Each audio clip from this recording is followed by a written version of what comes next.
we are live. It's an Elsewhere podcast. Again. Are you laughing again? Of course I you are. can't help it. Every time you come in with that, hey, it's an Elsewhere podcast. I just can't. Well, good to see some things don't change. But all right. So today we got We Skeem on this bitch. Say hi. Or don't. You're not the boss of me. The rebel. I was like, I don't know who you're talking to. I'm just going to wait awkwardly. And then we have Kat. You all know her, but say hi anyways. Or don't. You know, no one listens to me anyway, so. Hey, anyways. Oh, Anyway. God. I'm going to leave with those dad jokes. Well, we're not trying to start off the way we did the last one, which was, I think we literally started it with porn. That's like where we went. We came off of the went live into Well, the you live. know how you start with porn again? By bringing up that you started with porn. Yeah. So that would be like the exact way to replicate that. So I'm pretty sure you just want to talk about porn at the start of every episode. Yeah. And this is your way of telling us. Kind of on brand for Yeah. Did you say on brand for breast instead of us? no, but that would be on brand as well. That would be on brand with the porn, but who was that with? Was that with that was Alpha Tyler, right? Yeah, it was Alpha Tyler. Yeah. Yeah, we were talking about corn. By the way, everybody, the description has all of the channels you can go on. It's got his Twitch. It's also got the pre-save for his album that is coming out on the 13th, correct? The 13th, yeah, right when Kendrick decided to drop one too, because fuck Kendrick Lamar, I guess. So my last album had it planned for months. Kanye drops Dawn Day when it comes out. This album, release date planned for months. Kendrick Lamar decides to drop it. Apparently, I know what days to choose to release stuff, except in the reverse way. Well, they were scared. Like, they tell me, like, oh, better do something because he's going to take it over, man. No, they just bend me over and fuck me raw. Good times. I don't know what kind of podcast it is. I'm pretty sure it's that kind of podcast, right? Yeah, it is. Okay. It absolutely is. I don't know if we're proud of it, but it is. I'm proud of it. I don't know if Kat is. That depends. My mom's not in the chat, so I think we're good. Okay. Yeah, I mean, even the chat's down, I just keep seeing butt stuff in there. I mean, that just sounds like people that follow me found it. That's all that means Yeah. to me. But you're no longer on YouTube for the most part, right? I mean, I am. I just don't do like daily uploads or live streams on YouTube anymore. But I still create content for YouTube. I have a reaction channel that's almost daily on YouTube. But Which is how I found you, as your reactions. By the way, and I know this is not everyone's opinion, but I absolutely love your reactions. I think they're hilarious. I think the pausing is like epic. Counter up in the corner, the t-shirts, the whole 9 yards. I'm here for that, hands down. that's the stuff that's super rare anymore on the channel. But it happens from time to time.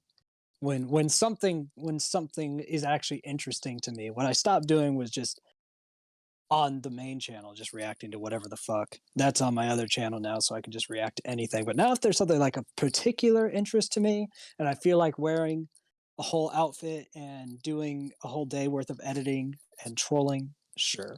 But that's not the go-to anymore.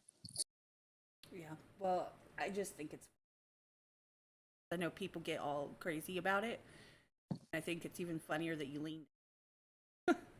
People are just fucking dumb. So anytime I can make dumb people mad, I'll do it. Man, I need to adopt that philosophy more. Dude, you're too nice. I am too nice, but I'm working on it. I promise. Gotta move out of Connecticut. That'll help. Connecticut's not nice. If you're not nice and you're from Connecticut, that sounds like a personal problem. Yeah, just the fact I'm here is a personal problem. I gotta move at some point. Fucking Christ, dude. Like, take a couple steps and you'll cross the whole state in like... Yeah, you're absolutely right.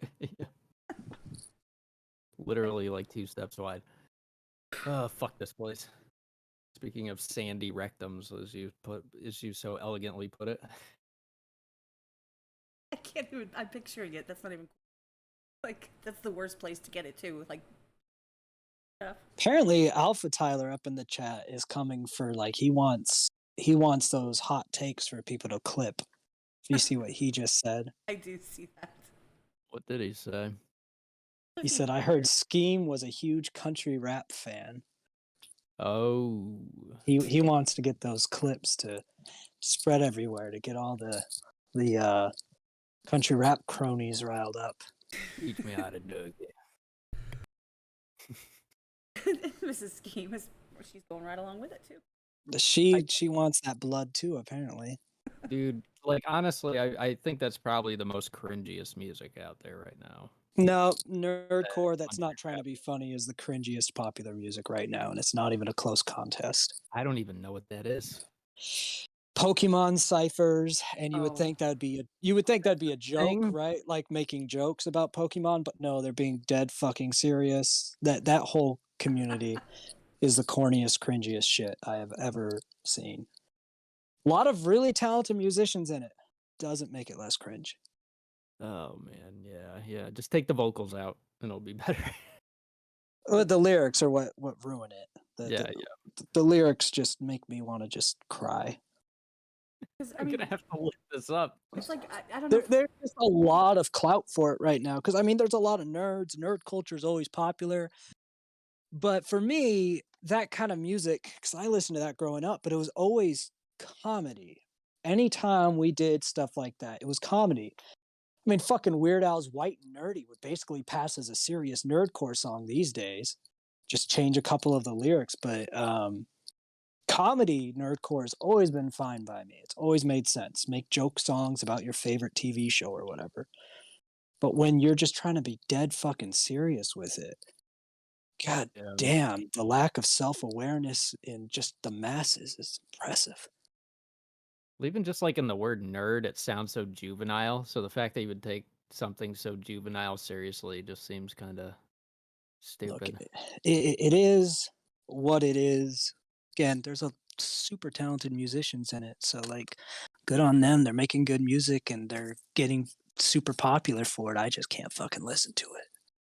Oh, But man. you listen to stuff that honestly I cannot get behind, and as much as I get it, it's not for me. And those are the ERBs. Well, that's comedy nerdcore, so No, that's it the is shit that I funny. enjoy. It is funny, but for some reason, like after the first couple back and forth, I'm just like, and I move on.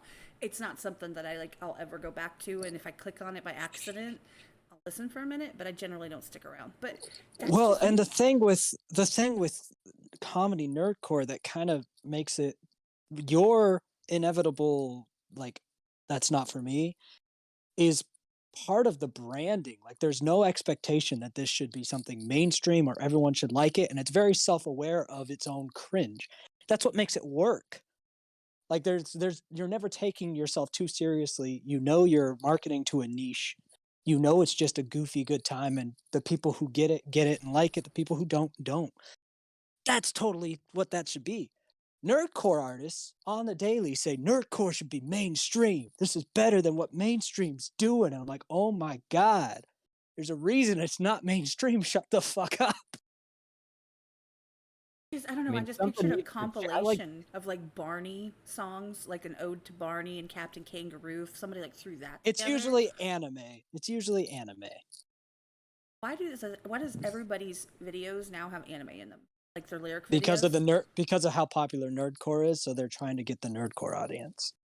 Because even though it's not that same lyrics, they think that if they have anime on the screen, someone's gonna be like, "Oh, I gotta listen." Yeah, and it works a lot better than it should. So we should just be playing anime during this whole thing. Cool, good to know. I'll be putting that in Yeah. a little box in the corner. Check it out. Nothing wrong with make it really small, please. nothing wrong with anime, but the communities around it are kind of bonkers. There's a lot of communities. Well, yeah. You just get anybody that like puts somebody up on a pedestal, no matter who they are, and you can get a that is completely insane. Because people are conditioned to enjoy what's popular. If something's popular, it doesn't matter how it got popular. Algorithm luck, good viral marketing, started out as something good and then devolved from there. But regardless, if something's popular, people will like it without realizing or thinking through why they like it. Most people don't have their own genuinely formed personal opinions, likes, dislikes, beliefs. Most people, we're talking like Yeah. when it's been studied in psychology and sociology, we're talking 60 to 70% of the general population have not formulated their own opinions, tastes, beliefs, etc. They just go with what's around, which you can look at basic evolution of the rest of the animal kingdom and see that's just animalistic behavior. You do what the herd does. You don't think for yourself. A lot of people just think that humans are naturally that far more evolved and no, I have my own independent thought. Most people don't. And that's just fine. That's just the world we operate in. So when weird shit is popular, most of the time it's popular just because it's popular. It's kind of a self-fulfilling prophecy sort of thing. Yeah, Kind of like, I agree. it's honestly, in my opinion, I was going to say like a hive mind, but not hive mind, more like that herd mentality where it's just like a bunch of sheeple.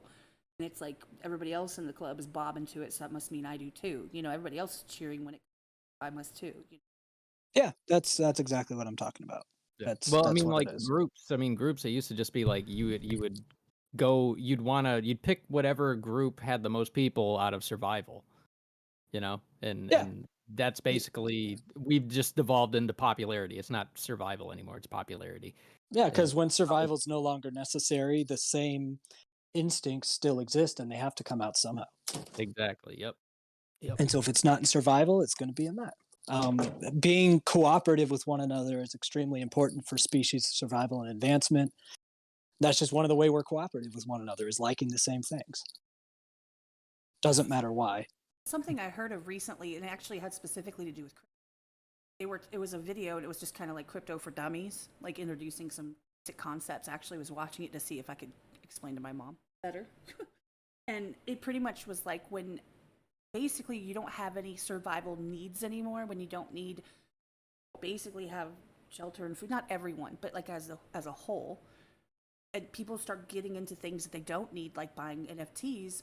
I'm not talking about, there's certain kinds of NFTs. I'm talking about the ones where you have 8,526, you know, different variations of a pickle, and you're Bored apes and shit. yeah, like you're literally buying a little strip of data on a line somewhere in this, you know, line of library of all these different codes and lines and stuff. You're literally buying that little bit of code. That's it. You don't actually own anything. So like when you don't need to own anything anymore, you just basically buy stuff that you can't even put your hands on.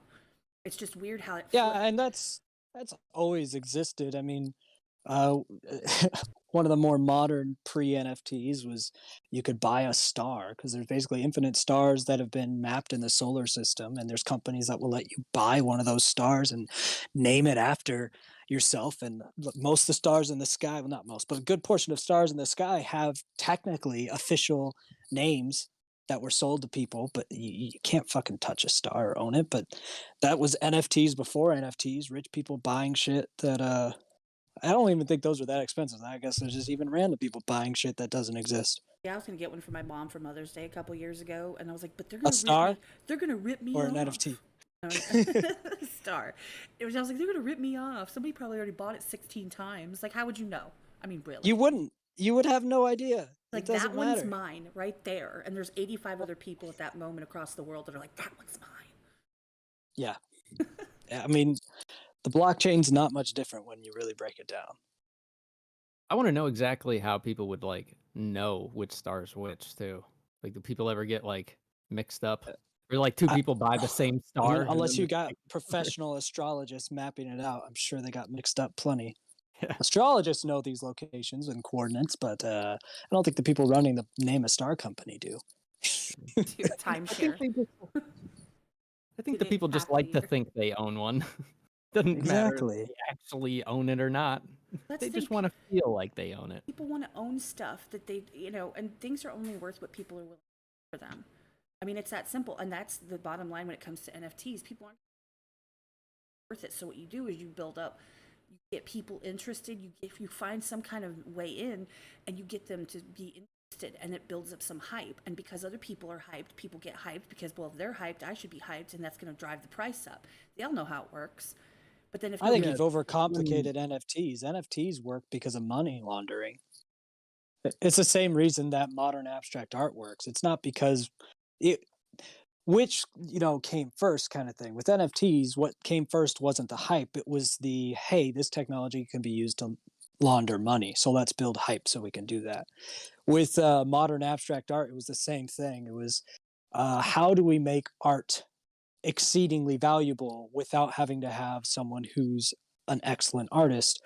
And so you come up with a stupid splatter painting that a kindergartner does, call it fine art, and you build the hype and value around it later. That was also for money laundering. So NFTs, the hype is being built not because like someone was like, NFTs are a great idea, let's build hype. It was, we need to launder money, we can use NFTs to do that. Happens all the time. Happened with postmodern, modern art, and it's happening in the digital sphere now. Money laundering makes the world go around. There's so many businesses and not businesses. There are so many what's the word I'm looking for? Fucking I don't know. My brain's not getting the word, but subsets of the economy, so many industries, there's the word, that exist pretty much strictly because money laundering exists. I mean, we all try and figure out how to, send money through PayPal without necessarily having to report every damn thing. Yeah, so the people that gotta push, God damn it. people that gotta push millions need to get creative. So, Bored Apes. There's your creative way to launder millions. And now they've got the verses or whatever that they're trying to create, where you can walk through, and then these companies are purchasing huge amounts of ads, so that if you walk by Bob's house, you see an ad for like Operation H. Oh yeah, that's a whole different business model. That's outside of the money laundering game. That's the media market everywhere game. Different game, but same players. Like if you go into The Sims, right? Like just playing on your own, if you would go into The Sims, and then like the TV that's playing, it would actually be playing some type of commercial for Colgate. Like that's brand placement right there. They don't do that. Product placement, baby. I mean, some video games do that. The NBA 2K series is notorious for that. There's product placement everywhere, and they try to microtransaction you to death. Some of these games, a single game, is just like $1 billion enterprise because of that shit. I was like certain after Mass Effect 2 there was gonna be like in real life somewhere like I'm Commander Shepard and this is my favorite store on the Citadel thing, but never happened. Would have been brilliant. They could have done that in World of Warcraft. Put it up on the menu or something, in one of the taverns. It had Coors Light up on the wall. It wouldn't have really matched with the theme, but it'd been there. A neon sign that blinks in the middle of World of Warcraft world or something. No, it's crazy how many things people come up with and go crazy over. Whether it's, something like you said, like nerdcore, if it's crypto or if it's whatever the case may be. There's always going to be people that everything. And like I said, everything's worth what you're willing to pay. Well, it just all feels like distractions at this point. Like the fact that we have to like try to conjure up things that are valuable to other people's and figure out ways to manipulate each other into thinking they're valuable. It just sounds like a bored society, and a morally and ethically inept one at that. Well, I always ask, distractions from what? The fact that we don't need to survive anymore, maybe. That's what it boils down to, right? Because when we talk about distractions, I'm like, well, what are you even saying you're distracting from? What's like, once survival is pretty much a guarantee, then whatever else there is to life is pretty much just defined by the individual at that point. Because the only necessity, as far as as the only objective goal to life, the only goal in life that everyone has to agree on, otherwise you don't exist anymore, is survive. That is the only goal that everybody has that is the same: survive. Because if you don't have that goal, you die. So everybody has the goal of survive. Every other aspect of your life is subject to interpretation as far as what or why. Religious people put the why as far as like religious pursuits. Some people pursue this or that.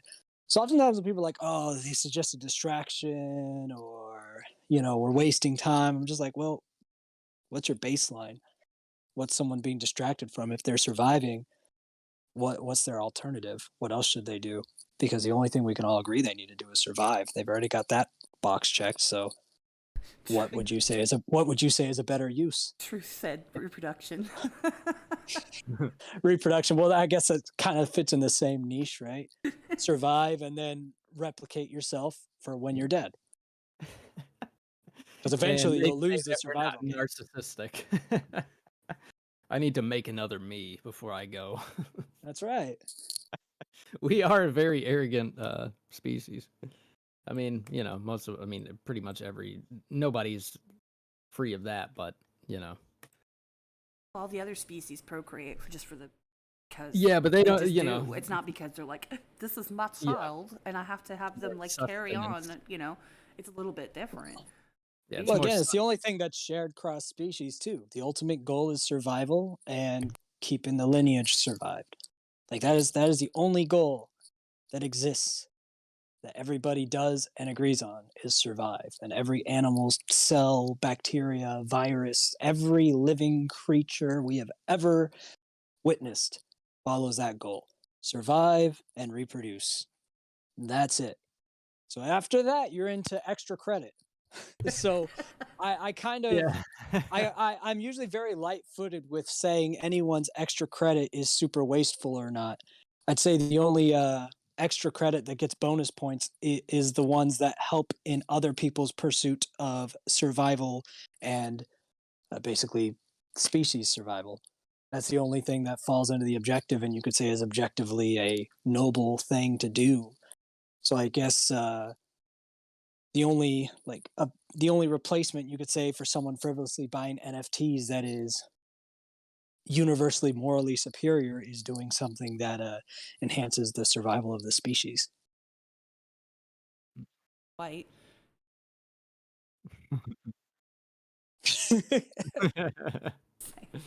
I'm putting my stock in him. That would be like but no, Let's make everyone fuck. There you go. They're doing their part. Yeah. I just think it's crazy because everybody's attention span is so short, including our own. We try and pretend like we're not, and it's why. Like it's just gone down and down and down. And now with, you have to literally come in like 10 seconds and catch people's attention or they're out. Like people click and they click off and they click and they click off. And it's like sometimes conversations aren't necessarily those 15 seconds. You catch the wrong 15 seconds, you miss everything. Yeah, exactly. I guess my question would be, is that a problem? I don't know. I don't like, for example. I think so. I would say so for most people, because I think focus is kind of like it's like medicine for anxiety and things like that. If you could focus on one thing opposed to wanting to feel like you have to be everywhere at once, you'll just generally feel better. Anything and everything all of the time. But but everyone's different. See, for example, to be able to music in general, a song is sometimes is that 15 seconds you happen to catch. It also could be the entirety of the song from start to finish. It's the rise and fall. It's the lyrics. It's the the way it's put together. It could be more than just that. You can't always cut a song in 15-second increments, and then no matter where you jump in, it's going to be amazing. It's going to catch everyone's attention. That's just not always. It's not possible. It is, I'm sure, but not always. I'm just saying, like, to be able to appreciate things, people just need to sit down for a second and pay attention. And people don't like to do that because they're not used to it. They can just go on, they can go on TikTok and they can go scroll through and see, all these short little whatevers and just scroll through them and find their next the next one. Oh, that's not funny. Oh, that's not funny. Oh, there's one. Oh, that's not funny. Oh, that, just keep going on. Are you from the Midwest? Oh, you said ope a lot. Ope is a Midwest thing. Oh, I didn't know that. Ope. Ope, excuse me. Let me get the mayo over there. Oop, let me grab the ranch from you. I think I was trying to mix O and nope. I don't know. I just usually only hear ope from people from the Midwest. yeah, I'm I'm from- from Connecticut. I don't have anything like that. Just fucking vanilla over here. Good old East Coast life. Is it my mic that's cutting out? Because it's probably if my fan. Yeah, it's my mic. I can see it on my screen. Yeah, the only person I've heard the mic kind of cut in and out a little is yours. It's because I have it turned up so it cuts out the fan as much as possible because it's like 85 in here. But Ugh. yeah, so, but then I have to really get close to it and I have to talk really into the mic. ASMR! Yeah. Ask Mr. Hey, XMC. What up? Oop, let me just squeeze right past you, says Mrs. Skeem. Exactly. That is the Midwest slogan, essentially. Oh, sorry, let me just squeeze right past you. Grab the ranch there. Embodies the Midwest. I'm gonna have to Google that and figure out what it's really supposed to mean, like officially. What's the definition of ope? It's kind of just like a excuse me sort of thing. A meep or something. Just like It's kind of like, I mean, pretty oop. much everywhere that I hear ope, you could probably put like, excuse me. Oh, okay. Ope is a tiny exclamation of surprise. Ope. Okay, tiny exclamation of Ope. surprise. That's Oh. like the worst reaction you get from a surprise party, though. Ope. Ope. What y'all doing here? Surprise. Ope. Ope. Looks me surprised. A limp dick surprise party. Back to your whole attention span thing. What would you say is the cause, alternative, and solution then? I would say I think it boils down to focus and instilling in people to challenge yourselves to understand things you don't understand. So where do you And think the focus has gone? We I have think to have a so, baseline to a is there a baseline. baseline for like a time that there was a better attention span or a reason that the attention span is gone or Well, I mean, in our culture in this country, I would say that our attention spans. Well, no, I can't even say that. I was gonna say that pretty much our attention spans were better pretty much all before us, but now we have like podcasts and shit. We didn't have that then, and a lot of people It's called radio listen to talk these. shows. But yeah, but I'm just like people are listening to long form conversations now, rather for news and shit rather than fucking like quick little sound bites and shit. So I don't know, maybe in terms of like music and visual entertainment we're going downhill, but in terms of like long form conversations we're going uphill. Well, I don't know, it's kind of hard to gauge. and honestly, what I think is there's so much. There's an over. See, I can't articulate it correctly. There's so much information, sites, things you can watch, things you can click on, different, you want to look at comedy, there's 8 billion results. Like it used to be that there was only a couple shows and you had commercials, you just sat there, you were patient, you waited for it. Now, you don't have to be. There's just so much out there that they're never going to get through it all. And people just want to go one after another, after another, after another. They don't want to sit there and watch it. Maybe it's not as funny. Eddie Murphy Raw is funny the whole way through, unless maybe there was one line you didn't like. Well, then they click off it and go to something else.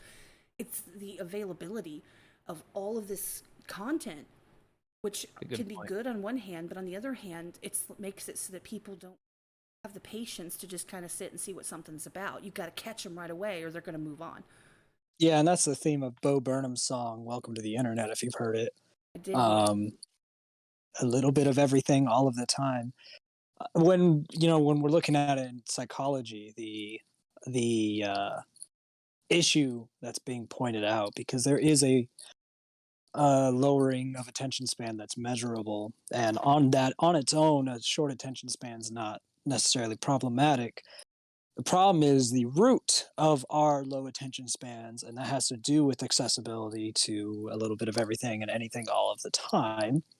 What our brains feast on is serotonin and dopamine highs. And when you have access to quick hit entertainment and tons of it, you basically get you're going to grow a tolerance to it, and you're going to have a higher chemical release of serotonin when you're happy, and dopamine when you're like feeling a little more chilled, happy in a different way, happy in a more dull way instead of an excited way. And as your body gets, as your brain gets accustomed to higher levels of excitement, higher levels of serotonin and happiness and all that crap, well, as with anything else, you need more of it. And so, what people tend to seek is getting that that chemical rush in their brain, and it gets harder to get the more that you're it gets harder to get the more you're plugged in, and that's where people are jumping from this, that to the other. And if they're listening to a really long podcast, it just means that whatever entertains them, that podcast might be it. So they don't need to switch off, because the attention span isn't just about I can't pay attention. It's about the brain wants a certain chemical reaction to occur, and if it's used to it always occurring and it's not occurring, it's going to keep subconsciously seeking out what it knows will give it that. Chasing a high, basically. Yeah, basically. So the problem is we all have a lot of society has a very strong chemical addiction to technology, but not just technology in simple terms, but just the way we can consume entertainment, content, and knowledge. And it's very easy to consciously thwart, but technology has gone a lot faster than smart parenting and education on the topic. So most of the people that would be teaching someone how to not have these kind of issues don't even know how to prevent them themselves. But really, you just have to limit yourself. You have to your iPhone like if you have an iPhone or Android, it tries to help you, tries to have you put your phone on schedules, tells you what you've been using when, and everyone just kind of ignores those things. But really, the same way that we watch what we eat or diet or exercise or don't, we have to treat our devices the same way. Everything has to be in moderation, including that. And myself, I'm in the content sphere, but I make such a conscious effort as to how often I'm doing certain things to regulate myself. And when I don't make that effort, my anxiety is up, my depression's up, and I feel like shit. Same thing, I make a conscious effort about what I eat. And when I stop making that effort, I start to gain weight. I start to feel like crap. I feel like people are super aware of, well, I know if I eat bad, I'm going to feel bad, I'm going to gain weight. I know if I don't exercise, I'm going to feel bad. But I don't think they're consciously aware that I know if I'm on my phone all day, I'm going to be more depressed. Like nobody really, they're always like, oh, maybe it's that, but it can't really be that, right? It really fucking is. Like you have to treat your phone consumption, your computer consumption, your whatever consumption, the same as you do anything else you consume in life.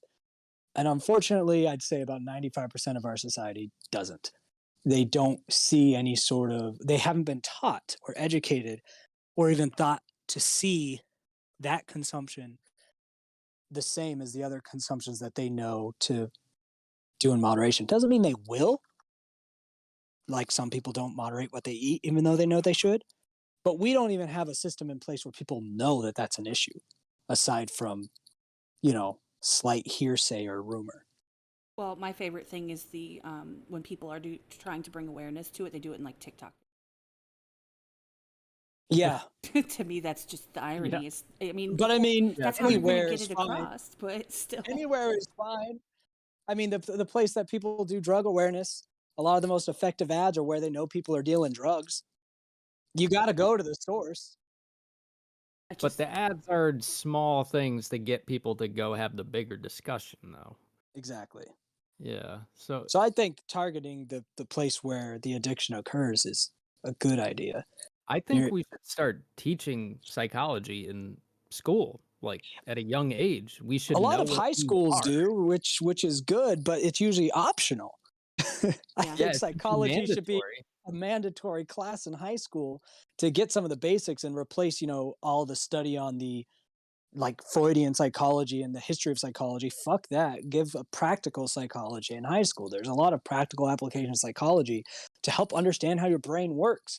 We talk about how we have a mental health crisis, and what's everyone's solution? None. Nobody has a fucking solution. They say anti-bullying. Bullying is the problem. Bullying is not the reason we Yeah. have a mental health crisis. In fact, bullying has been proven in a lot of ways to help with mental health. It's a part of natural societal progress. Not, there's limits to it, but general bullying and hazing is how people learn to adapt to healthy social norms. Not all social norms are healthy, but a lot are. The ability to fit in sometimes can only happen when someone tells you that you don't, Right. and you're able to adapt to find ways that you do. Bullying is not our enemy. And every time we talk about the mental health crisis in our country, every politician and fucking lame brain talks about bullying.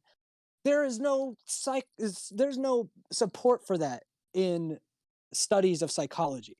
Yeah. Bullying leads to, at worst, slightly increased anxiety and depression in a small number of cases. But usually that's a false causation, and you find that the people who were bullied had other underlying mental health issues, which probably led to them being bullied, which are probably the reason they had anxiety and depression, not the bullying itself. It's a false causation. When Yeah. we have to deal with the mental health crisis, it's nobody's taking care of their fucking brains because they've never been taught how they work. And it Yeah. never, Imagine you those didn't need to kids be, being. No, go ahead. you didn't need to be taught how your brain worked a few years ago because there weren't so many things that could fuck it up readily available. True. It'd basically be like if we lived in a world where all the time you could just inject yourself with heroin whenever you fucking wanted, and nobody said shit about it, and nobody knew what it did to you. They just knew it felt good. Well, that would lead to some fucking problems. Yeah. That's kind of where we're at. It's not as severe as heroin, obviously, but it's still fucking bad. And there's no education around it. You can't expect people to just know, I wonder if this is messing with my dopamine and serotonin levels. I best, moderate this device that I'm told I should be on all the time. Like, nobody's going to just naturally come down to that fucking conclusion. And then when someone's depressed or has gender dysphoria or an identity crisis, what are they told? Well, it's because you were bullied. So all those other people fucked you up. And they're like, oh, I was bullied. Damn it. If they wouldn't have bullied me, I would have been fine. Like, no, you wouldn't have, you dingus. Yeah. I don't think that You know, the somebody funny else's thing is, behavior, unless it's physically or actively affecting you to a point where if someone's beating on you, if someone's cutting your brakes or something, I don't think I'm not talking about assault. that's what I'm saying. I don't think that the way that someone speaks to you, I think most of the time, in almost every case, it's 10% what somebody says and 90% how you handle it. And if you don't handle it well, you need to learn how to handle it well in order to be a functional adult. However, that's not required anymore to be a functional adult, which is half the problem. Yeah, there's definitely limits to when bullying and hazing goes too far, but those limits had always been set even way back in the dark ages, right? Everybody always knew there was a limit, and honestly, if that limit was broken, it usually just turned into a fist fight. And there's which was nothing good for you too. I'm there's nothing sorry. wrong with the fist fight. A fist fight's Yes. fine if no one's trying to kill anyone else. And you have a couple bloody lips and a black eye. That is healthy development. We as a species, it's going to be more likely for men to get in fist fights because higher levels of testosterone is just how it is. But we as a species, if we never get that anger out and we just lock it up, guess what you get? More depression, more anxiety, and more high Well, likelihood it's that you will also act out in a much more severe way. well, it's also just like a sense of exploration. You get to explore your how strong you are, your strength, how you would handle yourself in that situation. So And that once when you you're an know that, adult, you don't accidentally kill someone the first time you're in a fight because you never got in a fight in school. yes, and it also like calms you down because you physically know like, oh, I can handle myself in a fight. If I got in a fight, I'd be good. You see the people that don't know how to fight, they're the ones most ready to jump in and start swinging. But the people that actually know how to fight, like they try to keep things good, calm, and they jump in if they have to. Yeah, it's a it's a problematic society. And like I Let's just even put it think that too, way. like if we just taught kids psychology early on in school, a lot of these kids that are being bullied would understand how to stand up to a bully. And Yeah. a lot of these bullies would probably stop bullying. Yeah, I mean, the only bullying you would get would be peer hazing, which is the healthy form of bullying. The kind of bullying that you want in schools is peer hazing. And peer hazing is when someone goes oddly against the grain with no seemingly reason to do so, and they get highlighted for it. And it's not in a way that they're going to be permanently ostracized or on the out group. It's in a way of saying, yo, check yourself and fix it. That's healthy. That's good. That Yeah. helps us to understand ourselves better. And it also helps us to be, we're all narcissistically inclined naturally, and it helps us to fight that. It helps us to not just be super only self-concerned. Because when you focus on being only self-concerned, that's not healthy. So an example of uh, peer bullying that would be healthy is if someone, like, I don't know, fucking shaved a strip down the middle of their head because they were just in a weird mood and they thought, yeah, I'm an individual. I'm different than them. They shaved their head right down the middle. And that's obviously just something they did in the heat of losing battle with an emotional reaction to something. And then their peers go, that looks fucking dumb. Shave the rest of your head. That's good. Because if you're not a narcissist, you go, yeah, I don't know what the fuck I was thinking. And if you are a narcissist, you're going to be hurt by that and then break some of that narcissism if your in group tells you that was fucking dumb. Probably shouldn't shave the middle of your head for no fucking reason.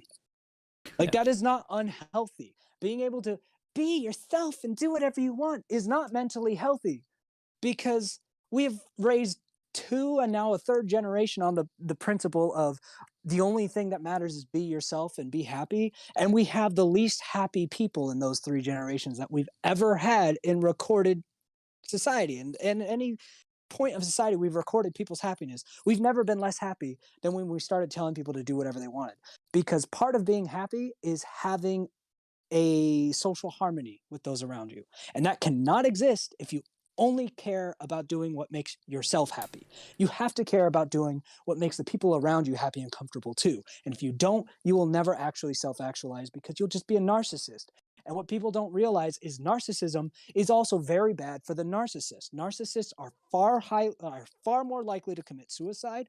They're much more depressed and they're much more anxious, because they don't self-actualize. They have a heightened sense of undeserved self-importance, and they feel that when people don't react to them or think that they're the greatest, that they failed. We're setting people up for failure. Yeah. Yeah, I don't have much to add to that. That's pretty fucking, pretty much hit the nail on the head there. Sorry for the rant. You guys No, started me on No, you're psychology. Here's the fucking good. thing. I had no idea this was going to be that psychological, but That's what my I'm degree's super. in, so Oh, okay. I'm hey. super interested in psychology, so I just found it fascinating. Well, the thing is that, for example, I have a teenager that I'm raising. I have an 18-year-old. I have a 16, almost she'll be 17. So say 17 in and I have an 8-year-old. My 17-year-old is the light of my life, and we don't have any problems ever. So, Sounds like a lie. so I love her to pieces. We get in fights constantly. Just don't tell me what to do. It's all of that stuff. So it's all the teenage stuff. When we first moved here, okay, it was a horrible time. Went through my divorce. I packed up the car. Didn't tell them because we ran. Packed up the car, drove from Panhandle, Florida to Texas. Okay, hauled ass, and ripped them away from everything. But that's just what needed to happen. And after a couple weeks, of course, she's mad, and she was in a very rural area, and I'm outside Houston now. That's not rural. So it was a whole different dynamic where we're at. And she had issues with kids, like, you could call them bullies, whatever, where she's the new girl, gang up on her, and She got jumped like 3 times in the first year. It was ridiculous. And they, like, the bus driver had video and stuff where they just, like, all attacked her, and she, like, kicked him in the face and, like, knocked her face in the window. She showed her ass, and now they don't mess with her. You know, it was one of those things where, you know, what I tell her all the time, I'm like, one of these days you're going to run that mouth and somebody's going to do something about it when you're in their face. Like, people don't understand that with the ability to run your mouth actively online with no consequences, and they step up to someone in real life, they feel froggy, and someone just knocks their teeth in, and they're like, wow, what happened? There's a, you know, it's like, well, it's a Well, usually when consequence. you're taught that there's consequences for your words, you choose your words more wisely. Again, you're hitting on the same stuff I'm talking about, where there's an importance to social awareness rather than only focusing on individual awareness. If you're the only thing that matters, then nothing matters and you're not going to be happy. I have to tell her all the Yeah, I time, you've got to mean, read a room, right? You've got to be able to get, you can't always march to the beat of your own drum when you're in a band. Like, that's not how that works. If you want to be in the band, you've got to, you know, follow the music. I try to give some types of metaphors for that to try to Yeah. explain it, but you can beat your own drum however you want to. However, when you're in a group of people and you're all have the same goal and you're helping each other and it's like a team, you can't act that way. And all these people beating on their drums however they damn well please, and they just sound like trash. Like, that's how it kind of works. Everybody wants to be an individual, but then they are like, well, why don't we sound good together? I wonder why. People just don't want to be on the same page. They want everybody else to do what they want. And it is narcissistic of people to, you know, a low key point of that, not necessarily like full blown diagnosis of a narcissist. However, I think it's more selfish. And they are allowed to believe that because, number one, they get no consequences for things that people put out online. You know, these teenagers, young adults now in their 20s and early 30s, they don't have any of, you know, the repercussions that came along with it. You know, you talk outside of your mouth, someone's going to get you for it at some point, and there's consequences. They don't have that anymore because you can just go be a keyboard warrior. yeah. I heard a good saying the other day. It was tolerance shouldn't be something you're continually asking for. Tolerance should be something you're continually offering. You know, like Tolerance is overrated. yeah. Well, now it is. We should be. Tolerance has always been a bit overrated. Yeah. Well, I mean, if you tolerate everything, then you're tolerating nonsense, and you're tolerating. It's like when you say tolerance. you're the best you can be, and you're like 12 years old. It's like you're just lying at that point. Like, you Tolerance shouldn't really tolerate should. a 12-year-old. Well, tolerance really should only extend to trivial items. Yeah. You should only tolerate the trivial, because that's the whole point of tolerance with sense, is tolerate the Yeah. things that don't matter, because it doesn't matter. So just be tolerant of it. But if it matters, you shouldn't be tolerant. You should now, hopefully Yeah. Well, then there's an your obligation reason, to speak up. hopefully your reasoning for wanting to tolerate or not tolerate something are sound. Otherwise, you'll be intolerant towards things that maybe you shouldn't be. But at the base of it, the only time that you should be, as anyone, regardless of your background belief system, the only time you should be tolerant is if the shit doesn't matter. If it matters, you shouldn't tolerate it. Yeah. Because if something matters, you have an obligation to speak up and say something against it. Because otherwise, it could spread like wildfire, if I could talk. Mhm. But yeah, no, I mean, it does seem like there is something implicit about tolerance, that you do connect it with something that's trivial, something that's petty, that's stupid. You Now, know, the good thing "Oh, is, okay." the good quote unquote thing is that most people who are at all interested in anything in today's society are super intolerant. Problem is, they're not only intolerant to important issues, they're intolerant towards everything. So while everyone preaches tolerance, we live in a very, very intolerant society, toxically so. Oh yeah, yeah. Um, That's so apparent on social media, especially. yeah, like tolerance, we really need to be more tolerant of the trivial. But I feel like everyone's focus when they talk about tolerance is being tolerant of the non-trivial. And I'm like, no, no, no. That part of our society is fine. Let people be intolerant of what's not trivial. I think just people need to be more tolerant of what is trivial. Yeah. Well, my favorite thing is when people tell you that you have to be tolerant, and if you're like, well, no, I actually kind of sort of don't, then they're not tolerant of you. And it's like, well, that's kind of ironic. Hypocrisy at its best. You have to Man, agree no with one said me the or internet's else. smart. It's not, I mean, I don't have to agree with everybody all the time. I mean, Schema, you talk about things that I don't agree with, or maybe it's not coming from a place of pure disagreement or just something that hits me different or hits me wrong, or I don't quite see it that way. That happens all the time. However, that doesn't make it any less, you know, true or any less, and I don't want to say true, I'd say any less of something that you're saying that makes sense. It's just that maybe I don't necessarily agree with it. Doesn't mean you have to shut up because I don't like it. Like, that's not how that works. Well, yeah, and that's where trivial tolerance comes in. It's not important enough for you to need to draw a line in the sand. So you're going to tolerate it. That's how tolerance should be, right? There should be no intolerance with the trivial. Bring it to, my world, music and stuff. If someone says that a song is absolute doo-doo butter, nobody should have a problem with that because you should be tolerant towards things that are trivial. Your opinion of a song is extremely trivial. It is. So there should be 0 people that have any issue with your opinion on a song in a society that understands tolerance. So that's where I'm coming from, just to like put it into real world application of how we live into such an intolerant society, very entitled, narcissistic, and intolerant society. Because otherwise, you wouldn't see people getting that mad about that stuff. Because being tolerant of something is going, well, I don't agree with you. I think that song's great, Well, but it also doesn't matter, so I don't care. well, they would want you to tolerate their narcissism at that point. That's what it sounds like. Yeah, Yeah. I mean, the a tolerant response is, I disagree. This is why I think the song's good. That's someone who's tolerant.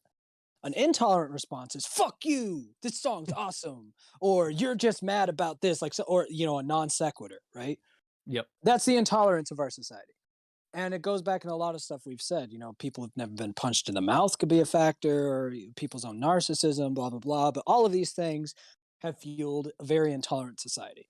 Now, if you're talking about like a serious issue, you know, let's like abortion, that's a serious issue, right? That's where intolerance should occur.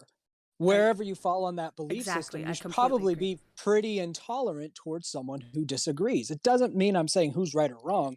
I'm just saying it's healthy to be intolerant about something that's that meaningful. To be like, no, I will not back down on my belief in this. And I will, within reason, fight you, debate you, whatever, on this topic. I am not tolerant to the opposing view. But see, that I think more that applies, like those things that are not trivial are the things that basically make up our core values as people. So my personal core values are the things that I have no tolerance for, because that's something that kind of defines who I am and how I see things in general, like when it comes to right, wrong, moral type issues versus, things that just in the grand scheme of things don't really freaking matter. Right? Yeah. But And I think those specific subjects, like you said, like something like abortion, something like that was a good one, and now I can't think of another for some stupid reason. But that's a perfect one because we could fall on different sides of it. It doesn't mean that your opinion on it is any less your opinion. I just don't have to agree with it, and because of how it feeds into a basic value of mine or of yours or whoever's talking about it. It's literally comes down to something that is very, very, very important. And so that's not something you should give on your own opinion for. However, you can't necessarily be like, well, you're not allowed to have your own opinion, but, I don't think that you have to tolerate somebody saying the exact opposite, pushing in your face and telling you have to go their way. Like, I don't. Exactly. Like, and intolerance has a limit to what goes from intolerance to bigotry, right? Intolerance is just, I do not have to tolerate, condone, agree with, or stay silent about what you're saying. I don't have to tolerate it. Bigotry happens when, if someone disagrees, you immediately become violently in word or action opposed to it. That's what bigotry means. Bigotry is misused a lot as a word these days, but with the true meaning of the word bigotry, until they might change it and add a new word to describe other things. Bigotry, as it stands now, just means you are vilely opposed to opposing viewpoints to certain things, which is very different than being intolerant. And I think intolerance to your core values is healthy because you could still have a debate with someone if you're intolerant of their view. If you don't tolerate what they are viewing, you could still talk to them about it. You could still say, yo, I am not going to let you, do this around me or act this way around me. But you're not necessarily going to take action against them. Bigotry is when you will go straight for, nope, fuck that person, burn them at the stake, right? And that's a fine line that most people have no idea how to walk. No, Because absolutely. they don't People know tend to shit about themselves. they tend to They go don't pretty know far. themselves. Yay! Back to no self-actualization, the root of all of our issues. Yes. I'll drink to that. Cheers. I No, need but- alcohol. All right, I'm gonna pour alcohol. Change topics while I pour alcohol. I didn't know it was that kind of podcast. That kind of podcast. All right. I think I started with. I'm still on. Oh, I'm you're gonna going do- fucking hard. I'm doing just having a beer. vodka and strawberry lemonade. I'm having the margarita, like the green one, not the red one. But no, I mean, definitely appreciate your opinion, and I've always seen you whenever you've been on your content. I've always seen you have. Anytime that you had something to say, a lot of people like to buck against, oh, I don't like that, and they immediately get all up in arms, right? And they come at you. However, every single time, if people just shut up and listen for 2 seconds, you usually can always articulate what it is where you came to that conclusion, if it's worth it at the time. So if it's a subject that needs to be expanded on, if it's a subject that needs to have a little bit more background, or, okay, well, wait, let me just say this. You always have a reason that got you to the point where your opinion is at. And people don't listen. People just get mad and they throw tantrums and they stomp around and they spam the chat and they leave nasty comments. And however, that's one of the things that kept me coming back to your content, because you, like I said before, you say things that piss me off all the time, or they just irritate me or whatever. And I'm just like, whatever. But I always come back because I always know that you can always articulate very well. What? Well, I also don't just sling shit to sling shit either. I'm just very direct with what I say. And so if I have an opinion that's counter to someone else's, they're not going to like how I present it because I don't try to tiptoe. And that has to do, that's not like a point of merit in my character. It's just a point of reality. And yeah, that can rub people the wrong way if they're not going to If they're stand by sensitive to listen to why I feel that way. Or they might not care. Like you said, if they're too sensitive to the issue, they're not going to care about an explanation. They're just going to dislike the delivery. That happens a lot, but there's been a minute or two where I've been like, oh, and I'll just leave for 5 minutes, and then I always come back. I'm like, damn it. He got me again. No, but I appreciate that. The whole concept of this channel was literally to have conversations with people that usually have content, or let's say they do reactions, so they kind of have those in the minute conversations. They don't necessarily have long form conversations, and be able to have different opinions without it being a problem, to show that there is a way that you can talk to people about any type of subject, and you don't have to be disrespectful. Well, then throw a hot take then. Let's have some civil discourse if that's what this is about. We've only been talking about shit we agree about. Bill says, "Scheme face it, you're an ass." That's fine. I am too. I'm trying to think of one, honestly, because it's been a minute because I don't get into the streams as much as I used to, because I just keep myself busy doing my other stuff. I'm trying to think.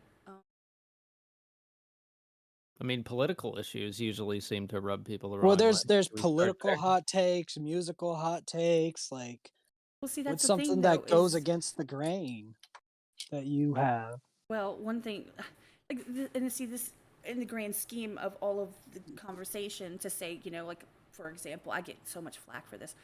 I don't like freestyle, even though I appreciate talent. When it comes to people, they can freestyle, that's great, and I clap for them and everything, but I never ever watch the content because I just don't care. I don't like it.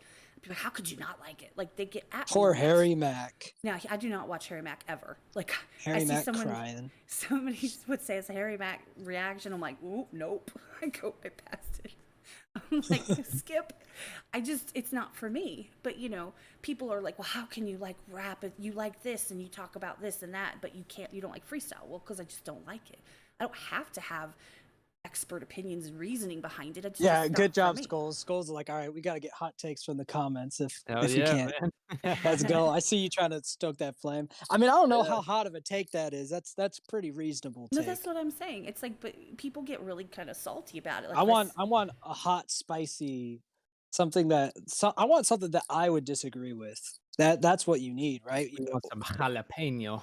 What you wanted was civil discourse, so you have to do something that I wouldn't agree with, or like I would or like I'm kind of neutral on that.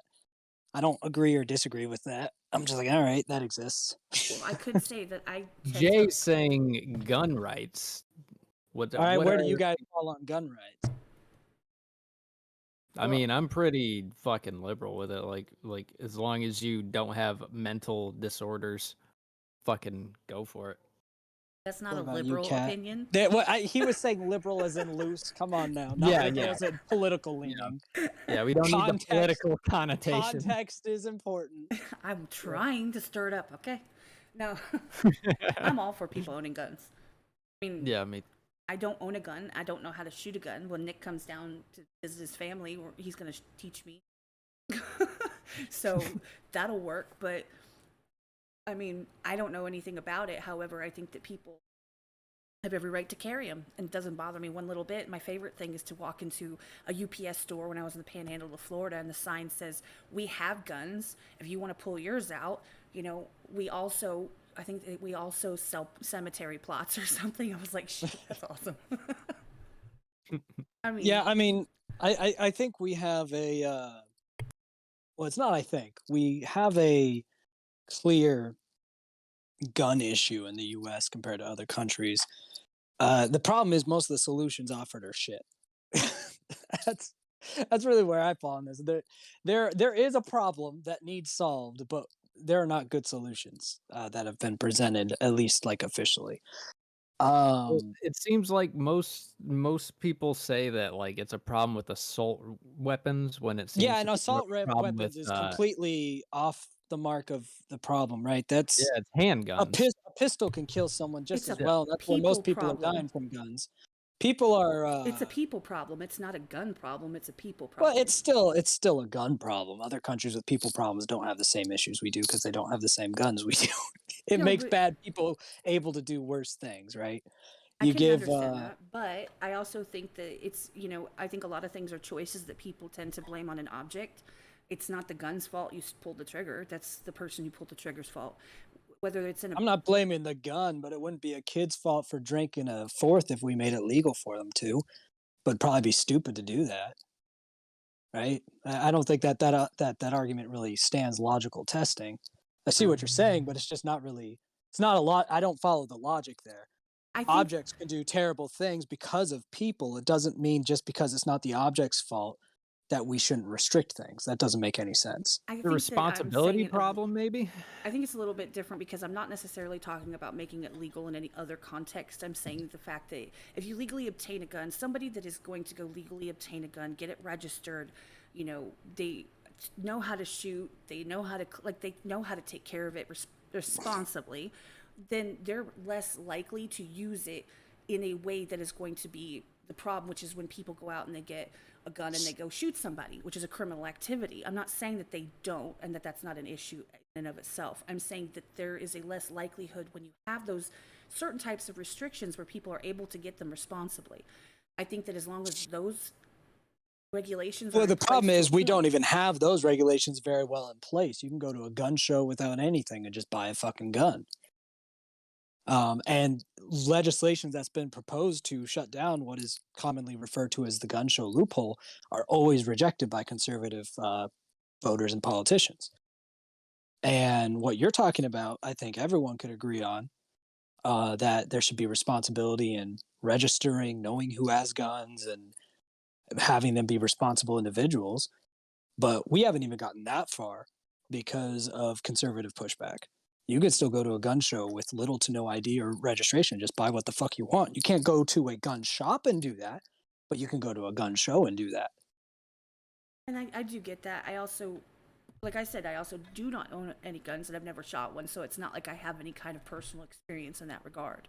I do. You also have the issue of resale. And like in my state, for example, if I bought a gun, I registered, I got it to myself, I can sell it to whoever the fuck I want. And it's not illegal. Wait, And what? that person doesn't have to do shit. They just own a gun now. Because at one point this gun was legally purchased, so it's cool. Now I could be liable if it turns out there was a reason they wouldn't have been able to legally acquire a firearm. But if there was no reason that they wouldn't have been able to get one themselves and they just decided to buy it from me, then it's fine. And there's no trace back to that gun anymore. Who knows what they do with it? I've never seen the experience of going to a gun show and buying a gun, but I've seen the shops, and the shops seem fine. Well, yeah, But- shops. yeah, The shops have a pretty good system. Most of them have a waiting period for a new customer. Blah blah blah. All of that's out the road for resale, whether it's personal or gun show. I don't have to wait a day or two to buy a gun from a gun show. I just buy it and go. Doesn't matter if I've ever bought a gun before. We have serious loopholes in No, our there gun are, and I know policy. that because when I lived in the Panhandle of Florida, like in a very rural community, and they would have their gun shows, and people they would come back. Oh, look at all the guns! Like, look at all the stuff I got. Didn't have to wait, nothing. They loved it. They loved it. Now, that's not the way it is everywhere. However, it depends on where you're going. If it's, if they're setting up a tent, there's their gun show with like 5 people that show up on the back of their truck. I mean, you could probably walk away with anything you want. Well, I also Yeah. think like there's conservative pushback in the sense that like we don't trust our government to regulate things because they've clearly haven't acted in our favor at all Our best interest. Well, in like the recent The years. thing is, what's funny is how much more regulation the government has on everything else, besides something that's as dangerous as a gun. But we you need know, to take that. if you can in our country, if you can pass a background check, you can buy a gun. That's not enough. It's not. That's stupid. That's foolish. And it's not denying Second Amendment rights to say that that's stupid. Like people take the Second Amendment far too far. Rights can be lost by actions. And so we should be able to check that you have not done things that would cause you to have forfeited certain rights. A background check is like one tiny slop of that. Yeah. Well, I mean, can- classes on how to use a weapon and how to do it properly, and sort of like a license, like learning how to That's drive. the thing. Think about a car. You Yeah. cannot drive a car if you don't have a license, and you cannot own a car unless you register it every year so we know where that car is. Why can we not do the same thing for fucking guns? Yeah, I mean, You are it's not taking away someone's right to own a gun Yeah, just by saying that you have to have a license that anyone can get and you have to keep it registered. You still have the right to own it at that point. That right has not been stripped from you. But the conversation isn't even allowed to be had because, well, to be honest, it's certain gun manufacturer lobbyers who know they would lose a lot of business who get conservatives feeling like the government's going to come to their door and take their guns. That's why we have no progress, is because people are easy to manipulate. That's really what it comes down to. No, I Yeah. do, and I see that comment that's expecting all humans are bad people. However, there's a lot of humans that are bad people. Some of them are, and they just are. it's because we tolerate them. Yeah, I mean, most people are terrible people. I mean, I wouldn't people- say, I okay, mean, so- most people suck. Within the context of this specific conversation, let's just say from start to finish at this moment, people not realizing or acknowledging their own faults, without people being accountable for their own actions, without people having consequences, with the instant gratification, the leaning into their moods and acting accordingly. I can see where it's an issue for people that have been generationally grown up in this manner, and it's acceptable to just be you and everybody else shut the fuck up, to act in some type of way. They get their hand on the gun. They're mad for a minute. They think it's cool. They film it on TikTok. We've seen it. We've seen it on Facebook Lives. We've seen it. Yep. And they go and they do something fucking stupid. So with a society growing up and becoming adults in that manner, you would think that we would want a little bit of like, okay, well, these people are fucking crazy as a whole, not individuals, but as a society. We're kind of fucking out there a little bit. And the thing is, though, my issue is that I don't trust the government to be the one to do it because, you know, there's this whole, you know, you have to do something because we said so, even if you feel like it's not right. And that can go into the whole, you know, the last couple of years, we all know what we're talking about. That can go into that whole thing, whether if you choose to, you know, to get the shot or not get the shot, and they say you have to, and then you're stuck. Same with people what crazy about guns in the same regard. Because they're like, okay, well, now they're going to make us, you know, give those up because they're going to force us to do this, and that's the only way we can defend ourselves, and it became a huge thing. I just think that with the way our society is, do we really want to trust so many people with the firearms, or do we want to make sure that the people that do have them, or the ones that are training them or bringing them up, actually are responsible? People that go hunt and teach their kids how to shoot properly, how to properly handle a firearm, I'm not worried about them. I'm worried about the people in the moment with their tantrums and their attitudes and their, you know, leaning into their feels on a Facebook or TikTok live, right? Going out there and acting stupid. That's what I'm more concerned about. Yeah. See, if we lived in a world where I always bring it back to cars, it's the easiest comparison. If we lived in a country where there was no requirement to get a license to drive, no requirement to register your car, the amount of thefts of cars, vehicular manslaughter cases, accidental, like just regular accidents, would go up about 100% at least. We'd have way more people dying from accidents. We'd have way more people getting their cars stolen. We'd have way more people using cars to kill people because people are off the grid and feel like they can do what they want. Sometimes they'll get caught. Sometimes they won't. It'll be a lot easier not to get caught. It's very common sense, like the basis of common sense, to treat a firearm the way we treat a vehicle. The other advantage to this is you make it a sort of rite of passage. One of my ideals for a country like ours would be that most people think it pretty normal by the time you hit 18 or 21 or whatever age we decided that you get a license and buy a gun. And almost everyone's always packing and they know how to shoot and they know gun safety. And then most of your gun violence goes down because no one's going to feel all tough and empowered when they know, well, yeah, everyone got a gun when they were 18 too. Plus our guns are registered, so we know who owns them.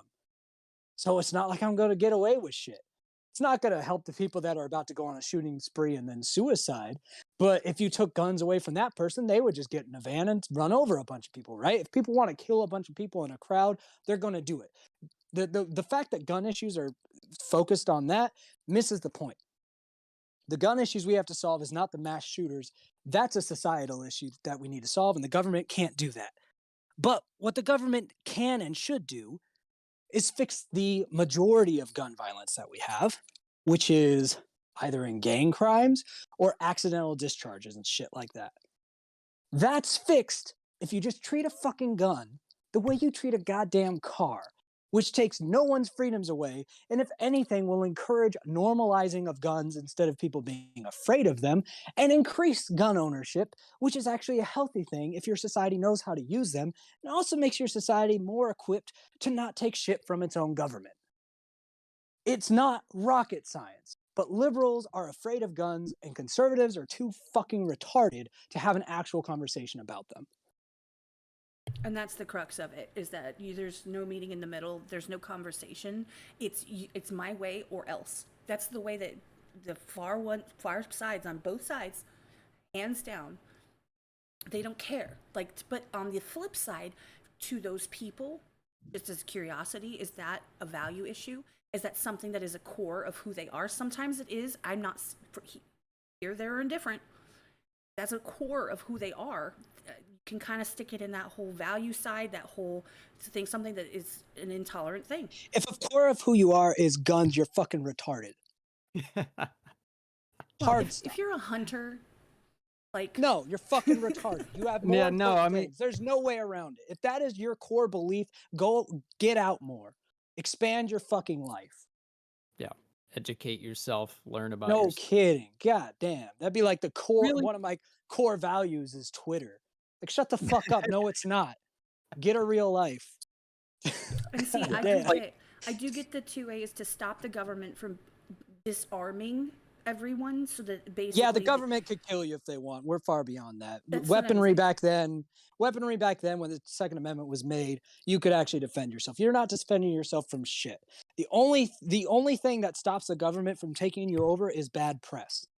Kind of like, we didn't take over Iraq when we went there, and it was just a bunch of like little mini militias, right? But why didn't we take it over? Because our military couldn't do it? No, because it'd be bad press to fucking bomb out a bunch of civilians. So what's protecting you from government taking over is not your guns. It's the press. And it's how we look globally. As soon as it doesn't matter to the country how they look globally, you're fucked. Your gun's not going to help you at all. Hard stop. Stop living the hillbilly fantasy where you're just going to stop that government with your rifle. You're not fucking stopping the drone strikes or a fucking nuke on our own territory if it came down to it. You're dead. You're done. You have no chance. The only chance you have is because they grant it to you because they don't want to do what they would need to do, not because they can't. So stop that. That is the dumbest argument ever. I hate when I hear it. It makes no logical sense. That's what it was made for back then, when a group of hillbillies could take over a government. You can't anymore. You just can't. Yeah. It has to be allowed. How much more money do we spend than like the next country on We our are the top military? military spenders by about 10 times. Yeah, You're not and doing like, shit. and like, they aren't could kill like most the people from a naval ship. and aren't like most of the people like in the top 10 of military spending, like aren't some of them our allies? Yes. You So know? again, if the government really wanted to say, fuck y'all, we're taking over, all the hillbillies must die, you're gonna die. All the hillbillies. Or you're gonna be in your bunker until you die. There is no winning that battle. I get But what again, you're saying. I get what you're saying. That's not gonna happen though. Right? The most that would happen are what we've done, right? In Vietnam and Iraq. No government has shown themselves to be bold enough since fucking Hitler to actually do what it would take to suppress a society. So it's not a worry you even need to have. There's better ways to take people over, and that's the ways they're going to use. They're not going to do it by brute force. It's just not convenient. But again, your gun has no impact on that game plan. That's all I'm saying. I get that. If they want to do it, they're going to do it. And, holding on to that specific, die on that hill type of thing is not going to stop it. You're literally just going to die on the hill. So I get what you're saying with that. I really do. I don't agree with everything, but I do understand where you're coming from completely. And I think that you've articulated it very well. It makes sense. I just think I do know that people really, they believe in their right to have the gun. They believe in the right to defend themselves because, when it comes down to it, especially with society as it is, who the fuck else is going to? Oh, I agree with them on that too. And I think somebody comes in my house, I want to have one.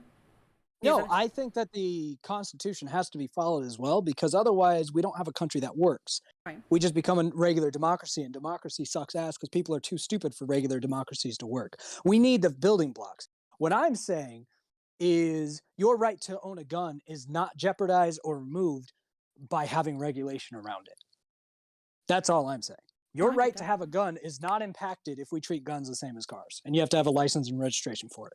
You still get the gun. You have had zero impact. And the only argument I ever hear against that is, well, what if the government tries to take over? They'll know where all the guns are. It doesn't fucking matter if they know where all the guns are.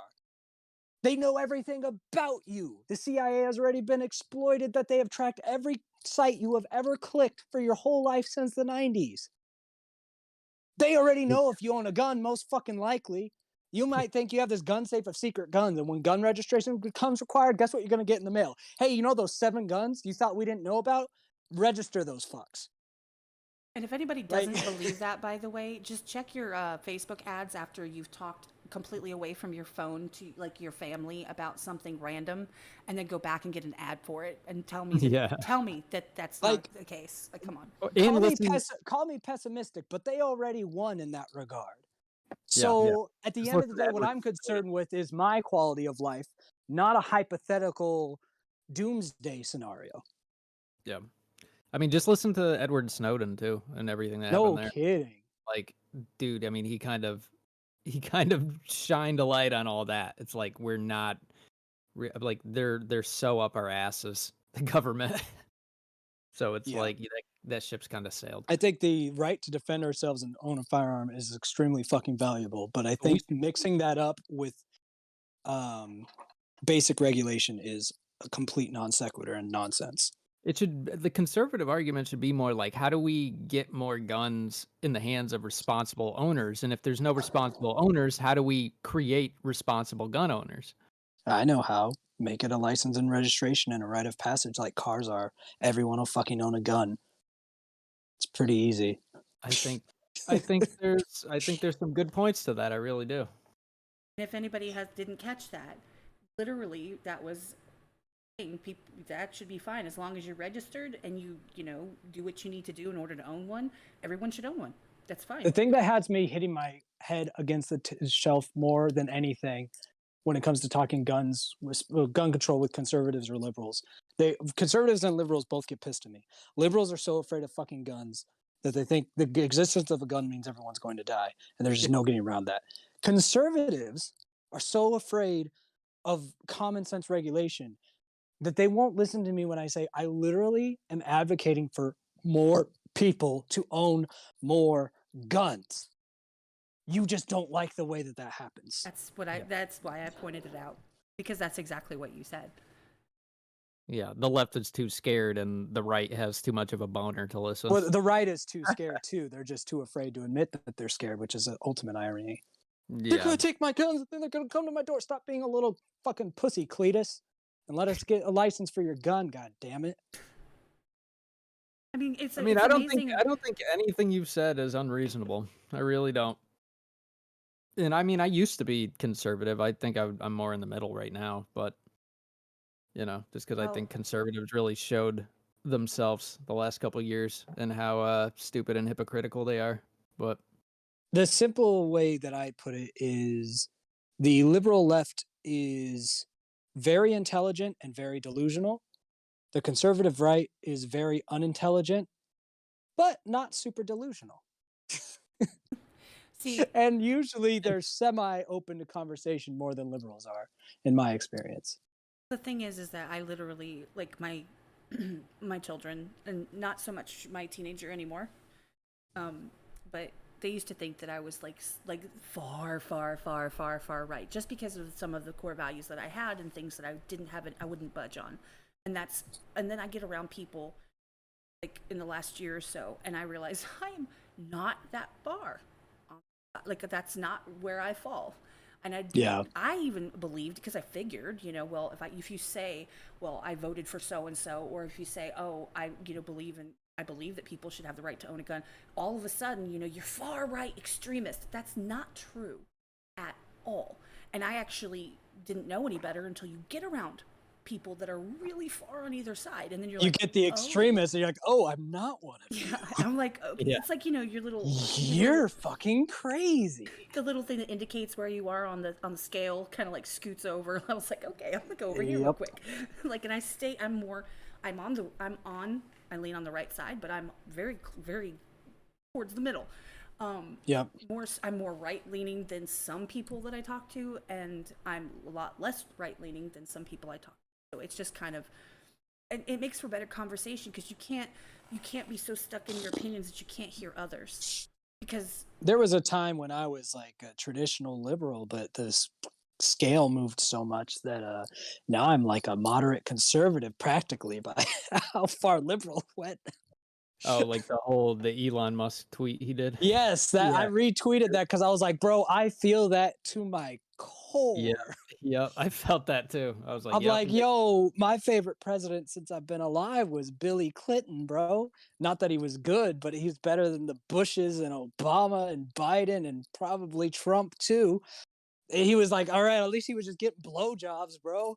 The worst thing he ever did was NAFTA. Yeah, that's something I appreciate about Trump and Bill Clinton, is that they weren't good at hiding how sleazy they are. Yeah, that's All fine, man. politicians Wear are the sleeves sleazy. on your sleeve. That's the way I prefer it. I want all my sleeves in my face. I know if you got to be the president, you're sleazy somewhere. Just let me see it. Show Yeah. your work, right? Yep. That's exactly how I feel. We need that. We need more like candid, like just speaking freely kind of people. Like, and Yeah, even but though they Trump they did don't make it very far usually. Trump only did because he's fucking wealthy. Oh, yeah, exactly. Yep. And a Yep. lot of people that are wealthy enough to push themselves into a presidential spot don't care to because it's, they're like, fuck it.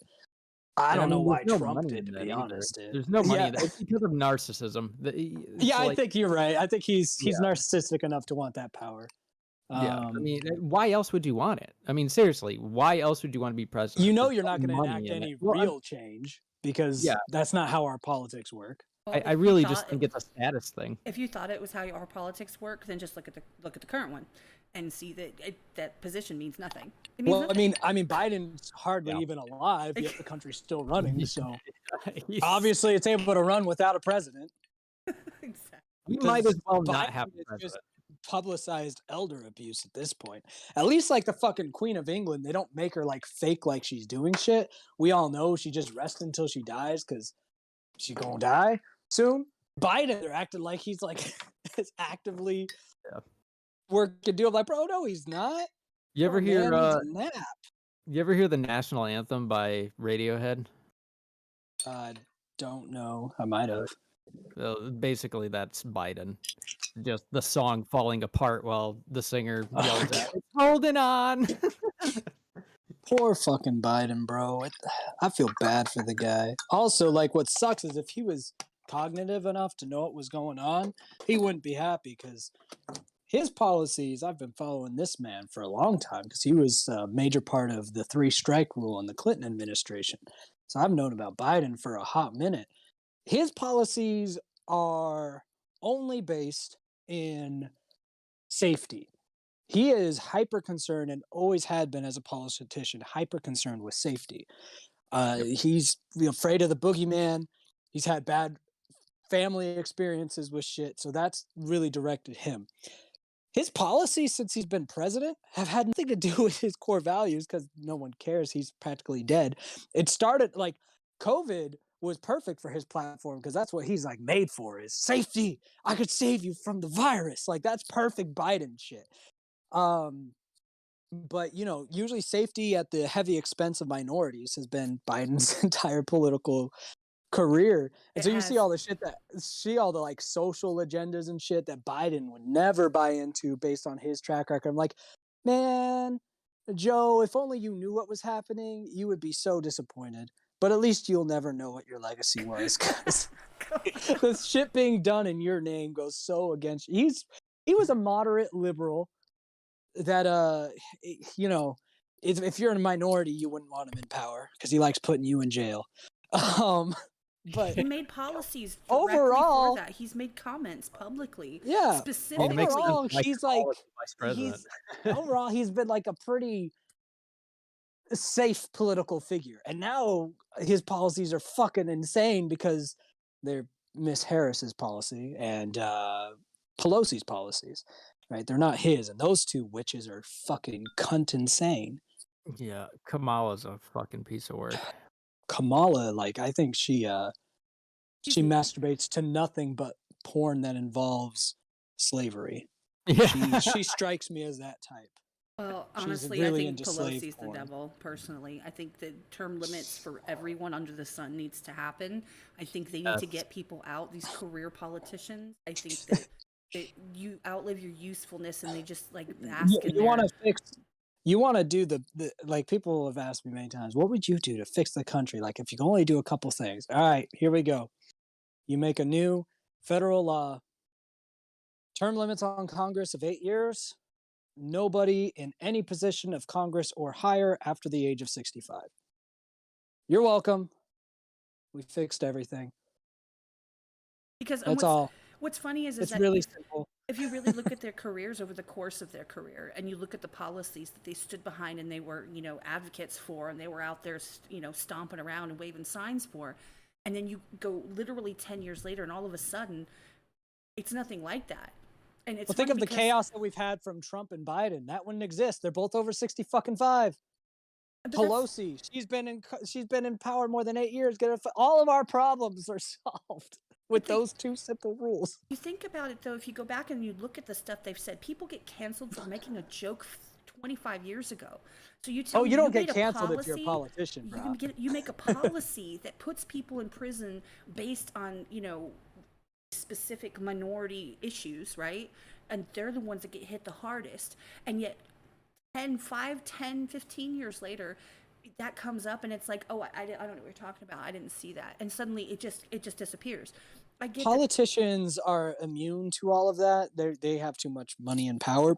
Biden literally said, if you don't vote for me, you're not black, bro. Yeah, I know. Trump literally said, grab her by the pussy.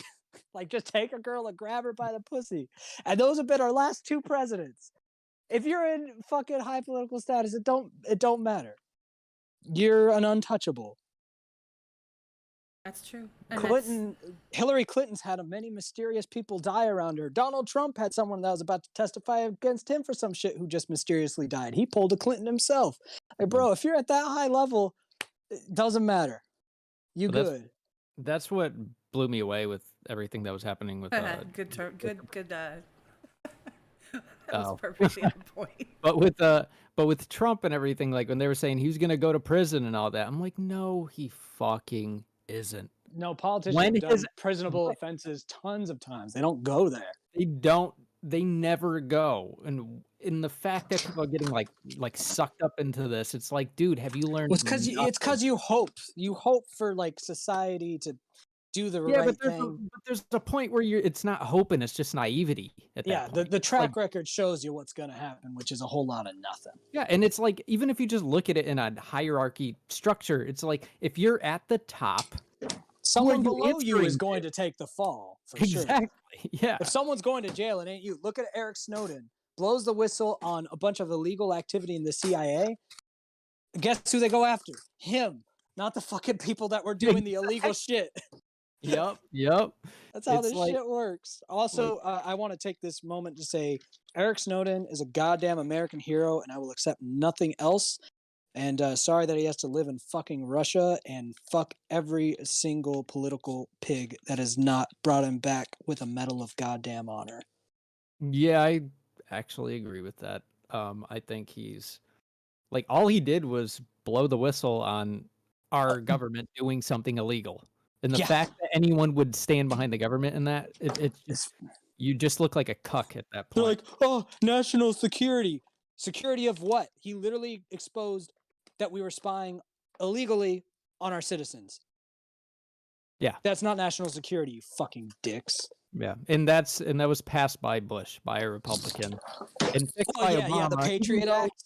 Yeah, They weren't within the rules of the Patriot Act, but I remember when the Patriot Act was going to be passed, everyone said the CIA is just going to use it for this. And then that's exactly what happened and what Snowden exposed.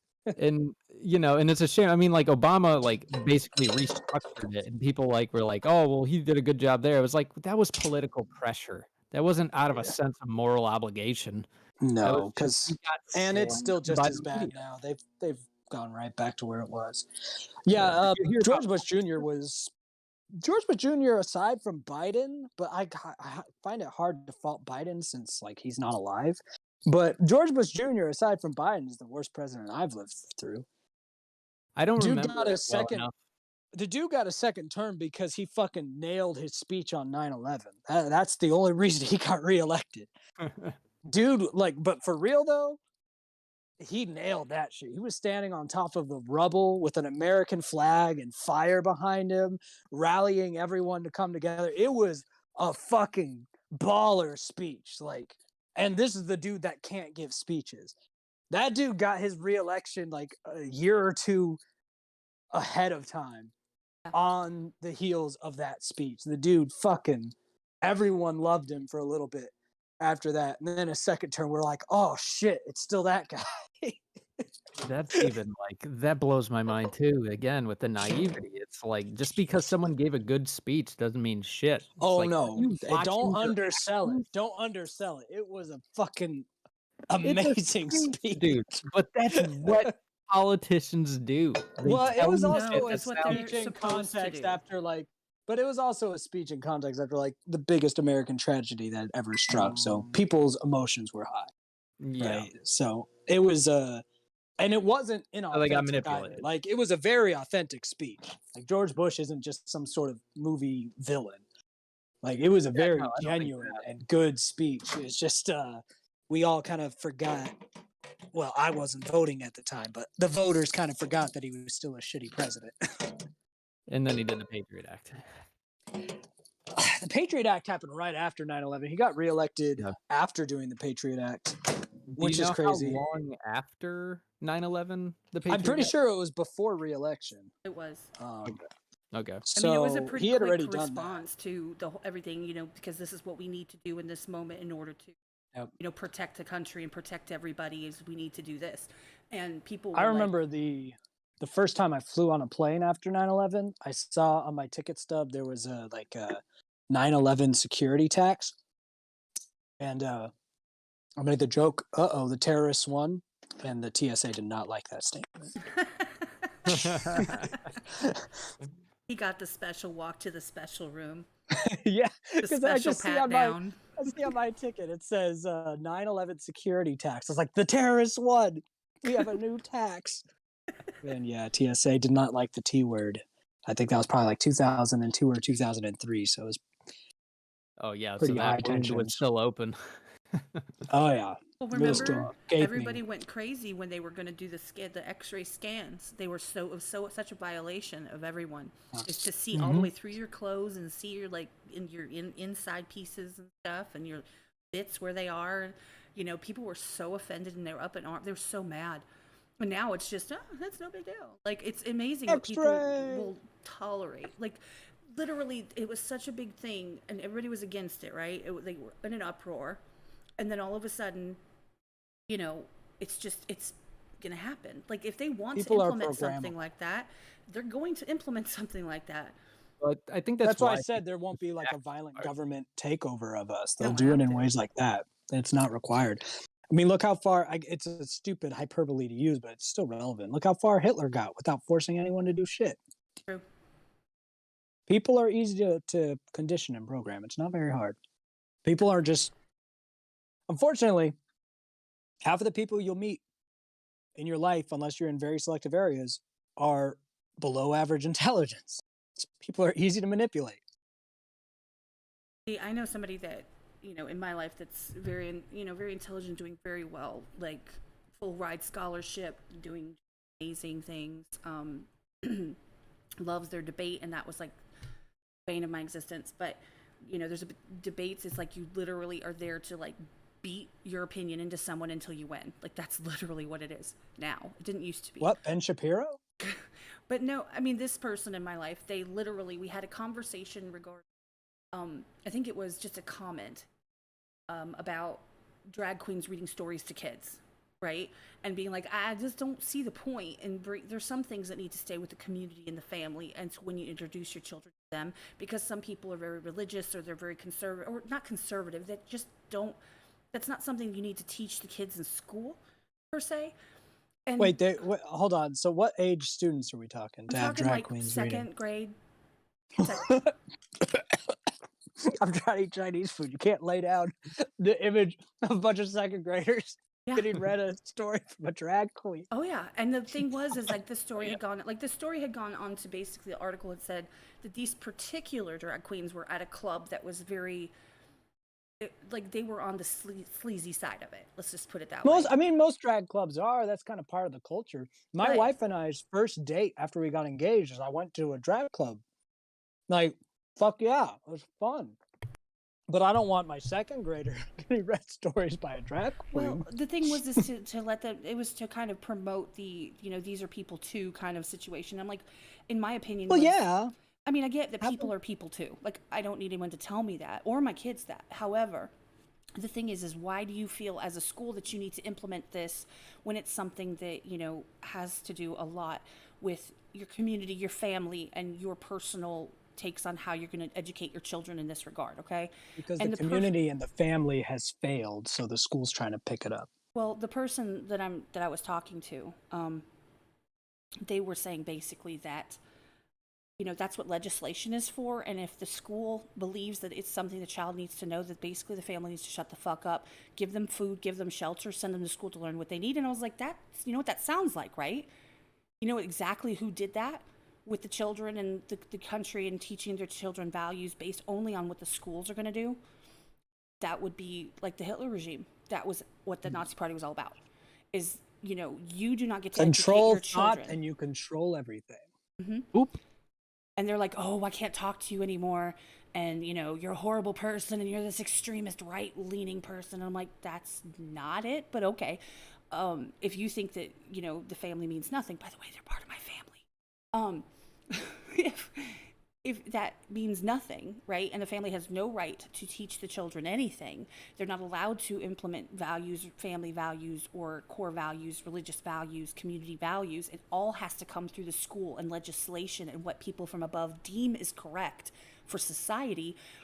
That scares me. Well, public schools are full boner shit. Um, Yeah.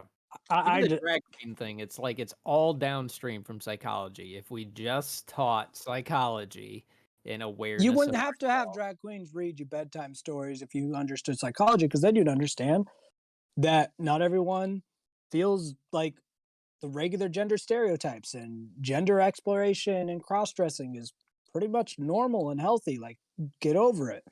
But you don't Yeah. need a drag queen to come and read to a second grader to get that point across. By the way, Jay, I agree with what you're saying. However, just use any word but that one in the chat, just because of the stupid fucking. Well, Oh, yeah. is that a word? Oh, Look, yeah. look, Oh, that word is under great protection from the far right and the far left, because for some reason the one thing the far right and far left can agree on is fucking little kids. Don't know why. But that is the one thing they are goddamn unified behind closed doors, but they're damn unified on that. I have found that consistency to be disturbing, that far left and far right leaning people are into peddling kids. Just leave the kids alone. I agree. Yeah. I just hate the fact that, you know, there's some subjects that just bring up. You know what kids should learn about? Math. That's what I said in that conversation. How to- is how to- school how is to- for how to ABC plant- 1, 2, 3. That's not. It's not for anything How to else. plant seeds and grow a garden. Once they get older, how to do taxes, how basic science works, how sociology and psychology works. So again, we're back to that. How to Human shoot, history, how to how shoot to creepy shoot, old dudes how to who shoot might old try to come up dudes. and give them, you know, want to give them chocolate and put them in the But you know trust. what kids don't need to learn from school? Religion. That sounds Social. like something, you know, maybe parents should teach Yeah. kids, you know? Maybe Social they're ideologies, religious ideologies, those things, no, school shouldn't teach you. yeah. I mean, like, there needs to be, like, social fabrics, but it's like religion doesn't seem to be working as one. Do you know what will teach kids social fabrics? What's that? Interacting with different kids. You know that there's going to be some kids, if they have good parents, who experience dysphoria and who will cross-dress. I'm pretty sure that's a much better way for a kid to learn about cross-dressing than having a fucking adult drag queen read them a bedtime story. I agree. Yeah. And then, if teachers just have a responsibility to not be fucking inept, and when Billy comes to school in drag and says, "Call me Susan," and gets shit for it, the teacher just is educated on that and explains to the kids what it is, and then the kids get to do with that what they want and talk to their parents about it. That's gonna fucking occur because these things exist. You don't need to have the drag queen come and read to them. The social lessons happen, spoiler alert, by letting kids be fucking social. No, I completely agree. And I think that a lot of those questions need to be brought home to the family. And if, you know, I've had, well, in the past, not with my youngest, but with my older two, they used to send a note home, such and such happened. This is an issue. You might want to talk to your kids about it. Some kid brought a porn magazine to school or something, you know? And so they would tell the parents, you might want to have a conversation. It'll probably come up. A lot of the kids saw it, da da da da. And then the family handles it. We found 5 of the kids circle jerk into the same picture, so I'm just saying, like, literally, they used to send out kind of like well, now they do it online, but they used to send like a note home with everybody, and the kids are all like, Mom, I Yep. want to tell you. But, and then you have a discussion if you feel like that's necessary, or, if you've already discussed it, then they know better. It's just your choice. However, they handle it fully in school. They don't even tell the parents anything that's happening. Like, they don't tell you when things are going on. There was an active shooter situation at my kid's school.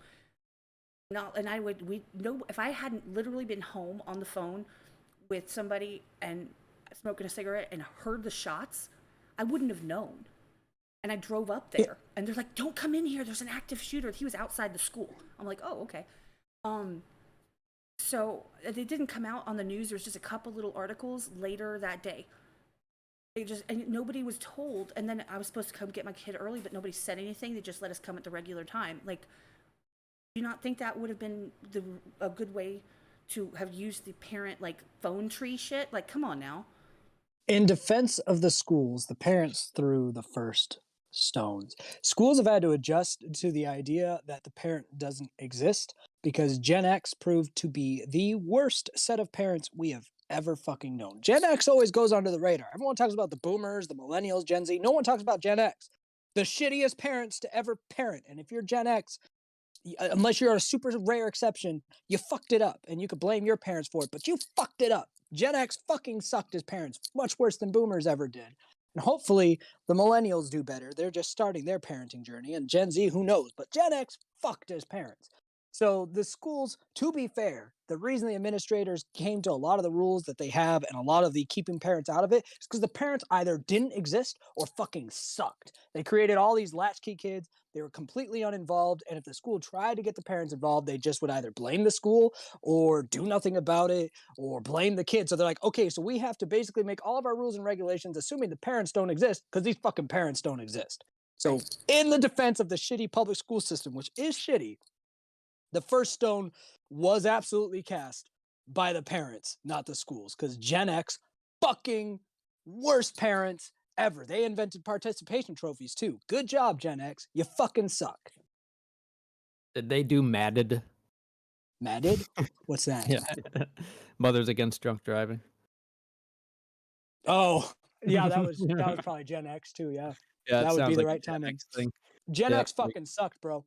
Yeah, they gave cops quotas to fucking And pull you like over. I said, they could blame their parents. Maybe it's their parents' fault.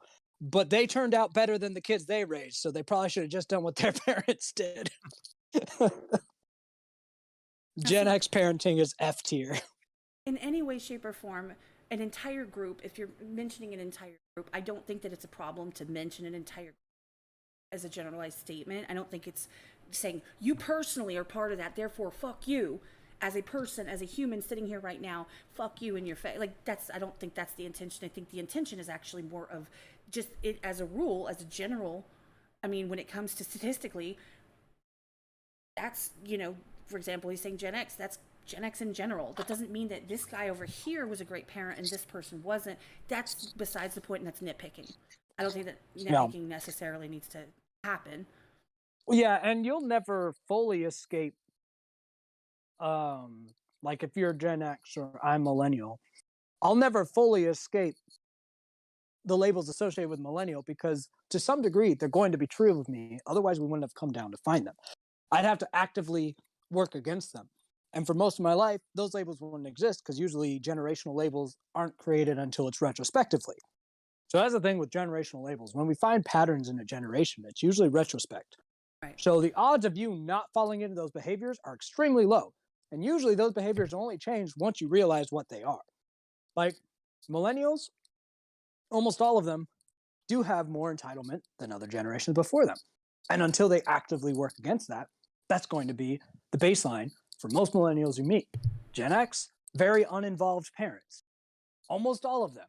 I don't know why. It's how they were. They didn't teach their kids how to fix a car or do that shit. And they can say, well, my parents didn't teach me.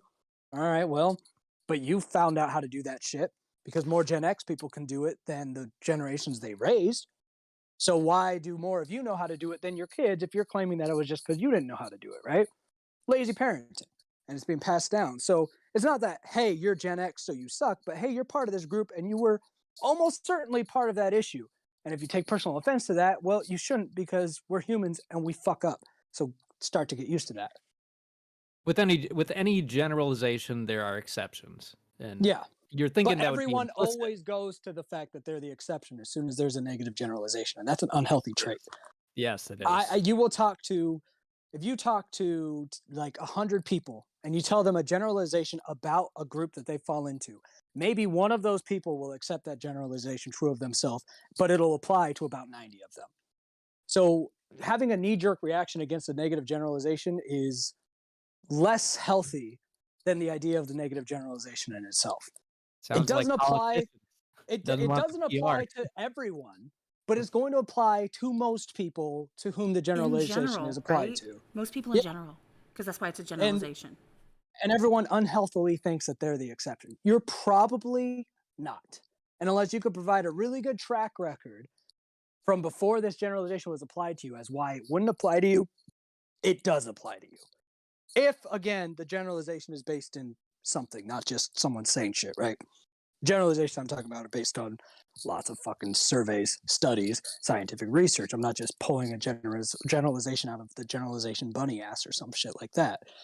But if it's a generalization founded on science, it's probably true of you if you're the target of that. And so instead of getting mad that it applies to you, find out why and how it does and how to probably fix it if it's a negative one. Well, here's the other flip side of that, and this is my personal opinion. If for some reason, let's just say it doesn't apply to you. Let's say that you did things differently, and it does not specifically apply to you. That doesn't make it any less of a correct generalization. However, Exactly. That's another big thing. Just because it doesn't apply to you doesn't mean it's not right. because, like I said, and here's the thing: other people get upset about labels.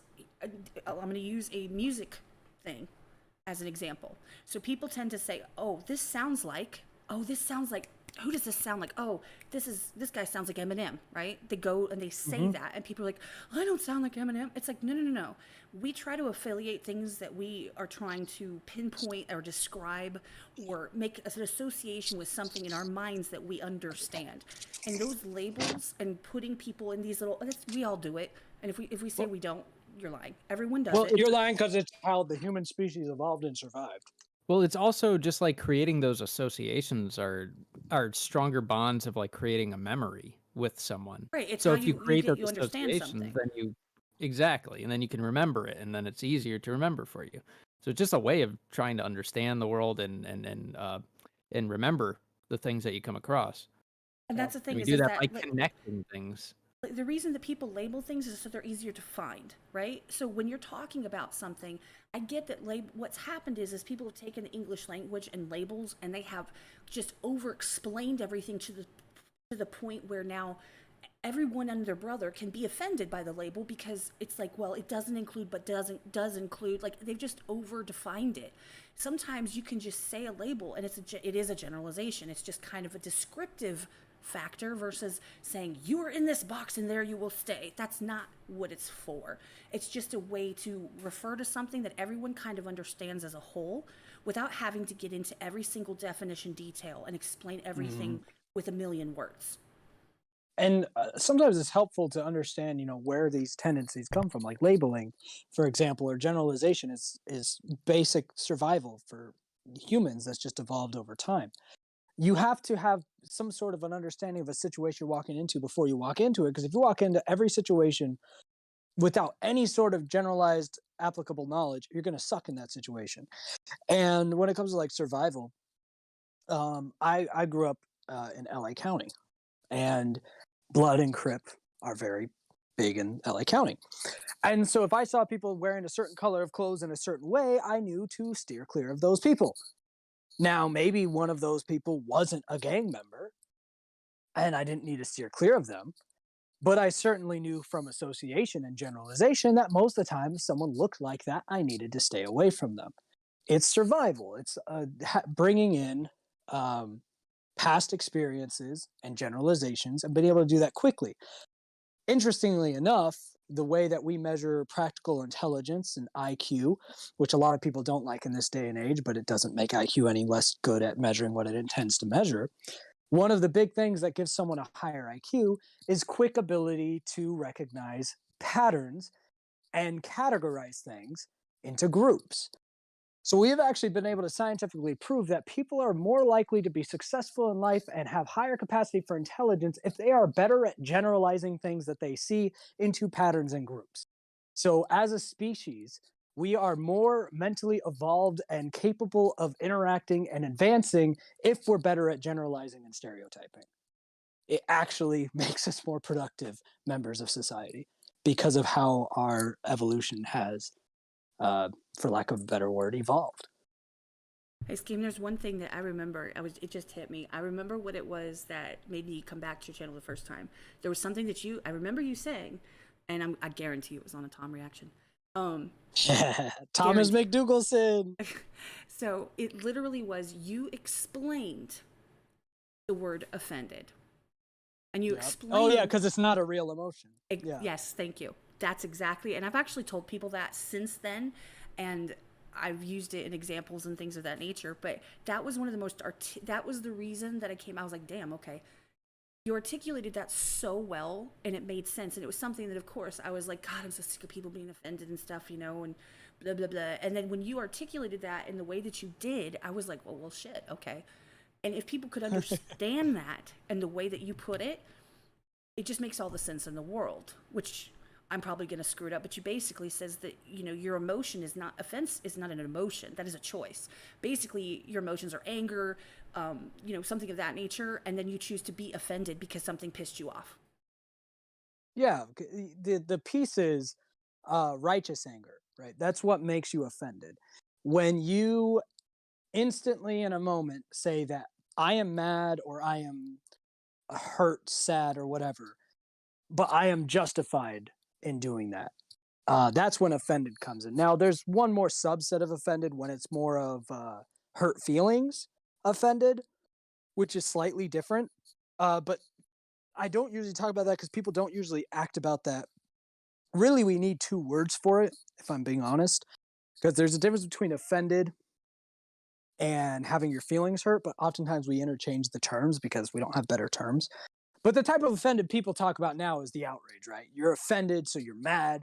Like, how could you say that? That's blah, blah, blah, blah, blah.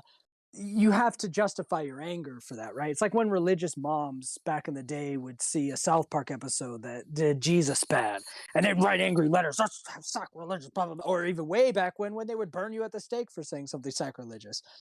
It's not a natural emotion. They got mad, and they said, I'm justified for being mad because that's heresy. That's what offended is. It's a complex emotion. You don't have that in people with severe mental disabilities. They don't get offended. They could have their feelings hurt. They could, something you could say can make them sad, but they're not going to have that I am automatically justifiably mad at you for doing that. They might just get mad at you in general, again, but it's a complex emotion, being offended. And yeah, like you said, it's just there's steps to it. It's not It's like not naturally occurring. You have to make a conscious decision to be offended, is what you're saying? It's not necessarily conscious. It can be subconscious, but it's not it's a learned trait, because by default, all you would do is be mad or sad. Offended takes it a step further, because there's usually, with something offending someone, typically there is demand for response or respite or something against the person that did the offense. Yeah. Justice, as it were.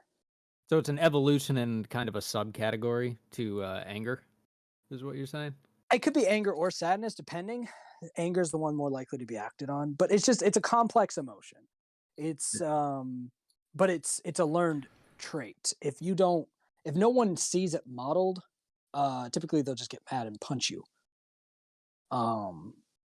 You know, you can't offend animals, but there's many animals you can make mad or sad. Being offended, being offended isn't necessarily fully natural, but that isn't to say that it totally doesn't exist, but in a way it doesn't. I keep picturing like a beaver clutching their pearls, like, how dare you? What did you just say? I can't believe it. I'm offended. I like that it's just a beaver. It was the first thing that popped up in my head, of course.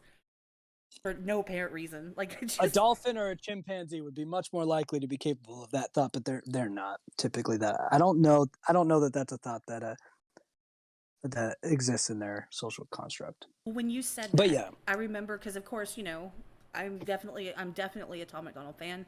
I am a fan of speaking your mind, putting it out there, and I think that people need to stop being upset because somebody doesn't agree with what they say or that it doesn't fall exactly into what you think. When everyone that's like, "Oh my God, he's meaning me specifically," like it's not that. But on the flip side, at first, there's things that you say that sometimes I'm like, "Dude, what the seriously?" And that's why I always say they make me a little bit stabby sometimes. It's not. stabby. But on the flip side of it, when you said that, that was the moment that I was like, okay. Damn it!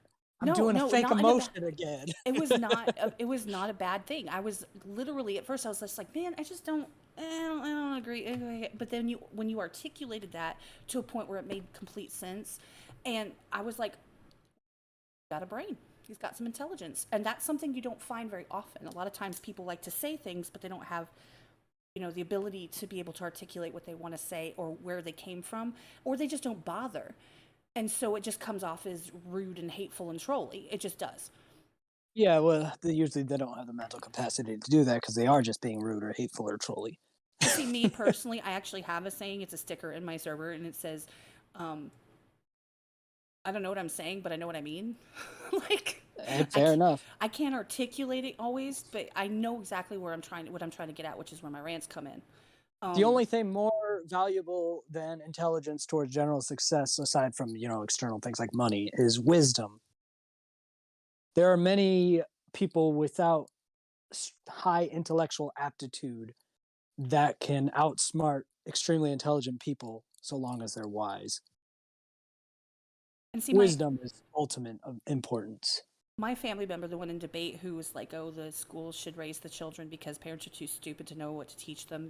That person was very into debate, and it's funny how the opinion was that their opinion was fluid, as just depending on research. I'm like, so if you're reading this specific article, right? Then your opinion can change based, oh, I read this article, therefore now I feel this type of way. And I was like, well, what about your core? What about your core values? Are there things that you are absolutes where you would put your foot down and nothing can cross, right? Those are those foundational, like when you see the movie Inside Out and you see those core values, like those things. Core memories, yeah. Yes. And they're like, well, no, everything's fluid. And I'm like, and I thought you were really smart. Like, I literally said that. I'm like, they didn't like it, but I was like, and I thought you like have all this intelligence and you can debate your ass off and you go to, nationals, you do all these things. However, when it comes No down wisdom. to sticking to your guns and saying, look, this is something that I absolutely believe in, you believe in nothing. There's nothing at that core. And I'm like, and you're telling me that the school needs to raise kids because you personally don't believe in anything and you think that whatever happens in the moment that is good for society should just happen. And I said, that's not the way to go about it. You can be as articulate and smart as you want, but if you apply it like crap, I don't know what to tell you. In mystery debaters' defense, typically with higher intelligence does come more intellectual fluidity. That is accurate. But there are things when you're wise enough for that become sticking points. They're just not the general sticking points. For me, for example, my sticking points, my dogma, is such a fucking short list. And it's basically things that are just objective truths of the world. I have zero dogmatic beliefs that have an ounce of subjective material to them. So while I have firm beliefs on certain things, they're not beliefs that I would say cannot be changed. And I've had many of my beliefs changed over time through new research or new experiences or new evidence. And I find that for most people who I've interacted with who are in intellectual areas, it's kind of a commonly held thing, is a lot more skepticism and a lot less likelihood to hold on to dogmatic truths. But the idea that nothing is influid, the idea that there are no absolutes is postmodern philosophy, which was made popular and started to be popular in the 60s and 70s. And postmodernism is so devoid of logical integrity that it just makes me laugh at how many quote unquote intellectuals buy into it. Because postmodernism at its core requires, one of the tenets is that there are no absolute truths. The irony is that in itself is an absolute truth. So your Yes. entire belief system is broken at its core No, because you believe that nothing could be absolute, but that is an absolute belief. the thing is when I did sociology, that was my favorite subject in the whole wide world. And one of the things I remember my teacher saying I'll never forget was they were talking about how perception is reality, when especially what she called it New Age thinking. Perception is reality. So if I perceive the sky as purple, or if I perceive the sky as, yellow, it doesn't matter what color. If you perceive the sky as blue, well, my perspective matters and yours doesn't, because this is my reality. My perspective is the only thing that matters. And then she says, well, what happens when those two perspectives clash? And she says, the second you ask that question, the answer to that question in the New Age thinking is, well, now you're just thinking like the old way. There is no and explanation. that's postmodernism in a nutshell, right? Yeah. They'll do the analogy of 5 different people holding on to an elephant, and all thinking that they're holding different things, and in their reality, that is the truth. And I will always point out, yeah, but the actual truth is they're holding an elephant, and if any of them figures that out, then their truth is more valid than everyone else's. The requirement of postmodern thinking is, big surprise, looping back to this, increased self-importance and narcissism. It's funny how many times we've gone back to this as the theme of all of our broken societal thoughts. Because it's a huge theme. All So downstream from it. this extreme focus on yourself as like, now to be fair, you are the most important person in your life because it's your life. But to expand that importance outside of yourself is when you get into narcissism. Right. Your importance needs to be self-contained. You are the most important person to you, but to try to project that you should be the most important to others, or that your importance manipulates their reality, is where you bring in delusion. And postmodern thought in philosophy, which is what you were just talking about, that New Age thought, different wording for it, but same philosophy, is basically the quote unquote intellectual thinker's way of justifying this narcissism. And she literally told me, and this was probably in about 2003. Every time I went to college, I got pregnant, so I dropped out. So that was like in 2003, before my son was. Like, she's literally said, just watch. She says, just watch. She goes, because this is becoming the norm, and people are really leaning into this. She goes, just watch what happens. She goes, I'm scared for what's going to happen and how people are going to be able to handle things, because when everybody thinks that their own perspective is the only perspective, and then that's the big thing, like I said, about like this community, the whole point is that you can have a conversation. You don't have to agree. You just can't be a dick. Like, you can't be a dick about it. Like, oh, well, my opinion's the only one that matters, because that makes no sense. Because you're literally, by saying your opinion, your opinion matters, unless you disagree with me, because then you're being a hypocrite, because your opinion is the only thing that matters, but yet you're telling everybody else that theirs doesn't mean shit.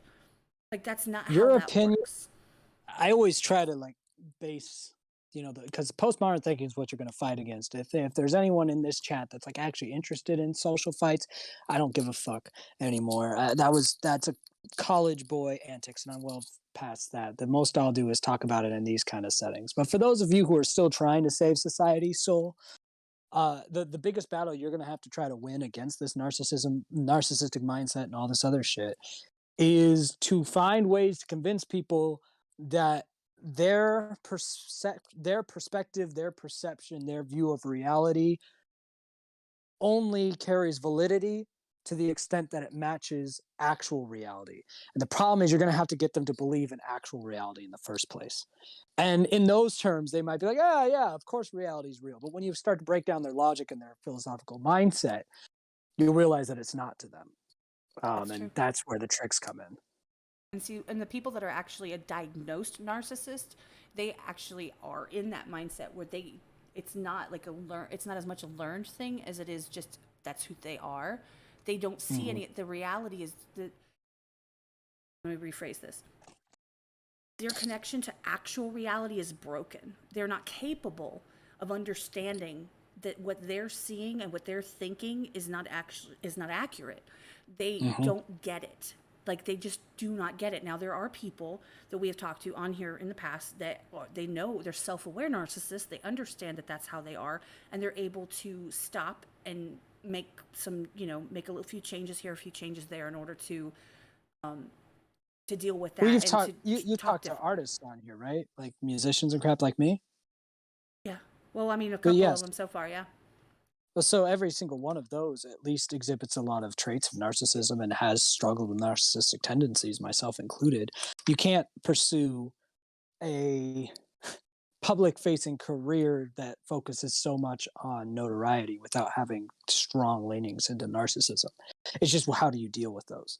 Bo Burnham, to bring him up again, he talks about this very eloquently in a lot of his music, where he just talks about that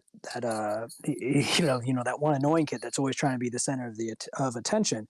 Well, an artist is that annoying kid who found a way to get paid to always be the center of attention. And artists who try to pretend that's not them, the more they try to do that, usually the worse their narcissism internally actually gets.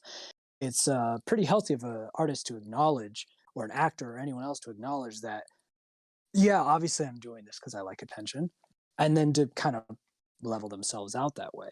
Now, there are those artists who don't do it for attention, but they're not the kind that you would see in this sort of respect. You don't see or hear anything of them usually except for their art and blurts.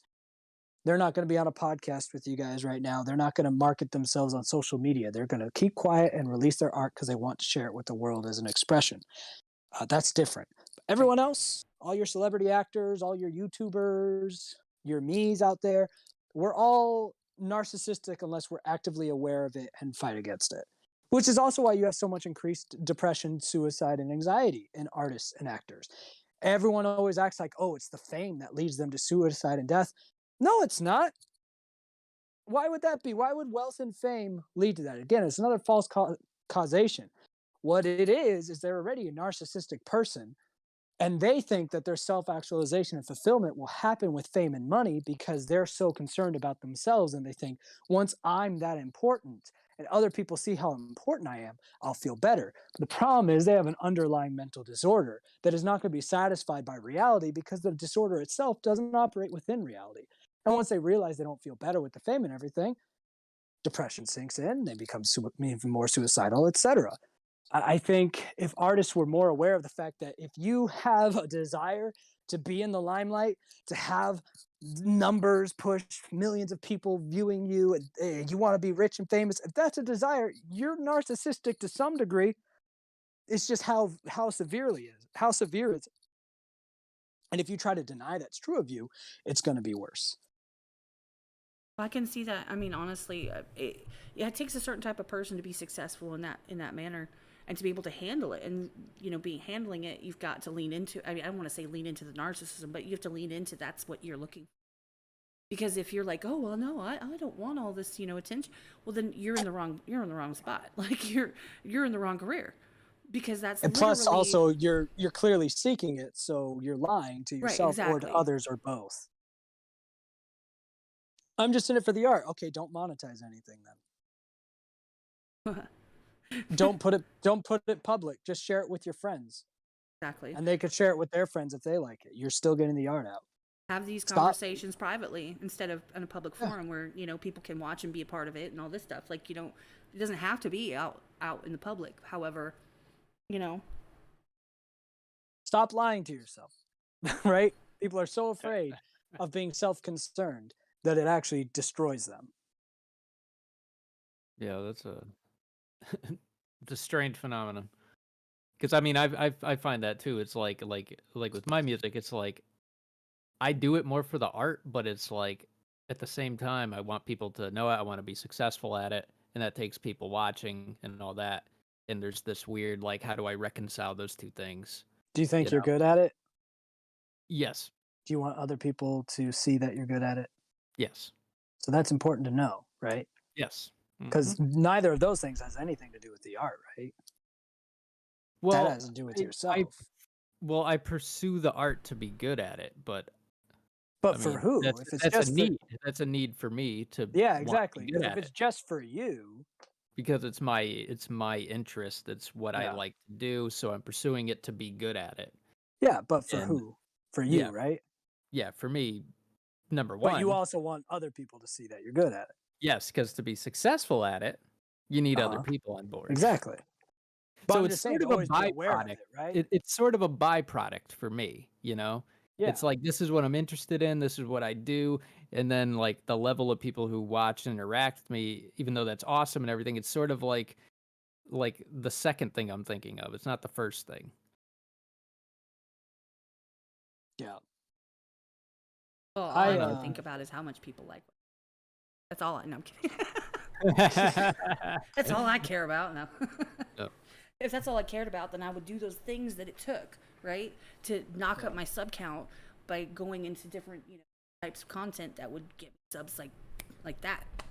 But I won't do it because honestly, it's more about being able to have the conversations, get to know people as people, get to see people for more than the persona that they put out there sometimes. Yeah.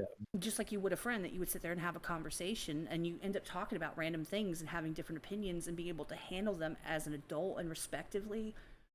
That's a better word for it. fully respect. And Well, that's and for lack of a better way to put it, which of course this sounds pompous as hell, but to help show people it's possible because obviously people aren't that fucking good at it. They're not capable of listening to other opinions and not getting upset or pissed off or immediately just angry about it. And that's fine, that to do you, boo-boo. But on the flip side, it's possible to have these conversations without being angry and without being crazy about it.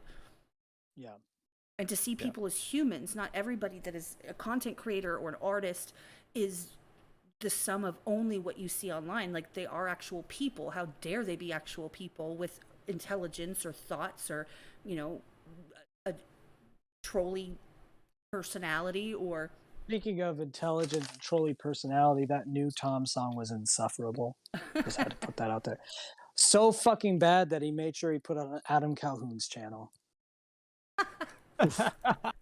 Ouch. He's like, this can't be on my channel.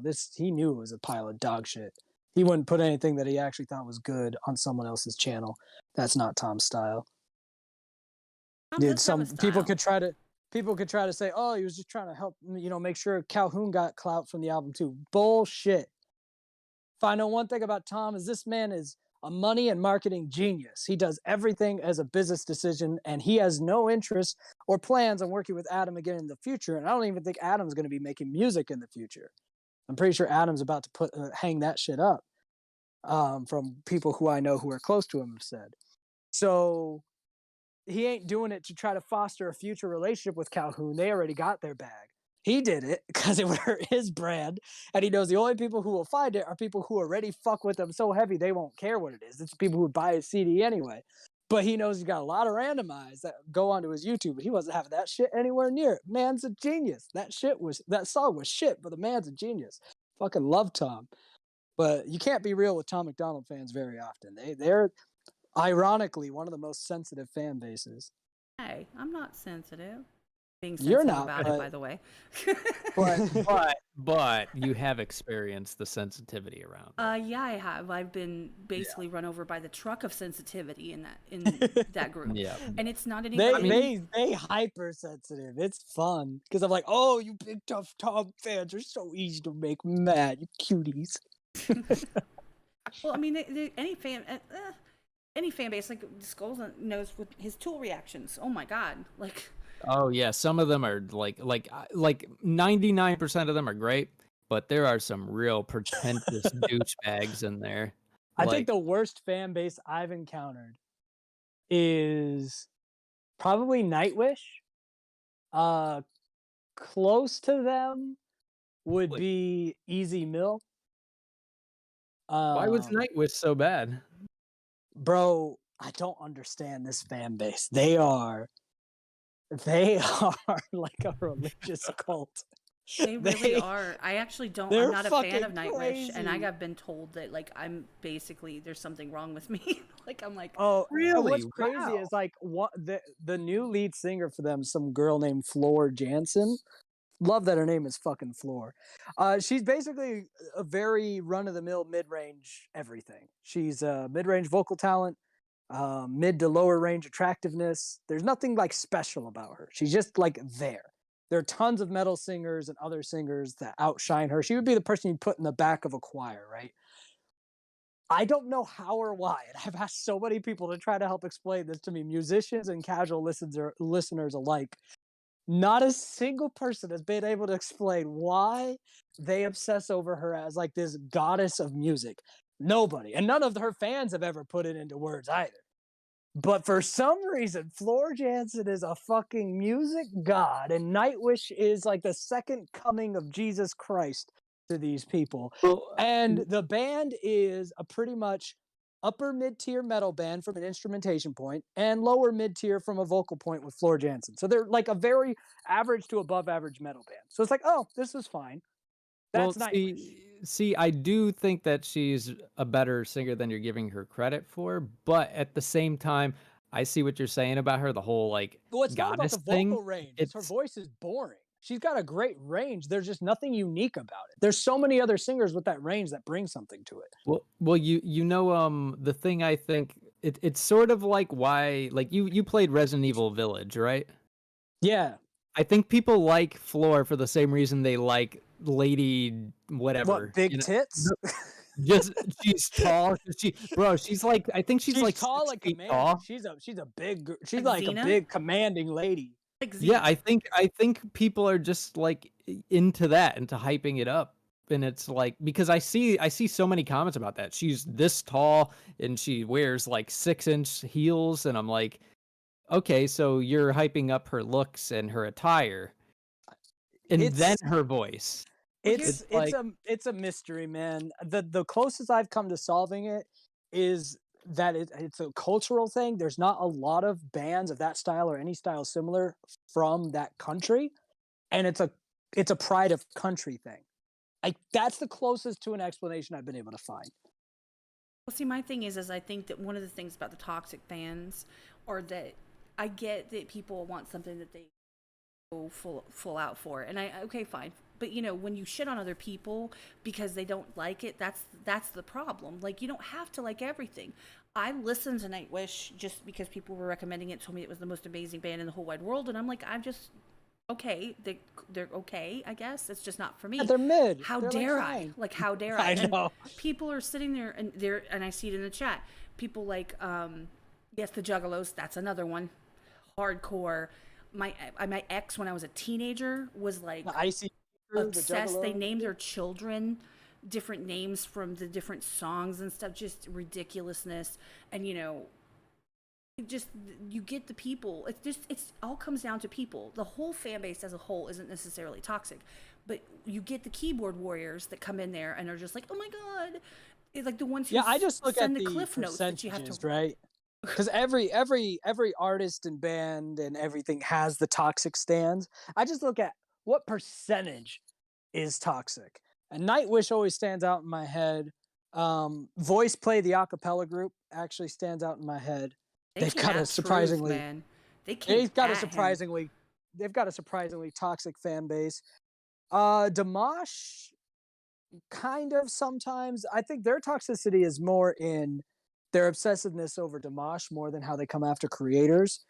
They came after me once, but when I see them overall, it's more that they're just too hyper obsessed. But again, they have a little more justification because Dimash might be the best singer to ever live. Like, he is actually really good. So at least they have more justification. Maybe that's why I don't see them as crazy as the others. But every fan base has toxic clusters. It's just what percentage of your fan base is toxic clusters, and the one that always comes to mind as the highest percentage is Nightwish.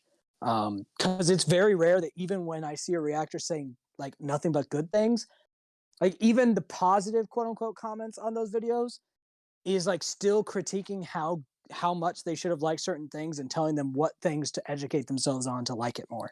You know who I see that with the most when I read, and I'm going to be honest with you, I rarely ever read comments except on my channel to see, because, you know, I look through my comments because I have to make sure I approve them and stuff. But on the flip side, other people's comments I don't usually look into. But the ones that I've seen the most on are BTS. because they give you an entire like Wikipedia article in the fucking comments.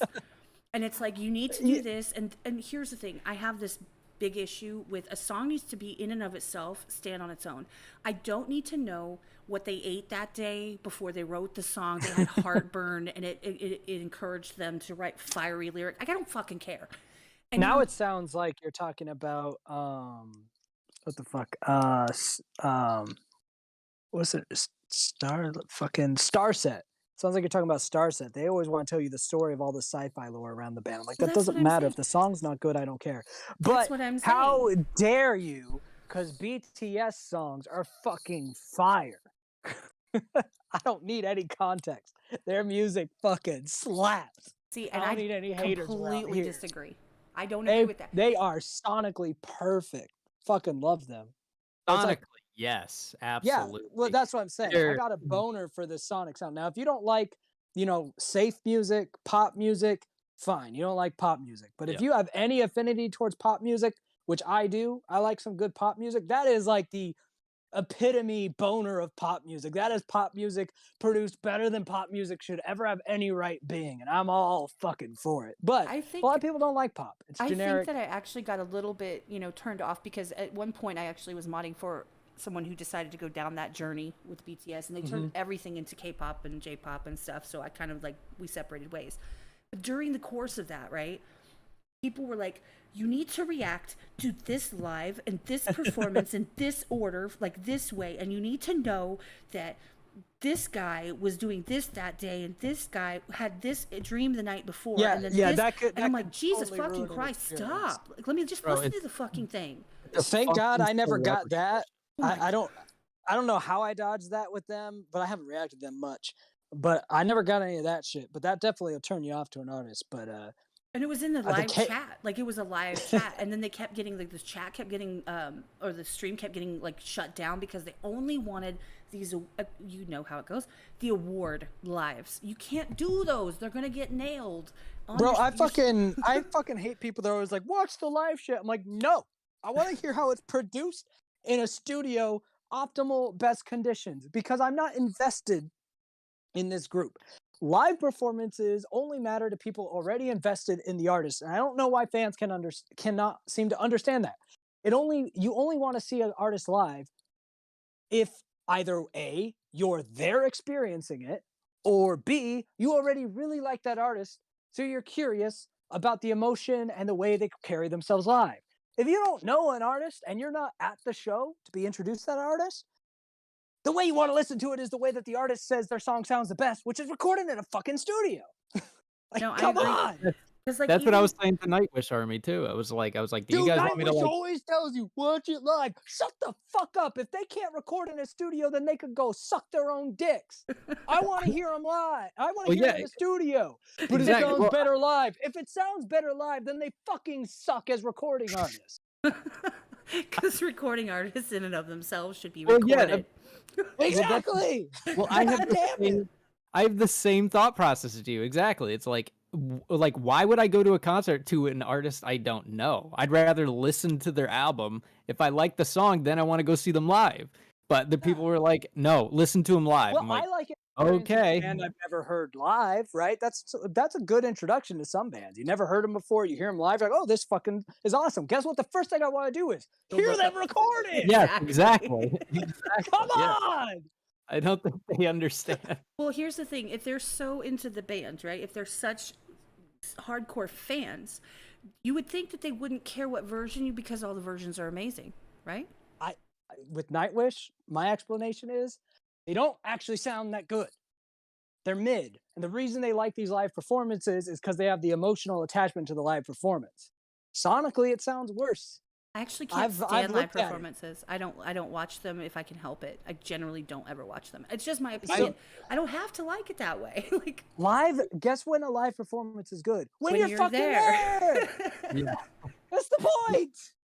Well, the thing that sort of sucks about Nightwish too is that what really makes them like gives them a lot of character and everything is their like orchestral elements, and then when you watch them live, those They are don't have really it. low. They're really low in the mix, and there's I nobody know. doing anything live, and it's like I want to hear that. Where do you go to hear that? The album version. recorded version. God, Yeah. I can't deal with people, man. Well, People see, are dumb. and a you know, little people are weird. going to come at me for this one, and that's fine. I don't care. Like, obviously, I told you, you know, I'm a Tom MacDonald fan. I'm tired of people posting the list of Tom MacDonald songs in order. Someone hears them for the first time, they're like, okay, now you go in this order. You have to go through the journey. No, you don't. No, just listen to whichever one comes up and people want to hear. Cool. I always tell these Tommy McDougalson stands, I'm like, excuse me. Don't tell me anything about Tom or what to do with Tom. I've literally been listening to Tom longer than you. Shut up. You just showed up. You Fox News cronies just fucking showed up to piss in my Cheerios. Okay? Go the fuck away. Get out. I'm not trying to appeal to you. I enjoy reacting to and clowning on Tom. It's what I've always done. I love watching you reacting to and clowning on Tom. Except when he drops one of his occasional bangers. Most of the time, it's me clowning on Tom. Look at my history of Tom reactions. I go back for like 2 years now. It's mostly just me breaking down and or clowning on Tom. That's what I've done for over 2 years. Tom knows I do it. He's commented on my shit. Nova knows I do it. She's commented on my shit. They both know the drill. Evan, the guy who engineers all their shit, comments on all of my shit pretty much. They know what's up. I love Evan's Do they channel. Do they like it? Yeah, Tom and Nova probably not a lot, but they accept it. But they don't get as pissy as you damn little, I call them piglet stands because they're not full hogs yet. They're little piglets. I'm like, shut up! You haven't been around. You don't know. When Tom drops a big old dookie, I call it a big old dookie because guess what? Tom drops some stinkers. So do I. So does every artist. That's part of the shit. If you think that an artist drops nothing but gold, you're fucking delusional. Yeah. I like the artist for the art he creates. I don't like the artist and then like everything he creates because I'm the artist. That's why I It's call like- myself a song person. I prefer You're a true songs. artist. That- You It's celebrity experiment. work. You try new shit. You do stuff that works or doesn't. You do a song that you know might not be the most pleasing to everyone, but you wanted to do it, so you did it. Is this the Which, guess moment I what? bring up MGK? Is that where this comes in? Why would you bring up MGK? Why would you do? Someone who tried something and failed miserably. Well, that's his entire career. I don't know what your point is. I've never MGK listened to an MGK song ever. Well, no. I've heard his pop rock stuff, his Blink-182 shit. It's terrible. It's an insult to pop punk, but at least he paid Travis Barker enough to try to make it seem like he's legitimate. Then he paid Avril Lavigne enough to try to make it look like he's legitimate. It's very generic. It's the biggest problem with everything MGK is, well, when it comes to pop punk and alt rock, is he can't sing. And there's levels to not being able to sing. And he's at that level of so not able to sing that not even the pitch correction can fix it. All you have to do is listen to his cover of what's that song called? Is it Misery Business or whatever? But the whoa, I never meant to brag, but I got it where I want it right now. He has a cover of that. Oh my god! And I didn't even know he did covers. That's a hard someone made song me to listen to sing, it in a too. live stream. So when you get to that big whoa, that whoa, I never met that part. Oh my god! If you thought what I just did was bad, which it was, he goes like this. Literally, and you could play it if you don't believe me. Everyone in chat, when he hits that note, it sounds like this. Whoa! I never, like, literally sounds like he's taking a shit and he's flat and below it. This is after pitch correction. He pitch corrects everything. So even the pitch correction couldn't get this note where it was trying to go. That means he was like 2 full notes below it. You just hit the brown note. This dude can't sing for shit. I'm not even a good singer. But I can point out when someone can't sing. I get by with singing. I'm not like a vocalist. It's just something that I've made myself be good enough to do to get by. That dude hasn't even done that. His voice is so shit. So I assumed for a while that he must just be good at pop punk because of how bad he was at rap. I was like, well, yeah, a lot of guys aren't very good at rap because they're better in alt rock. He's probably good at alt rock. When I heard that he was starting alt rock, then listen to that. I was like, oh, this guy's just bad at everything. He's just, the Paris Hilton of music. You're famous because you're famous, and you find reasons for people to legitimatize your fame. Like we were talking about at the start of this, the whole herd mindset. People just like it because it's popular. He made a whole career off of it. Good job. Welcome to the wealth and fame. But don't you dare try to get me to believe that you've ever released anything that wasn't the inside of a rectum. Well, honestly, I'm gonna tell you the one time I did the ones I absolutely loved from him was when he did the Sail. He did Sail. I mean, that was the one song I liked from him. That one and the one with Youngblood. Other than that, I actually have pretty much. No, do not bring up that Youngblood song. Youngblood carried that song so heavy I that know, people that's thought what I'm- MGK did a good verse. That's what That I'm don't- saying because Youngblood was in it. He did amazing. Youngblood did so fucking well, but don't give Kelly the pass. He No, brought I'm that saying that's a down. song that I've heard that I liked. I didn't say it Okay, was. yeah, because the song's fucking fire, except for MGK, because Youngblood is so damn good. I like his Medication. That song is like one of my fucking favorites. But Dude, Youngblood is fucking fire. because he does the medication. I love that fucking song. I don't know why, and I love the video for it. I think it was badass. But anyway, I'm just saying, like, I'm a song person, not an album person. Like, I generally, I like songs because not every song is something I want to hear. People like, I have to hear the album from start to finish in a row. Okay, cool. That's you, and if you want to do that, cool. But I might listen to it so I can see what songs pop out to me, and then I have a skip function on my CD player in my car. Like, I go to the songs I like. That's that simple. I don't like everything that everyone does from every album just because they are who they are. You know, I don't think that they're good because they're a person. It's also a matter of like how much time do you have to devote. Like if you're going on like a 15-minute drive, you can't listen to a fucking 60-minute album, you know? Like you're gonna pick the songs you want to listen to, you know? It's like Yeah, man. I There's know. very like few artists. very It's like few a no skip matter. albums I've ever heard. But I also get into modes where I just listen to records though, so that's no Yeah, skips. no, I actually prefer listening to music like that, but it's also a matter of like the artist's ambition. Not Well, every some artist artists wants just to make make a whole mixtapes and album shit. that's So a yeah, lot of artists make mixtapes which aren't really they don't really have a cohesive story front to back.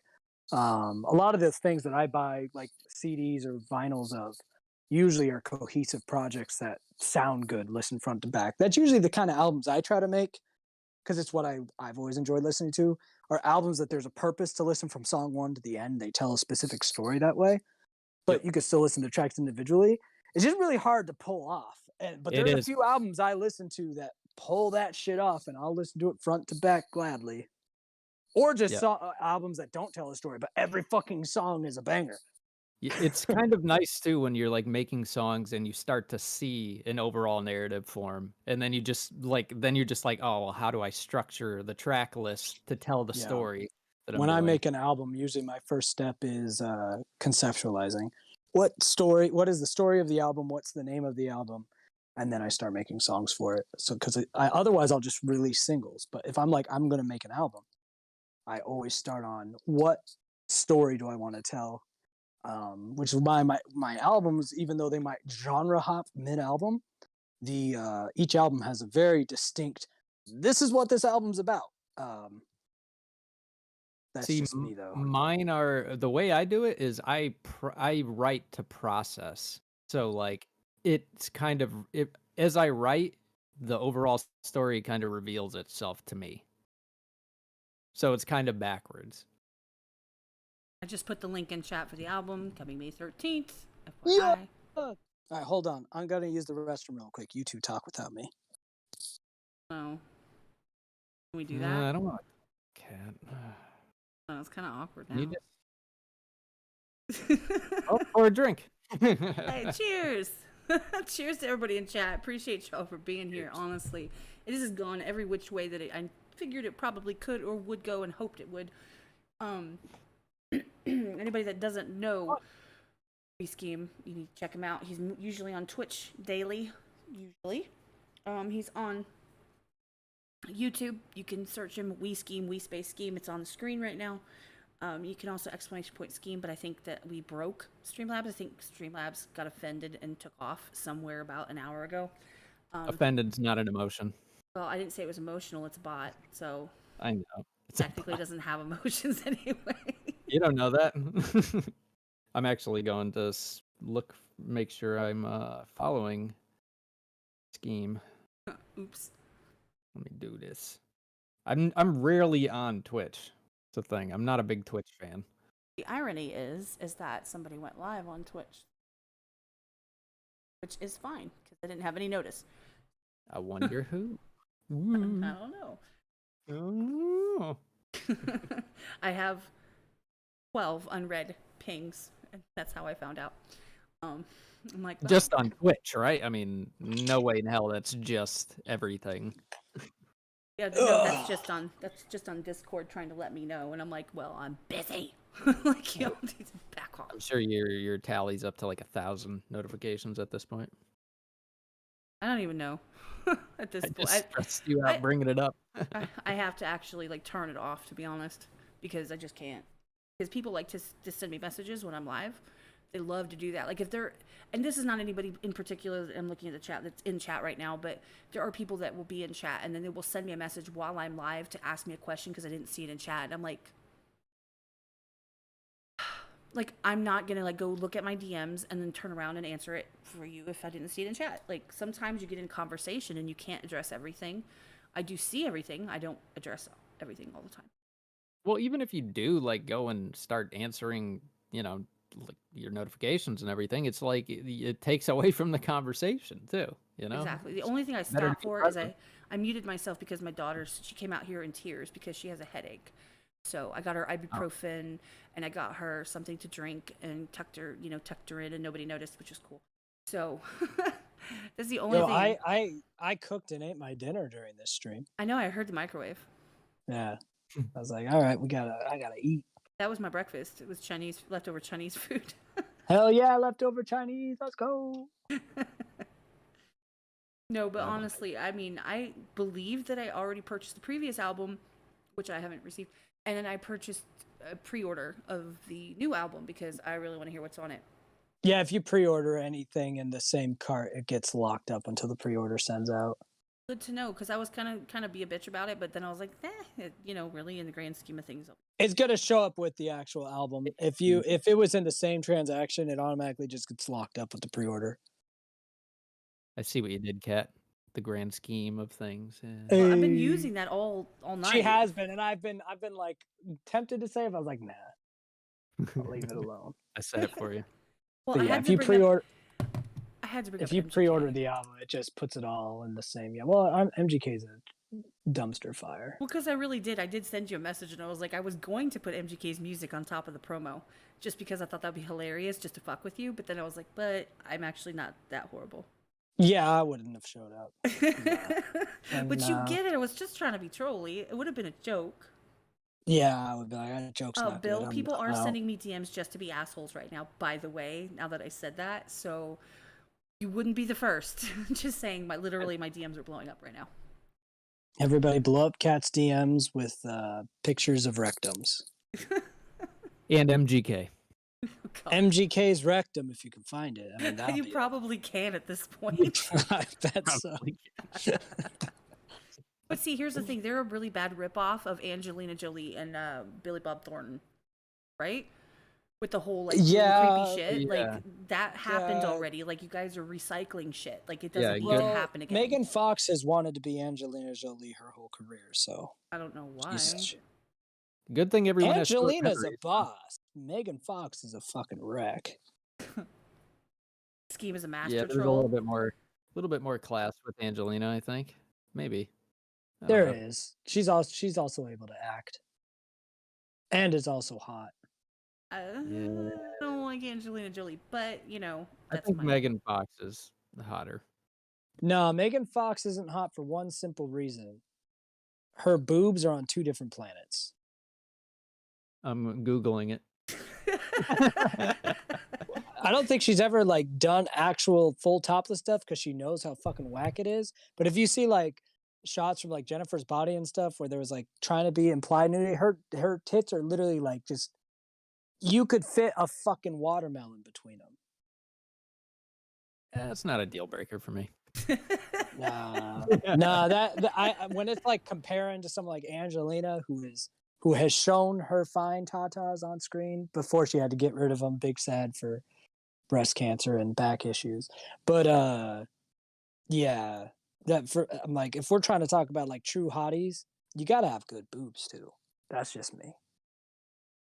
Well, boobs are overrated, and I only say that because False. to me they are, because I live with them every day. No, women and men. The so- boobs are the one unifier. Everybody can like boobs. Straight, gay, bi, woman, man. We all like boobs. Probably because we have to use them to be alive at first. My poor children didn't get that. All back to survival. That's right. Always Full back to circle, let's survival. go. Bro, so many full circles. Oh man. I went a weird place with that one. When he Yeah, was it's saying just I circle guess it's jerk just earlier. like I guess it's just like inconvenience with Megan Fox because like they're aiming away from you. You gotta have a weird... You gotta kind of go on a trip to get to them, you know? That's why you. So that's for you. It's a part of the adventure.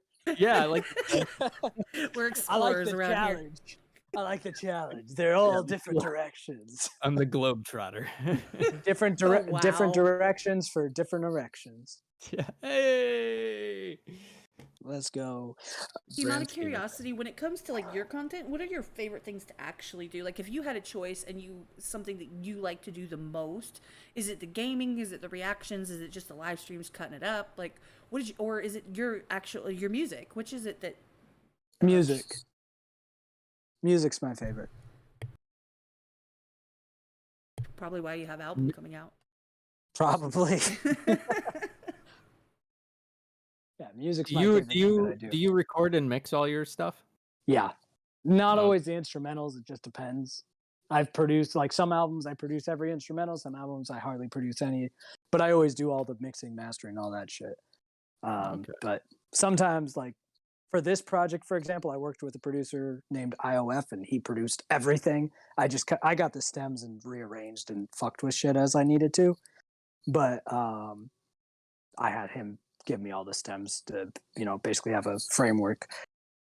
That Because makes I'm it not great at composing pop punk music, so I wanted someone else to do it. I'm good with the vocals and the writing for it, but could I produce pop punk music? Yes, I did it for a Christmas pop punk album. I produced that album,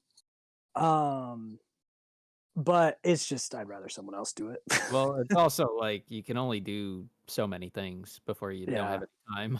So it's like, where do you want yeah, I've got a bunch of other shit I have to do as well. So like if I'm making, I try to, I do a mix. Sometimes I'm producing the instrumentals myself. Sometimes I'm not. For a while, I had to produce everything myself because it was like this weird insecurity where if I'm not producing it, people won't think that I can. I'm like, I don't fucking care if people think I can or not. If there's a good instrumental that I can lease, I'm just gonna do that. Yeah, that's Anti-band. like- That is the best reason to join. To be completely honest. Especially with Wait, what? somebody that has a brain. What now? He says, I joined your channel scheme because we don't agree on everything is that bad. No, that's not bad at all. Nah, that's awesome. Oh, I haven't looked in the chat for like this whole time. That's probably bad. I looked at the chat like the first like 10 minutes. And then I think the first time we actually started like probably when we started talking about human survival, I think was the last time I looked at the chat. So whenever that was like 5 minutes into the stream. Well, it's like a thing for me. I probably should have been checking into the chat. My bad. Oh, we read them No, all. Thanks the for way. joining. I mean, I tend to just chime in. I mean, like whenever you and Kat were talking, I just like hopped in Yeah, I there think there was like 2 times I sat down and looked at it, but I haven't like I've been just like pacing around my basement. I haven't been like looking at it. My At the bad, end of the day- guys. At the end of the day, Hopefully you people guys hate didn't listening have to any talk. like great takes that I missed. No, we were reading them off just, to add to the conversation. We were reading some of them off. And by the way, Spazzy says, Yes, you had my back. Megan Fox has a different face now. Does she? Of course. Yeah, she it's does. pretty She's it's fucking pretty LA. rough. It's pretty rough. Her old face was definitely better. I'm gonna look up Megan Fox before after face. Let's see. See how it is. He's Googling. She didn't Renee Zellweger herself at least, but it's still not pretty. Oh, okay. As long as it's not like, Michael Jackson bad. She looks like she's changed up her face under the knife, but it's not flattering. That was a sweet way to say what he just said. Man, trying to I be mean, all they both look nice. good, but Skulls says he'd still smash. smash or pass. That needs to be a new Smash. content. A smash or pass. Smash or pass. Smash. I did that of all of the Pokemon, and I regret every moment of it. You know, I it's saw just, Markiplier did it, and I was like, that's a really good idea, and I hate you, Markiplier. So then I did it, and I hated every minute of it, but I loved it. It's like 800 Pokemon. God. It took for fucking ever to edit that video. So I had a little counter that counted every single smash or pass. God dang. bro, even her boobs changed. Are they closer together now? Yes. She They did are. it. She All did right, it. She might be Yeah. smashable now. She might have upgraded to smashable. You could still Hold put like on. a fist I in gotta between do- them, you know? Megan Fox before and after surgery. Let's see how she did. She looks so much more relatable back then. Before. Dude, the before version of her face was like hot. Now it's like, ugh. It's like It's It looks not like a fake bad. Angelina Jolie. She's really trying, man. It's not that she looks bad. It's just she looks exactly what like a bitchy Hollywood person. She looks would like like. Wish.com Angelina Jolie now. She really does. Hold on, I'm gonna have to Google Angelina Jolie. And let's see.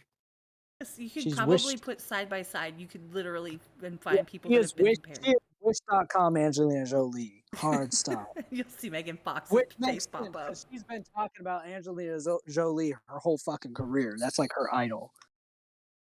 Okay. Yeah, she's just too skinny for me. Like Dude, scary. Megan Fox is skinnier than her. She doesn't look it. Not in the face, anyways. Megan Fox's body fat percentage is definitely lower than Jolie's. Because Jolie's actually got some muscle on her. Megan Fox is just like, ew. Well, But see, yeah, I could see what you mean in the face because Angelina Jolie has very pronounced Yeah, structure in her bone face. structure. last Yep. time that I saw Angelina Jolie was probably like last time I actually accidentally saw her on a cover of something was when she was like skeletal, like the creepy like Skeletor kind of type of like in a bathing suit, and it was like what? Like, you like ill or something? She had a lot of health issues. That's one of the reasons she got really skinny. She had to like have surgery to remove her breasts and stuff. It's been a rough go for Angelina in her later life. Well, you know, I'm team Jennifer Aniston, so you know, fuck Angelina. But okay. Jennifer Aniston is a psycho bitch compared to Angelina Jolie. You know this, right? Like, I don't want to be the one to burst your bubble. I just but said I she's was like- team her. Damn it. Okay. I was just making sure you know, like, of the two of them, the one who had a vial of her lover's blood in a necklace was the less crazy one. That's all you need to know. Well, I mean, then Like, they're Jennifer both Aniston crazy. went and got with John Mayer, and then he made that damn song. Like, was it Wine and Ambien or some shit? I was like, damn. It was supposed Jennifer Aniston is a nut. That's why Adam Sandler was always smart enough never to have their friendship be romantic. He was like, I like you, we're good friends, but you crazy. Well, I Also, mean, Adam Sandler does not get enough respect for being like one of the like most baller gentlemen in all of Hollywood. Dude, all I know is I want to be Charlie Day in Horrible Bosses. Just saying. Charlie Day is hilarious. I love And it. yes, everybody wants to be Charlie Day in Horrible Bosses. Yeah. I need to go Actually, get my no, they teeth don't, because cleaned. that's Jennifer Aniston's real personality on screen. That's, Sounds great. that's only good when it's hypothetical and not happening to you. Yeah. Oh, my God. Oh, fucking She did say dude. she did say stay eternally hot though. She did. Yeah, she's she gorgeous. did figure it out. She's like 50 something now. Still hot. She's in Still on Hollywood. everyone's Important. smashes list. You can't Yeah. fucking let that. It's You like know, on my hall that- pass list. Your hall pass? What the fuck are you talking about? What hall are you? The hall that I will never go down. It's got like the red rum chicks at the end. I'm like, nope. However, Oh. It's got Ryan Reynolds are and it Margot those- does have Robbie. Ryan Reynolds in there. Does it have Margot Robbie in there, or are you No. not cultured? Who's Brandy from Joe Dirt? I mean, I go. Oh, for her. you her? I got the Fucking Joe pillow. Dirt reference. God dang, but you not wrong. I don't know what she's looking like these days, but in the No, Joe I'm- Dirt days. No, yeah, I solidified them in the context that I remember them, and Brandy from Joe Dirt was Yo, Fine. she Oh my she God. was something, man. I remember that. That movie was not good, but I watched it multiple times. And Brandy was no no small part of that. Well, maybe I'll watch it one more time. Yeah, what's her name? Brittany Daniel. you just unlocked a core memory, man. I hadn't thought about Brandy from Joe Dirt in years. My repressed puberty memories. That's right. Well, you know, when you know, Dude, you her know, in right? those damn Daisy Dukes and that little brown frilly thing. Yeah. Yeah, she carried that movie. Like, I don't swing that way, but if I ever did, I've got like my list. Nah, we all swing that way when it's the conditions are right.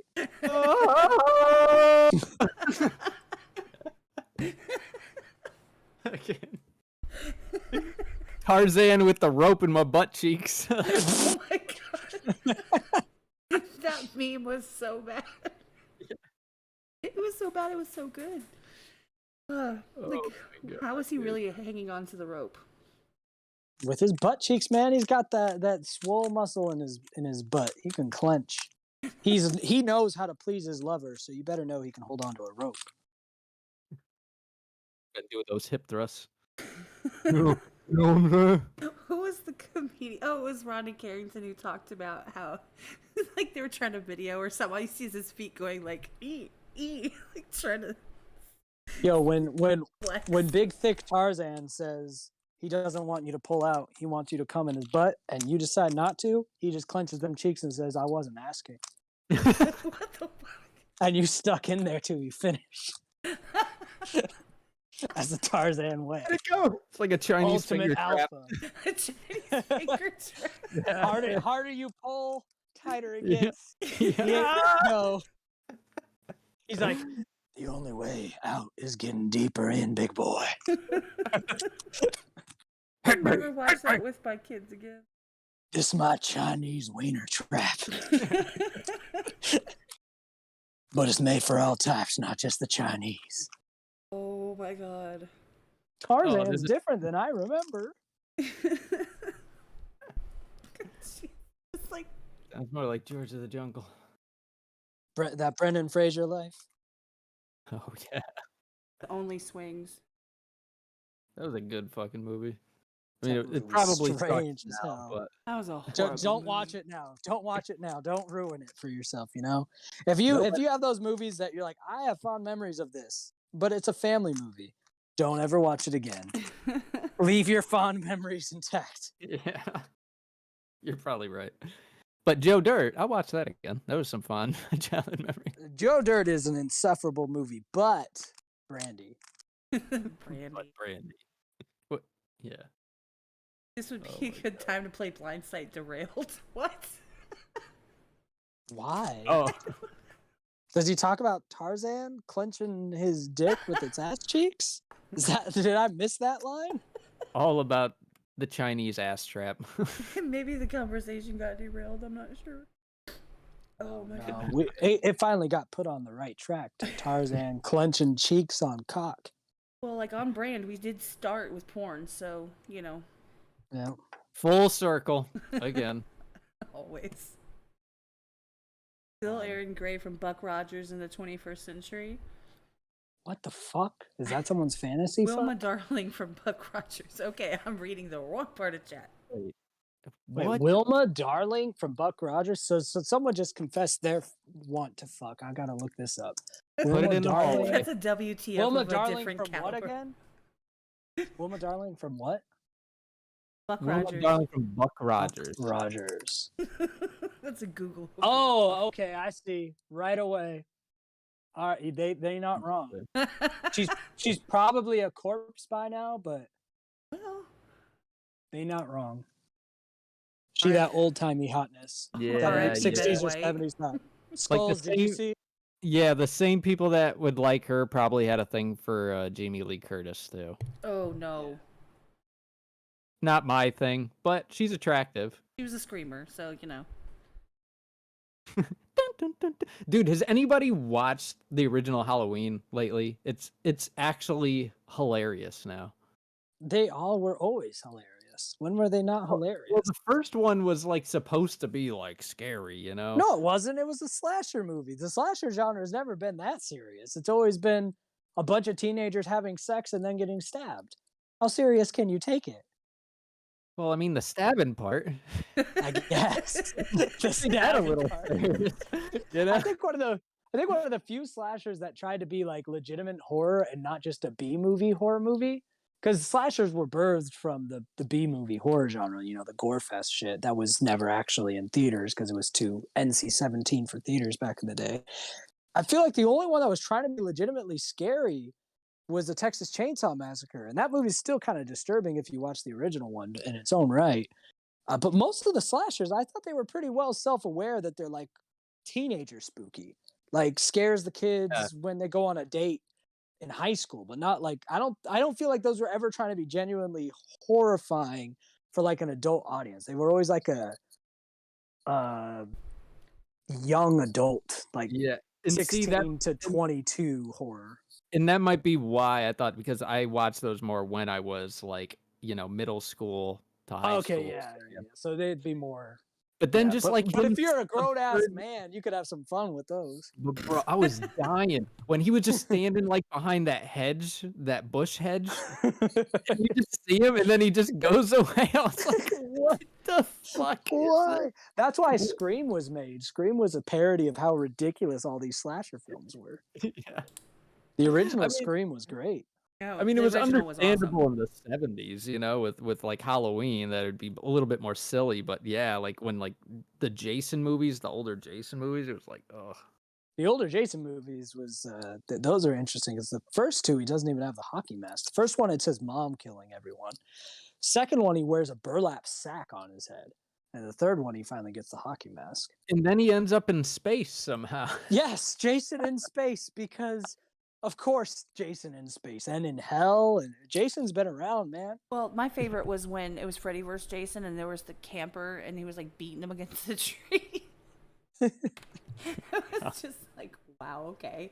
He was Then just they did the swinging. Friday the 13th reboot, which was more porn than anything. It was like a Skinamax film. There was tons of like extended sex scenes. I was like, I remember there were sex scenes in this series, but you guys are going full like Cinemax after 3 o'clock energy here. And like, and they did like the first 3 Jason movies, like hybrid into one. Like the first scene of the movie, you get introduced to a cast of characters who fuck each other and then all get killed by Jason's mom. Then the second scene, you get a new group of teenagers who get killed by burlap sack Jason. Then the last part of the movie, you get a new group of teenagers killed by hockey mask Jason. I'm like, you just did all 3 of them in like a 2-hour, hour and a half or something. Just fucking insanity. It was the weirdest thing I've Yeah, ever you're seen. you're sitting If- there with a giant scarection. Like I don't know how to feel right now. Bro, if you People guys getting murdered and fucking, what do I do? if you ever want a masterclass in just excess of the horror slasher genre, just watch the reboot Friday the 13th. It literally smashes in 3 Friday the 13th films and just stupid gratuitous gore and sex. I didn't enjoy it that much because usually I go to slashers for a little different of a vibe, but I applauded it for just being unashamedly the most slasher horror film of all slasher horror films. It was just so proud of what mess that it was.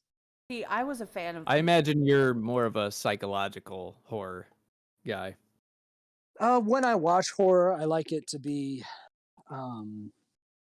I don't know, good as a movie. I think with movies, it's just about I want it to be a good movie, which most horror is not a good movie. Evil Dead. ever see the Army Babadook? of Darkness was hilarious, by the way. Well, those are good for a different reason. I Bruce don't mind Campbell. when a movie's like B movie energy and it's just like it understands that it's cringe and cheesy. That's enjoyable. Like Cabin in the Woods, I thought was a Cabin in the Woods was fucking great. yeah, that was a good movie. But yeah, it's just I guess I think it's a matter of that ambition. It's like if you can see the self-awareness and what they're trying to do, it's like if they Yeah. achieve the goal, then it's a good movie. You know? Horror is hard to pull off unironically. Like I like horror movies that are just like stupid with it. But what happens is when a horror movie is like trying to be serious and then fails, it's just like the worst. And that's most horror movies. Yeah. Well, See, the I think thing The that- Conjuring, the first one, is a very good movie. Yep. And the rest of the Conjuring series is mid to low tier, but the first one is fucking fantastic. Yeah, I loved the first one. The second one I thought was slightly worse. And then it It just just felt kind of like, spiraled from there. But I feel like, Annabelle was shit. oh yeah, I didn't even care to watch those. The Conjuring 3 wasn't very good.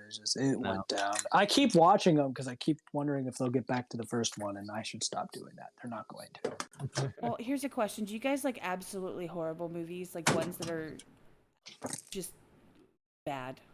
Like The Room with Jimmy Well, Lazar, okay, whatever so his name is. the guy from Big Bang Theory, Which guy? Johnny Galecki, he played Leonard. Okay. He was in National Lampoon's Christmas Vacation. He's Clark Griswold's kid. Fun fact. I'm trying to Google it. This movie was the worst thing I'd ever seen. I actually watched it the whole way through, hoping that it would get better, and it. But was it bad enough to be good, or was it just bad? It was horrible. I cannot believe I wasted all this time. However, I now have seen officially the worst movie I've ever seen in my entire life. See, I like movies that are so bad they're good, but not movies that are just There it is. bad. The Cleanse. The Cleanse. It's called The Cleanse. Does he drink like a juice and Yes. then shit the whole movie? They go to these like cabins in the middle of nowhere, right? And they It's a horror film. Yeah, I don't know what it is. It's supposed to be. And they start drinking this stuff, right? And then they start seeing like these things happening, and there's these creatures, and they come from that. It's just ridiculous on every level. And in fact, and I'm just, spoiler alert, it doesn't go anywhere. You will never get satisfaction out of this movie, but watching the shit show is it is so cringy, like so bad that it's almost worth it. Like, I've been trying to get everybody to watch it. I've been trying because I'm like, you will not regret seeing the worst movie ever. See, my shitty movies are the ones that know they're shitty movies. Those are my favorites. Thanksgiving is about a killer turkey on Thanksgiving with such great catchphrases as "gobble gobble, motherfucker" as he kills people, and flashbacks to after someone's best friend dies. Are you okay? We used to eat ice cream, and like two grown men wearing like spin top hats eating ice cream in like a dramatic montage. Oh my god! Those are Velocipaster. I've heard of that. I've heard of that. A pastor that turns into a velociraptor and starts like enacting Jesus's judgment as a raptor. I swear, like those. Sarah she was in the chat earlier. She's one of our good friends. I swear they were talking about that like 6 months ago and trying to get everybody to watch Velocipaster. Yeah, those are the kind of bad movies I like to watch. Sharknado. I was going to say Sharknado. Version of that. Did you ever hear of Sharknado? If a movie is accidentally bad, it has to be a special level of accidentally bad for me to enjoy. Zombievers? Okay. One that I wanted to see was Rubber, which was about like a killer tire. I haven't seen that yet. I've heard of it, and I want to see it. It's about literally a tire that kills people, just like this one rogue tire, just like wrecking people. Maximum and I want to Overdrive from Wish.com. I want to see it so fucking bad, but I've never found a way to watch it. Yeah. It's just called Rubber. I want to see that one so bad. And it got decent ratings too, which is mind-blowing. Well, because it's very self-aware. I'm all about one. Frankenhooker? Like what?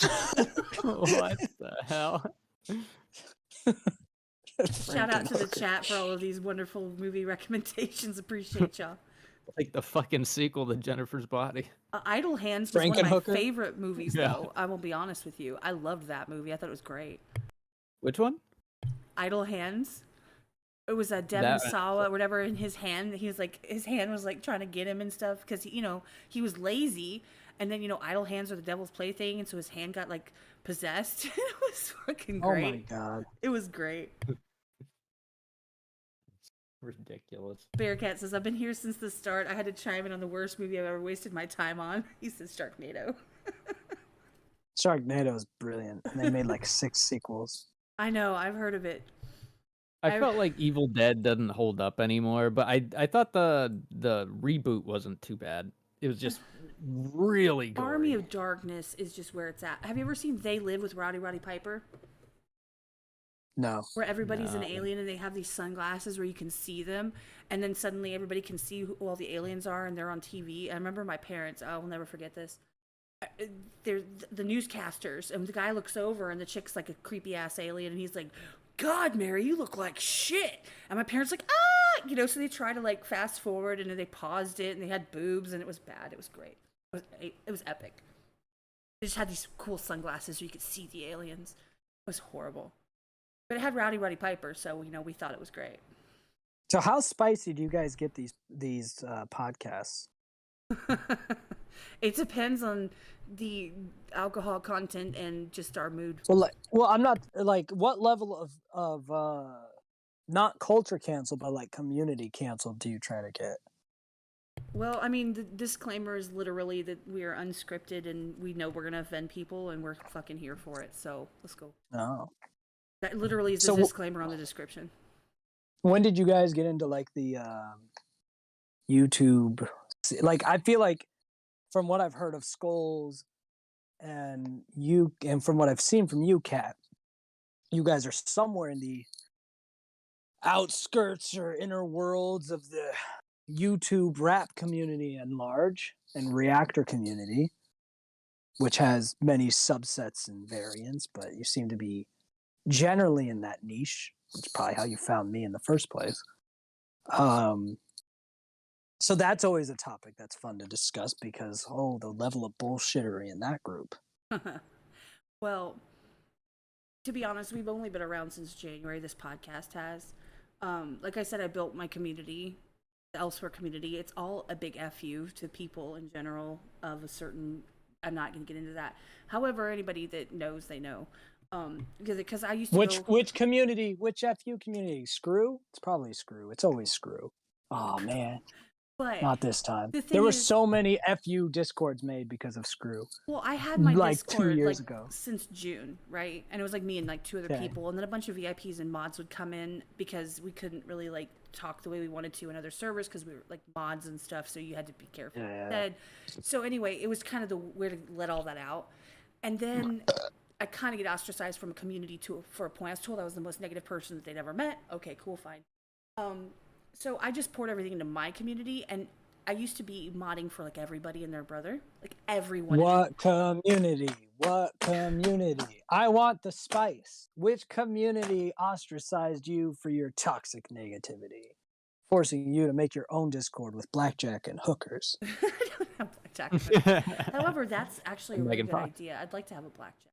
But anyway, the thing is that I was always modding for everyone, and they would say, you can't promo. You can't say that you're... I said, well, I just said I would have somewhere to be in like 10 minutes. It starts at 7. They're like, but you can't say that because people know you mod for all these people, so they're going to ask you where you're going, and that's technically promo. And I'm like, fine, I'm going elsewhere, okay? I'm not going to be here. I'll be elsewhere. Fine. So that's where the name came from. It was like a big like whatever, because I wasn't allowed to say, oh, I'm jumping into a live, or hey, I gotta go. I wasn't allowed to say it. It was that bad. So that's where that came from. I built a community, had people start coming in, and then in January we started the podcast. Literally, we were talking, and I was like, what does this button do? We're live. Like ratchet ass streams at the beginning. Not saying it's any less ratchet now, but can we make it more ratchet by you saying the community that you are slamming right now? No. I want full ratchet, damn it.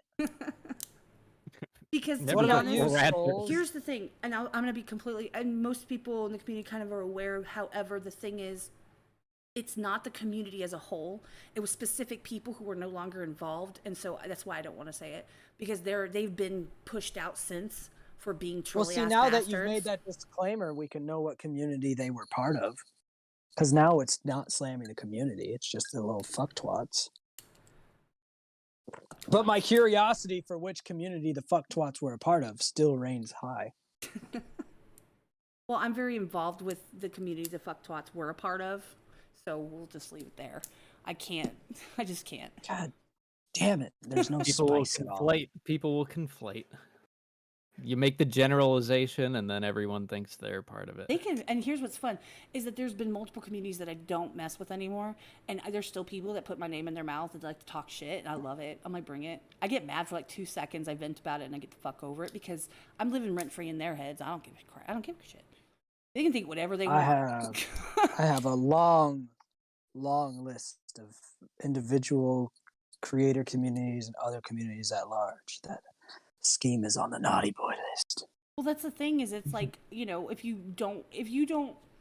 there's certain people with certain types of content that you don't think is good, like that's just not for you, you're not allowed to say, well, you know what, this is just not for me. Maybe it's the subject matter, whatever, because then, oh my God, how dare you disagree with me? The echo chamber is broken. Oh, And- that's not the only reason I'm ostracized from these communities. No. There's plenty of different reasons for that. Well, I mean, Ugh. this whole the way we started was bringing, like, obviously we're really close with Nick the actor. Truth No Lie, Beast Bars and Delivery, he was in here earlier. Those are the two that I mainly mod for now, and I've been friends with them a long time. Skulls, of course, and there are other Bearcats, a reactor. So we were bringing a lot of reactors on. Just Jen's one of them. XMC has been on. Keto's been on. Like there's a whole list. So it was more like giving an opportunity to have a conversation with people that they just see they're doing like reactions and they in the live do my song and say, hey, they're fucking people too, and they actually have some decent ass opinions and conversations, Some of them. No, some of them. I generally don't hang around people that are just dumbasses. Like I try not to. That's a good practice. I'm just saying, like, I'm not saying I'm perfect. I mean, people probably think I'm a dumb. I don't care. But that's the thing is you can have conversations with people and not agree with them. And that's what it kind of started from. And then we've started to bring artists on. We've had a couple of artists. Then we did the rap competition on Friday, which went swimmingly. I pulled it together in 4 days. So, shout out me. Yay. Somehow did pull that shit off. And it was fun. Like, it was actually fun. I had a great time. I think most people that were there had a great time. Yeah. But I have some, metal bands that are planning on coming on. I've got some other types of artists and, I have some authors that I'm considering. Haven't decided yet. I have like Hateful J is scheduled for next Monday. I've got like 3 other people that I'm waiting on the tentative dates and one musician that I'm waiting on. It's just, we're kind of all over the place, but I think that's where we like to be. A little bit of everything all of the time. Pretty much. Because you never know when you have a completely non-scripted, it can go anywhere. The conversation can go from, your pet to, the situation in, Ukraine, or it could go, why did you fuck my mother? It could go there too. Wait, what? Am I missing something? Well, it could go there. I mean, if that was the case.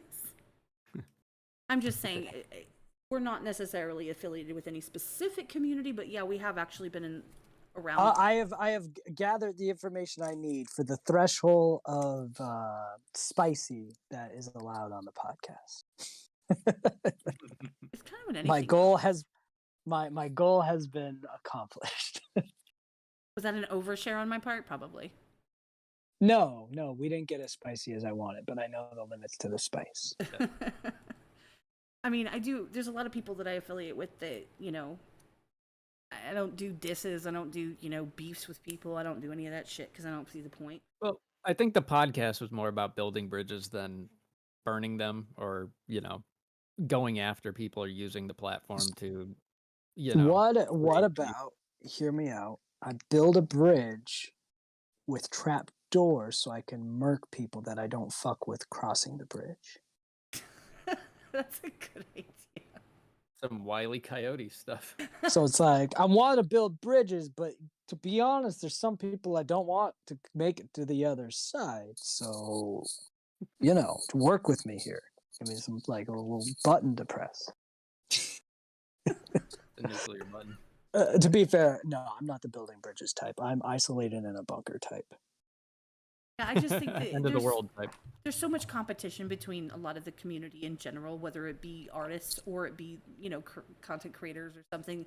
And it's just, people would be surprised at how many of their subscribers actually subscribe to all these other people as well. They have the same fan base. If they're surprised, they don't know how to use YouTube analytics. It fucking shows you who they're watching. That's besides you. Well, that's what I'm saying. So it's like the people that actually figured that out, they're the ones that I bring on. The people that know that, right?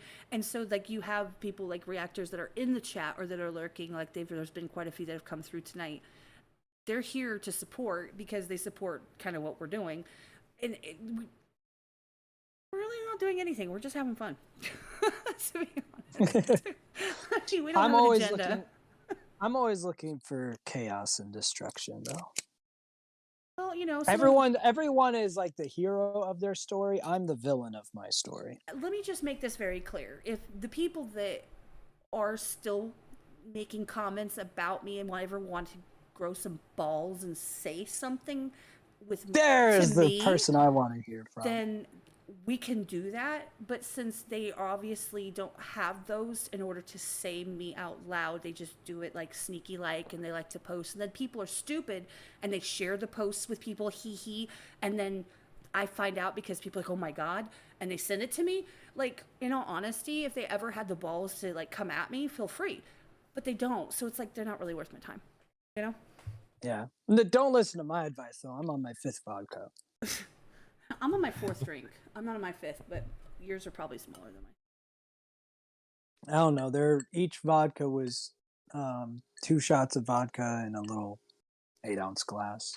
So I'm on my, what is this, 5th? So my 10th shot of vodka. Let's go. Damn.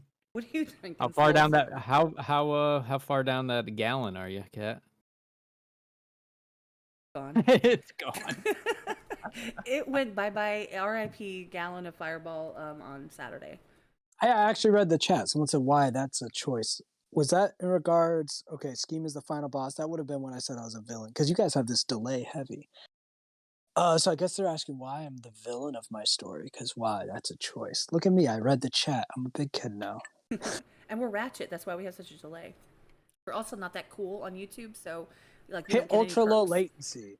Ultra low latency, and there won't be that delay.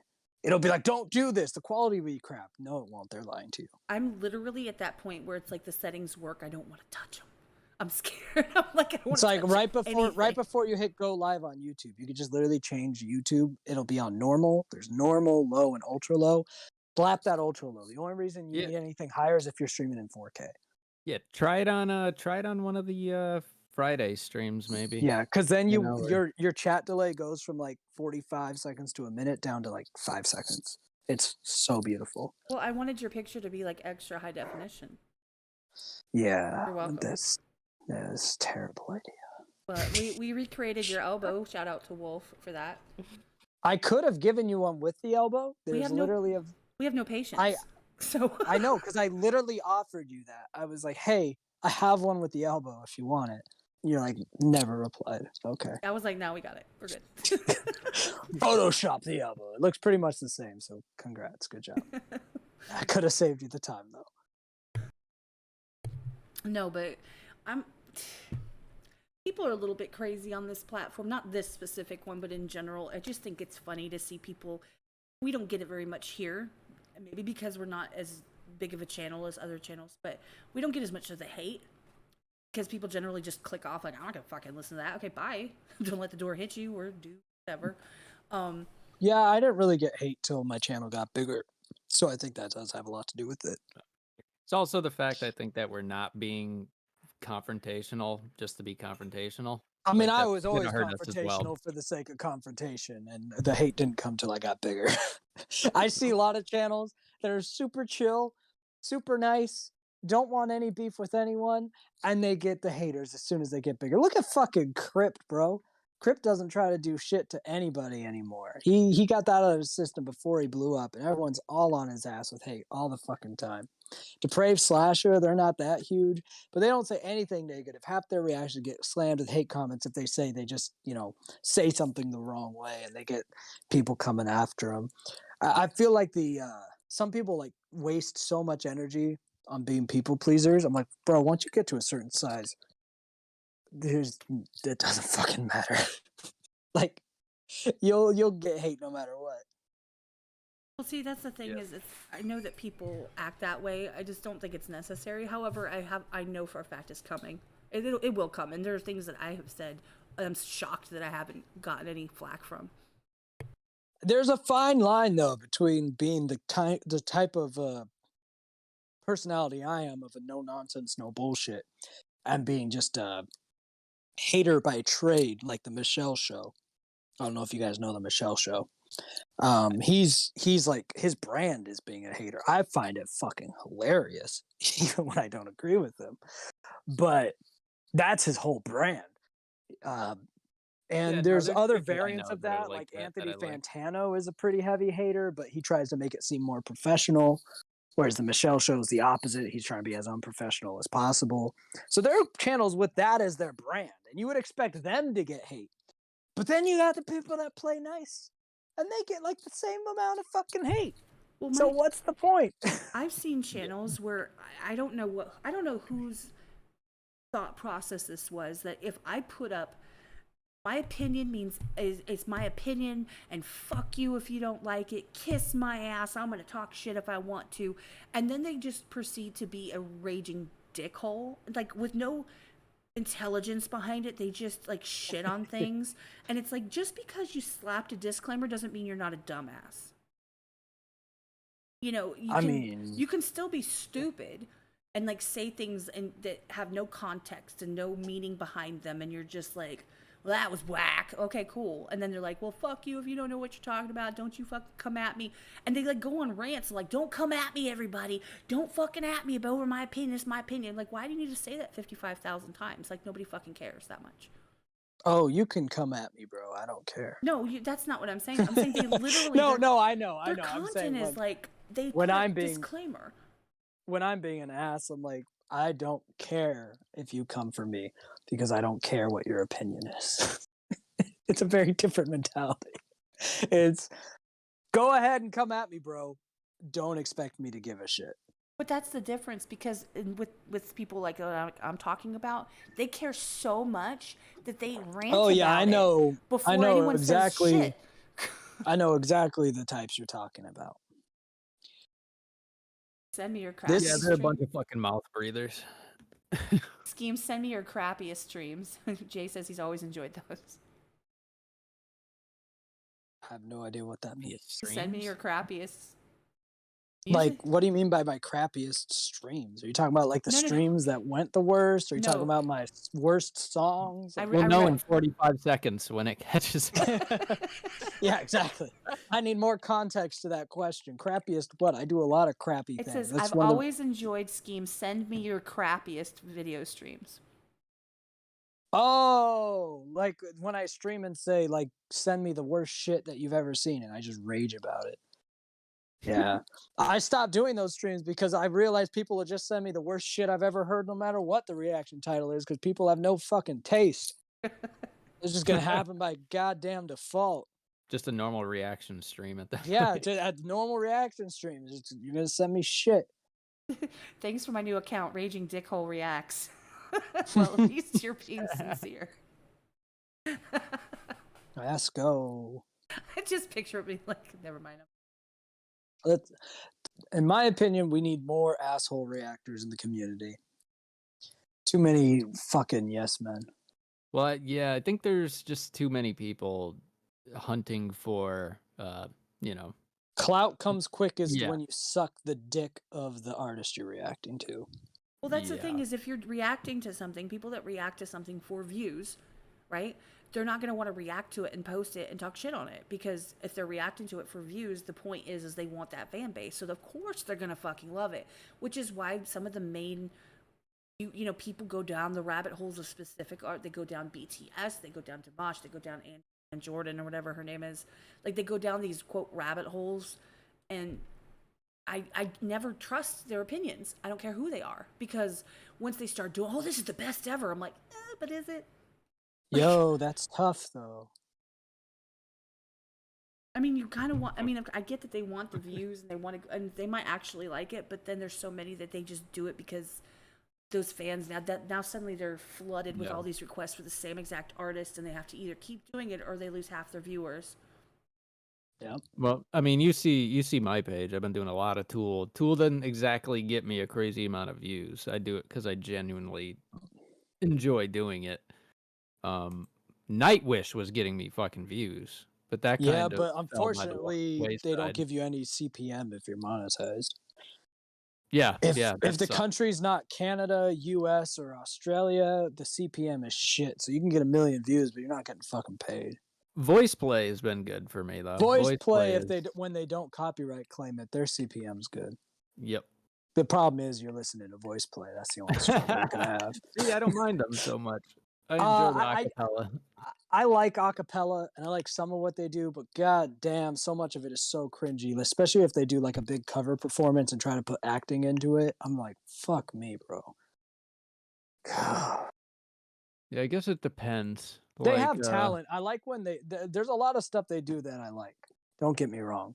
But like usually the when it comes to Skyrim stuff one. that they end up getting into costume for, a lot of times it goes south for me. I'm like, I wish I so didn't you see didn't- this video. So you didn't like the Skyrim one? I don't remember the Skyrim one. I might have reacted to it. I don't fucking remember. I think it I goes, love the piece of music, so that kind of helps big time. well, see, I'm completely against theme nights. Like, I don't like theme nights because I just feel like I get that they're going for a certain genre, and then those people are gonna walk in there and stuff. Oh, yay, we get to do classic rock from like the 70s, or classic country from the 70s. God help me. Like, no, I don't want it. Like, if I wanted to listen to that, I would go listen to it, but I don't. I like new stuff that comes out. I listen to my old stuff like on my own, but it's like when something brand new drops.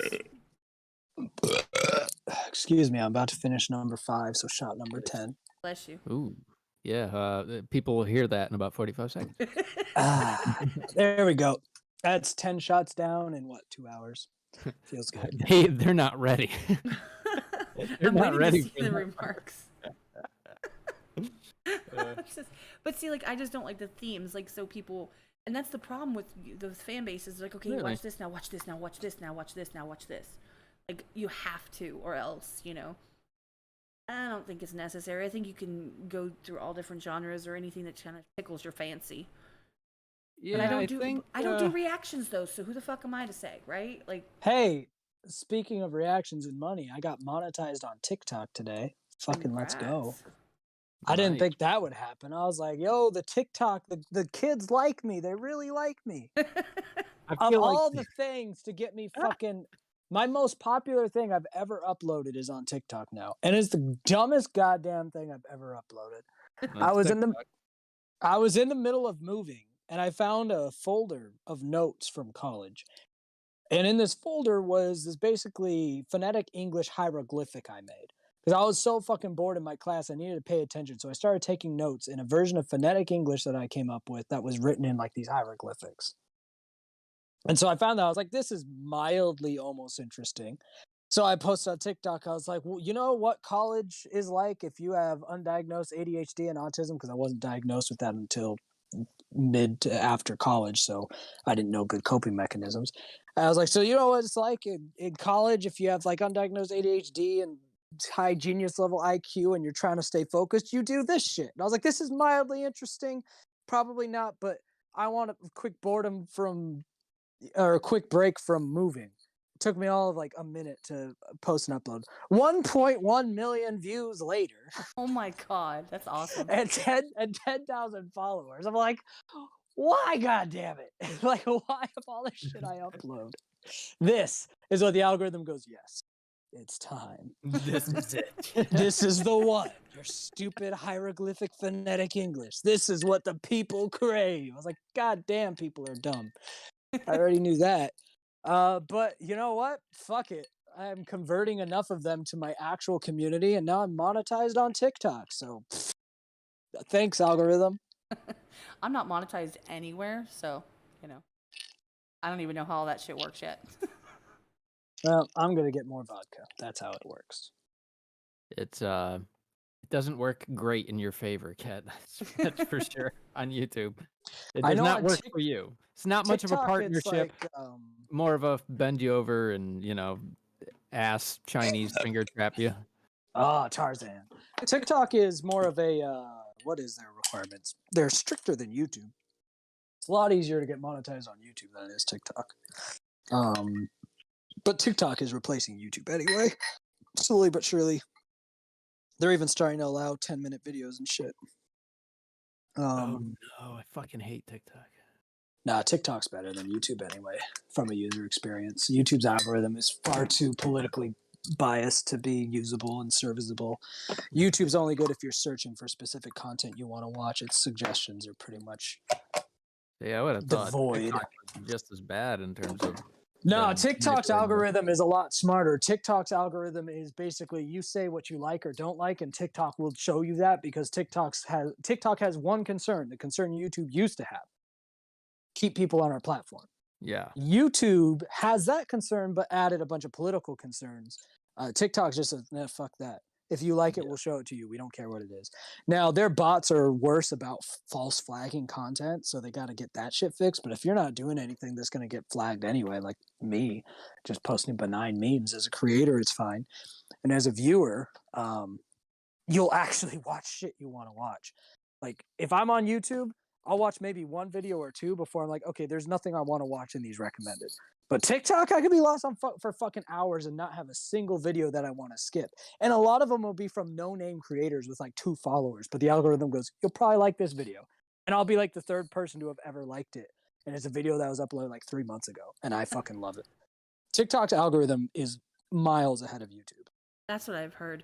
By the way, our mods, they're not seen as much, but they're on it. And she got it like 2 seconds before I did. The porn bots are here. Kitty says we finally butt stuff. Finally, the porn bots have arrived. More evidence of YouTube's fucking failure as a platform.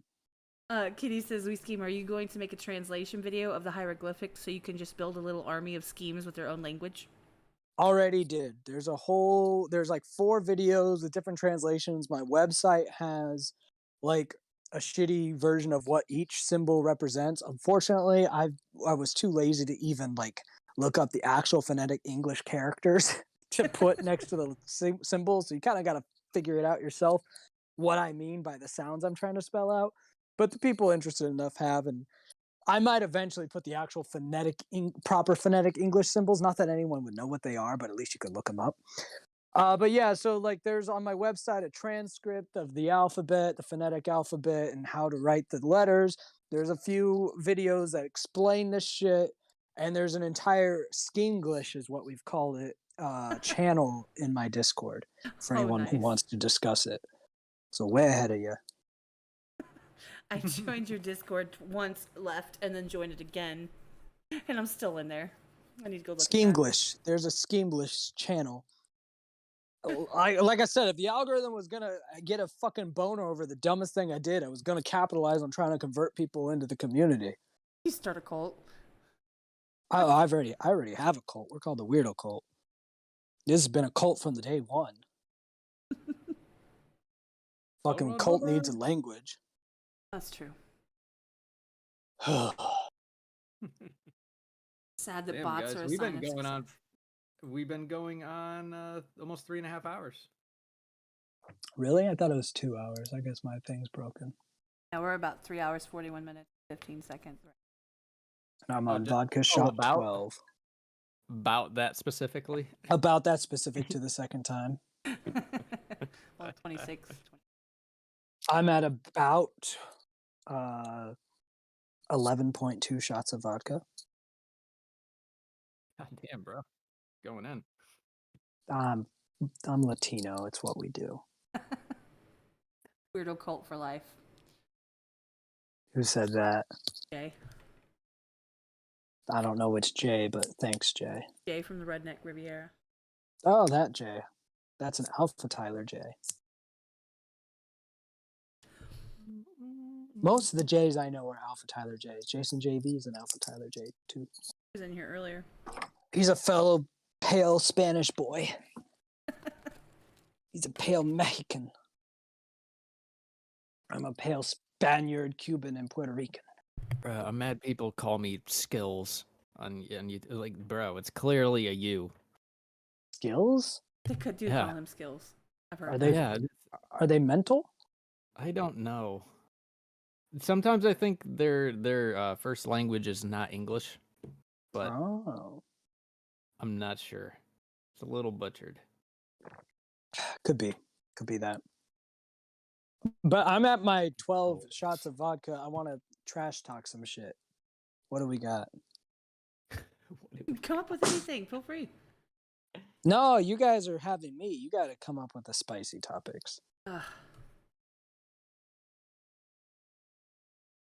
Ain't nothing spicy because I don't pay attention to most of the stuff that's spicy that people like to talk about because I stopped watching TV, I stopped watching the news, I stopped going down those rabbit holes of conspiracy theories. Those conspiracy theories are How do you feel about astronomy? I wish that I felt like it was true so that I could really, because then I want to know what the fuck's like. I wish that I could go into my server. I have a tarot channel in there, and I could put it in there, and it would like actually be it. But it tells me some random ass stuff like you will meet the man of your dreams. I'm like, did I say astronomy instead of astrology just now? well, because astrology to me is astronomy. Well, astronomy is like actual science. Astronomy is like celestial science. About the astrology is like fucking Pisces and bullshit. I don't know which I said, but just in case, astrology is the fake one, astronomy is the real one. Just in case for whatever Vodka Boy Scheme said. Yeah. You probably astrology. The definition of astrology is the study of movements in relative positions of celestial bodies. Yeah, astronomy is the real one. Astrology is the fake one. Yeah. Let's see what astronomy says exactly. The branch of science which deals with celestial objects, space. There's the real one, astronomy. Okay. Yeah, astronomy, real, astrology, fake. I'm a Pisces. So how do we feel about it? Yeah, Oh, how do okay, you like feel about that. Oh, Yeah, I astrology. don't really give a fuck. Wait, which one are we Just talking how I about? Feel feel. some type of way about? You got me all kinds confused with your damn terminology. You're talking about the tarot type shit, or you like the signs? Astrology, and stuff, or the astrology stars? is the astrology is the tarot card type shit. Astrology is when you were born determines your personality, and you have a horoscope and all that shit. That's astrology. That's Okay. what I'm asking about. Well, actually, I was apparently born on the cusp, which nothing ever actually means anything to me because, like, they say, okay, well, look at both signs and then apply which one you think makes sense. And I'm like, but that doesn't make sense to me because it's supposed to be real. It's supposed to be on point, right? So how can I like look at two descriptions of what could potentially happen and then I have to decide for myself which one I think, well, I like this one today. And then tomorrow it could be the other one. To me, that makes it less valuable and less believable because of that. See, I'll let you in on a drunk boy's secret about Scheme and my view on the world. If someone takes astrology seriously, I already know no matter what their IQ is, what their intellectual capacity is, their wisdom box is so low that I tread lightly taking anything they say with even a hint of seriousness. Some people Yeah, are Because really into it. understand why it would be relevant, really. there's a separation between something like astrology and religion, for example. Religion has a basis and is not able to be proven or disproven in most situations. Now, there's certain theologies within religion that can be objectively proven as false, such as in Mormonism, they say that the Bible is the inerrant word of God, infallible, but so is the Book of Mormon, despite those two texts being completely contradictory. So you could say objectively that doesn't work, right? So unless you believe a different version of Mormonism, your religion is invalid from a logical perspective. But a lot of religions don't have that glaring of flaws to them. So religion, fine. You can have religion within certain bounds of reason. Astrology is set as a bastardization of science. So we can test it. So when you look at astrology, you can test the theories, because the theory is when and where you were born impacts your personality. That's a direct theory. Take out all the tarot card reading, take out all the horoscopes. Just take the very base nature, the positioning of the stars and the planets and relevancy to your birth impacts your personality. That is a very concrete theory that can be tested. The good news is it's been tested hundreds of times. It's false. Completely false. Verifiably false. Over like every existence of psychology has tested this every possible ways in double-blind studies, in controlled studies, in every way you could test it. there is 0 ounce of credibility. It Well, is yeah, objectively bullshit. it's So if you so easy believe to test it, too. exactly.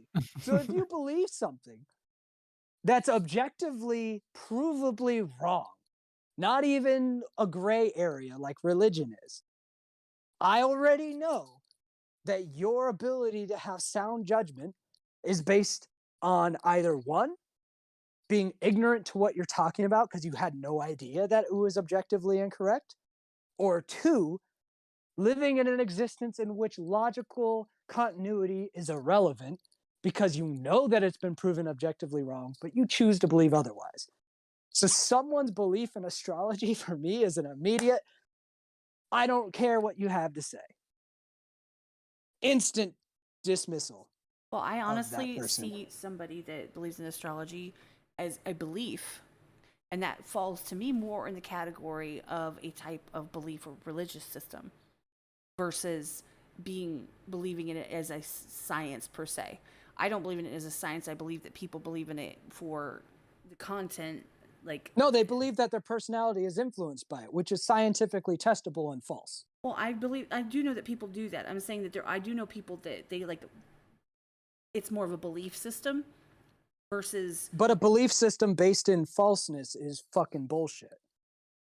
Like, if I believe that gravity doesn't exist, then I'm fucking stupid. It's a belief system, but I'm fucking stupid. If I believe the earth is flat, it's I a was about belief to say Earth system is based flat. on whatever I want to, but I'm fucking stupid for it. There's no way around it. Yeah, if you base I see what you're saying. If you base a belief system on top of something that isn't true, then That's everything provable that it's spawning not off true. of that is going to not be true. The thing is, you tell a person a lot about your ability to make wise and intellectual conclusions if you believe something fundamentally and objectively wrong as a core part of your beliefs. Has there actually been a wide test of this? Of astrology? Yes, like in terms of hundreds. Hundreds. I'm gonna try Some and of them find some. involving thousands and tens of thousands of participants. It is objectively false. Go to scholar.google.com and just start searching away. It won't be hard to find any. Well, that's the thing. I think that's the issue. Is it's not necessarily that people don't believe in it or that they don't. It's just the fact that you can prove it otherwise. So there have been studies that are proving it that it does not correlate. Like where the Goes moon back to was- postmodernism, right? right. But I'm just We were talking saying- about postmodernism where you reject external reality for your own perception. That's what's happening. Well, You're rejecting external reality for your own perception. I can generally get a reading 5 years ago when I was trying to get out of my marriage, and I can get the same reading today, and it will not hit me the same way. It's not going to happen. Like, because I'm going to read it in a different perspective that I'm in today than I was then. And unfortunately, it doesn't, like, I believe that full moons mean something because people act like a fucking fool on full moons. I worked in the hospital long enough to see people acting fucking crazy and ending up in the ER all the time, or having all the drugged out people go nuts on a full moon. It was That's a consistent. self-fulfilling prophecy. The reason the full moon does things is because there's more illumination at night, causes people to be more confident in their actions at night, makes for injury and drug use to be higher. Has nothing to do with the moon. Has to do with the light reflected off of the sun, making it brighter outside at nighttime when there's a full moon. Now, see, It's nothing about the fucking moon. one of the things is that if anybody that doesn't agree, that's completely fine. You don't have to agree. You can also look it up yourself. You can look up the studies. I never require anybody with their opinions, whether it be based in fact or research, to prove it or bring what they call the sauce. They don't have to bring links to prove everything that they're saying. If you want to prove or disprove it, you can go do your research. And I fucking hate Google. I hate Google so much. No, I search this shit, and what does it do? It gives me a bunch of news articles. I don't give a fuck about what the news has to say about this. Use scholar.google. That's what Scholar. you want. See, the thing is for me is that I know that people really, they truly believe in it, and that is their choice. They're allowed to do that. However, I understand the concept that if it is disprovable, right, you would think that it's not arguable, but that's where what Bill says, astrology has more roots in religion than it does science. The thing is that if you believe in it, you believe in it. Like, for right, wrong, or indifferent. It just is what it is. Did someone ask for a source? Okay, well, I'll do a quick Google search. I can't drop links. Damn it. I don't have that power. But for a cited source without a link, Studies of Astrology, Bernie Silverman from 1970, and it was published online in 2010. So, I mean, that's an oldie boy proving it wrong. That was the first one that came up. So there's one source cited. There's a study on what makes people think astrology is scientific. So just under the assumption that obviously this is wrong, why do people think it's not wrong? That was published in 2010. Even the stars think that I am superior, personality, intelligence, and belief in astrology. This is a case study on how astrology is linked with narcissism.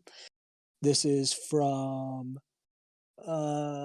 this year, March of 2022. There's a more recent one.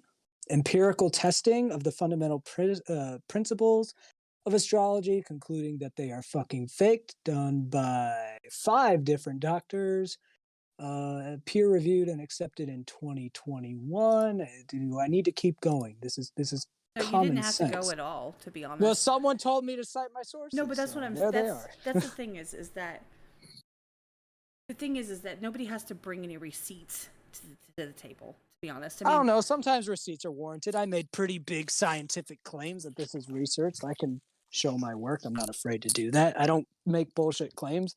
We live in a world where a lot of people just talk out their ass. So I think it's a fair ask when we're talking scientific studies.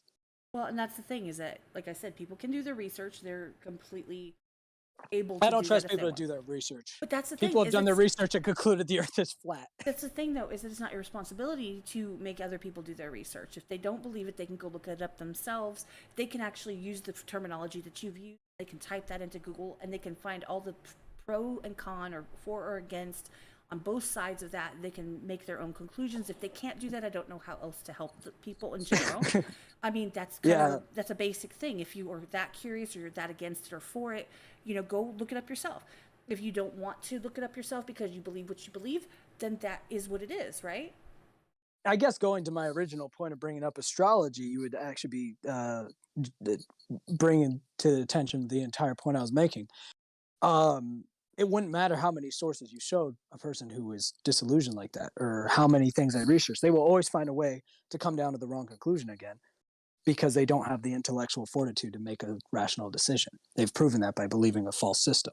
So what you're saying would actually perfectly justify the whole reason I'm weary of someone who believes a belief system like that, because I have to think that they're either ignorant to what they believe or actively delusional.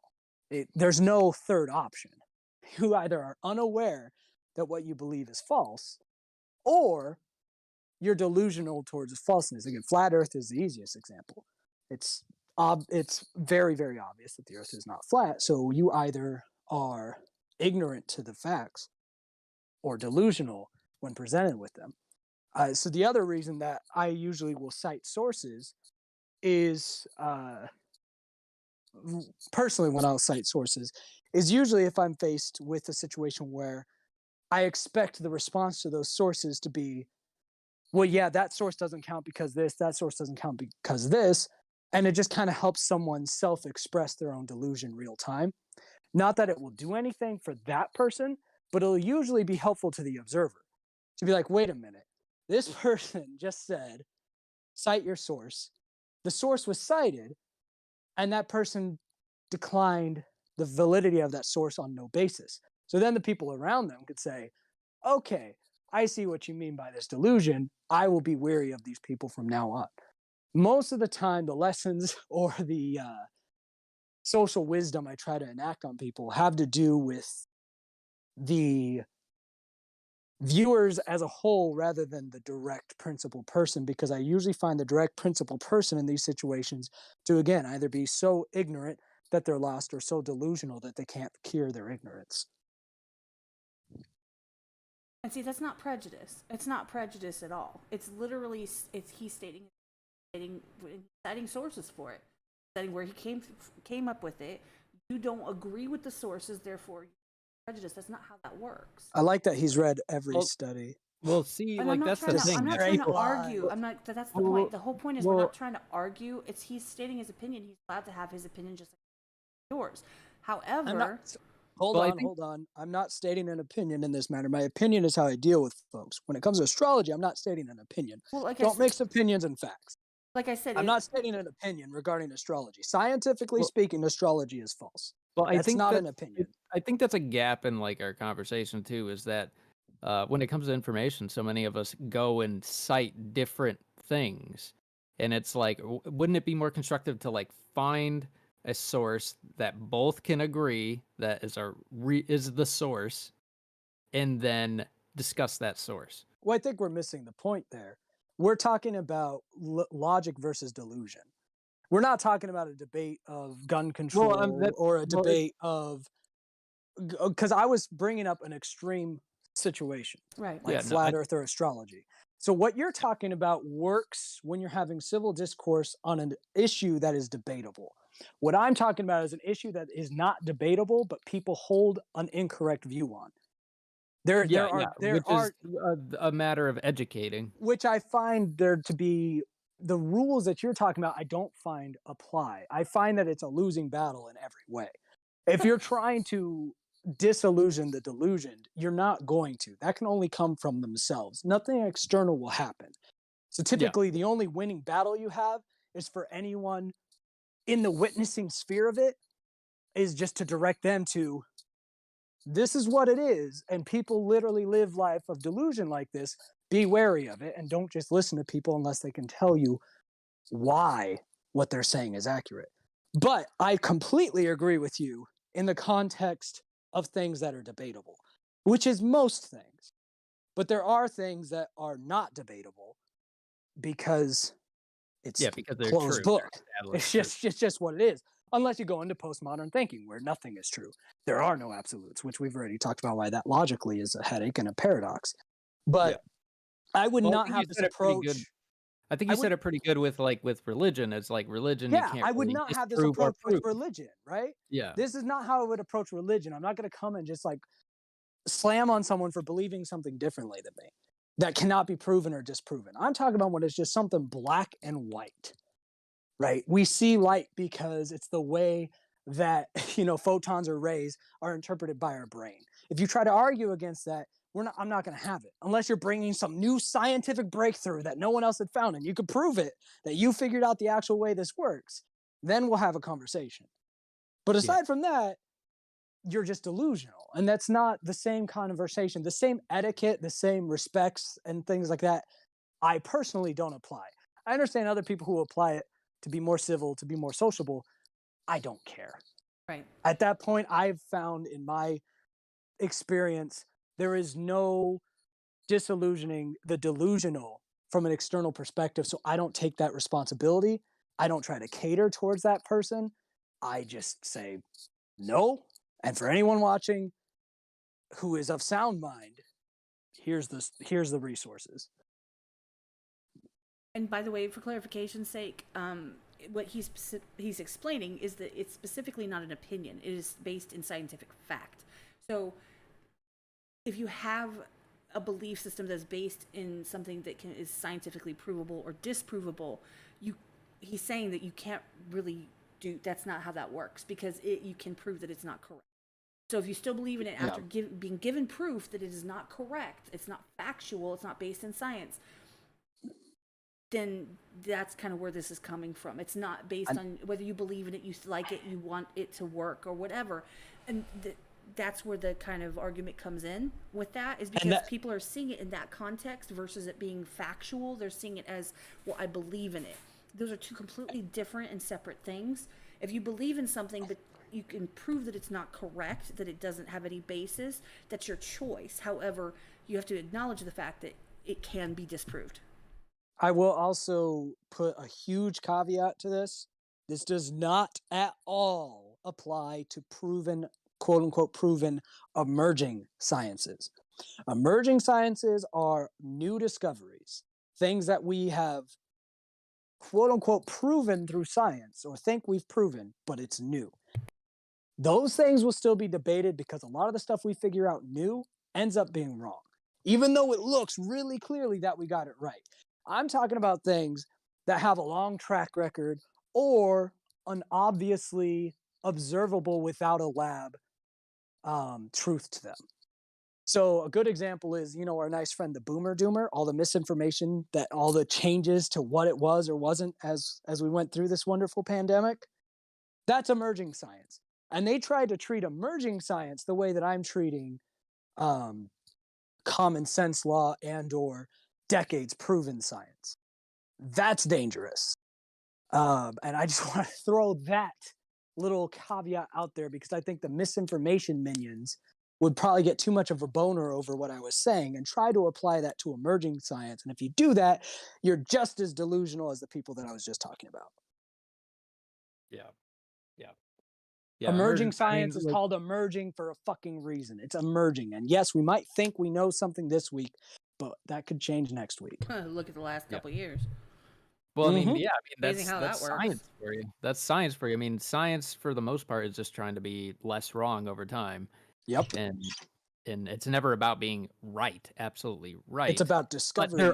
But there is empirical evidence of things at the same time. And until we discover something else that's disproving it, then that's what we should believe truth is for the time being. Yeah, and then there's also certain things that'll have a sense of permanence, that there's nothing that's going to be discovered to change it, right?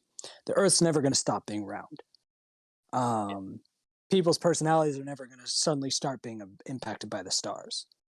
There's things that have a permanence to them in science where we might find a different reason for why those things are occurring, but what will not change. And so those are the things where when I see someone buying into them, again, I go, you're either ignorant to what you believe or delusional. And usually if you fix the ignorance with education, you won't see the results of that for some time because people don't like to admit their wrongness. Usually a lot of people just don't like that, but you might fix it over time after, they've gotten over the emotional hurt of being wrong about something.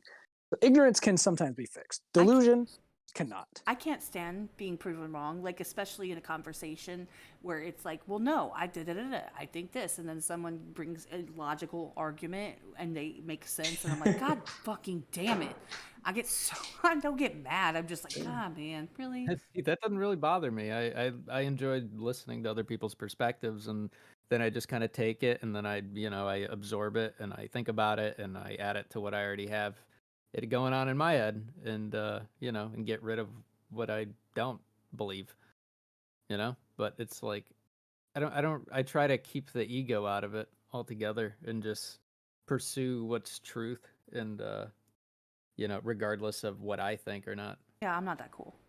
Like, I'm not that cool. Like, I literally am like, hey, I'm not saying my ego doesn't get involved. I'm just saying I try to keep it as uninvolved as possible.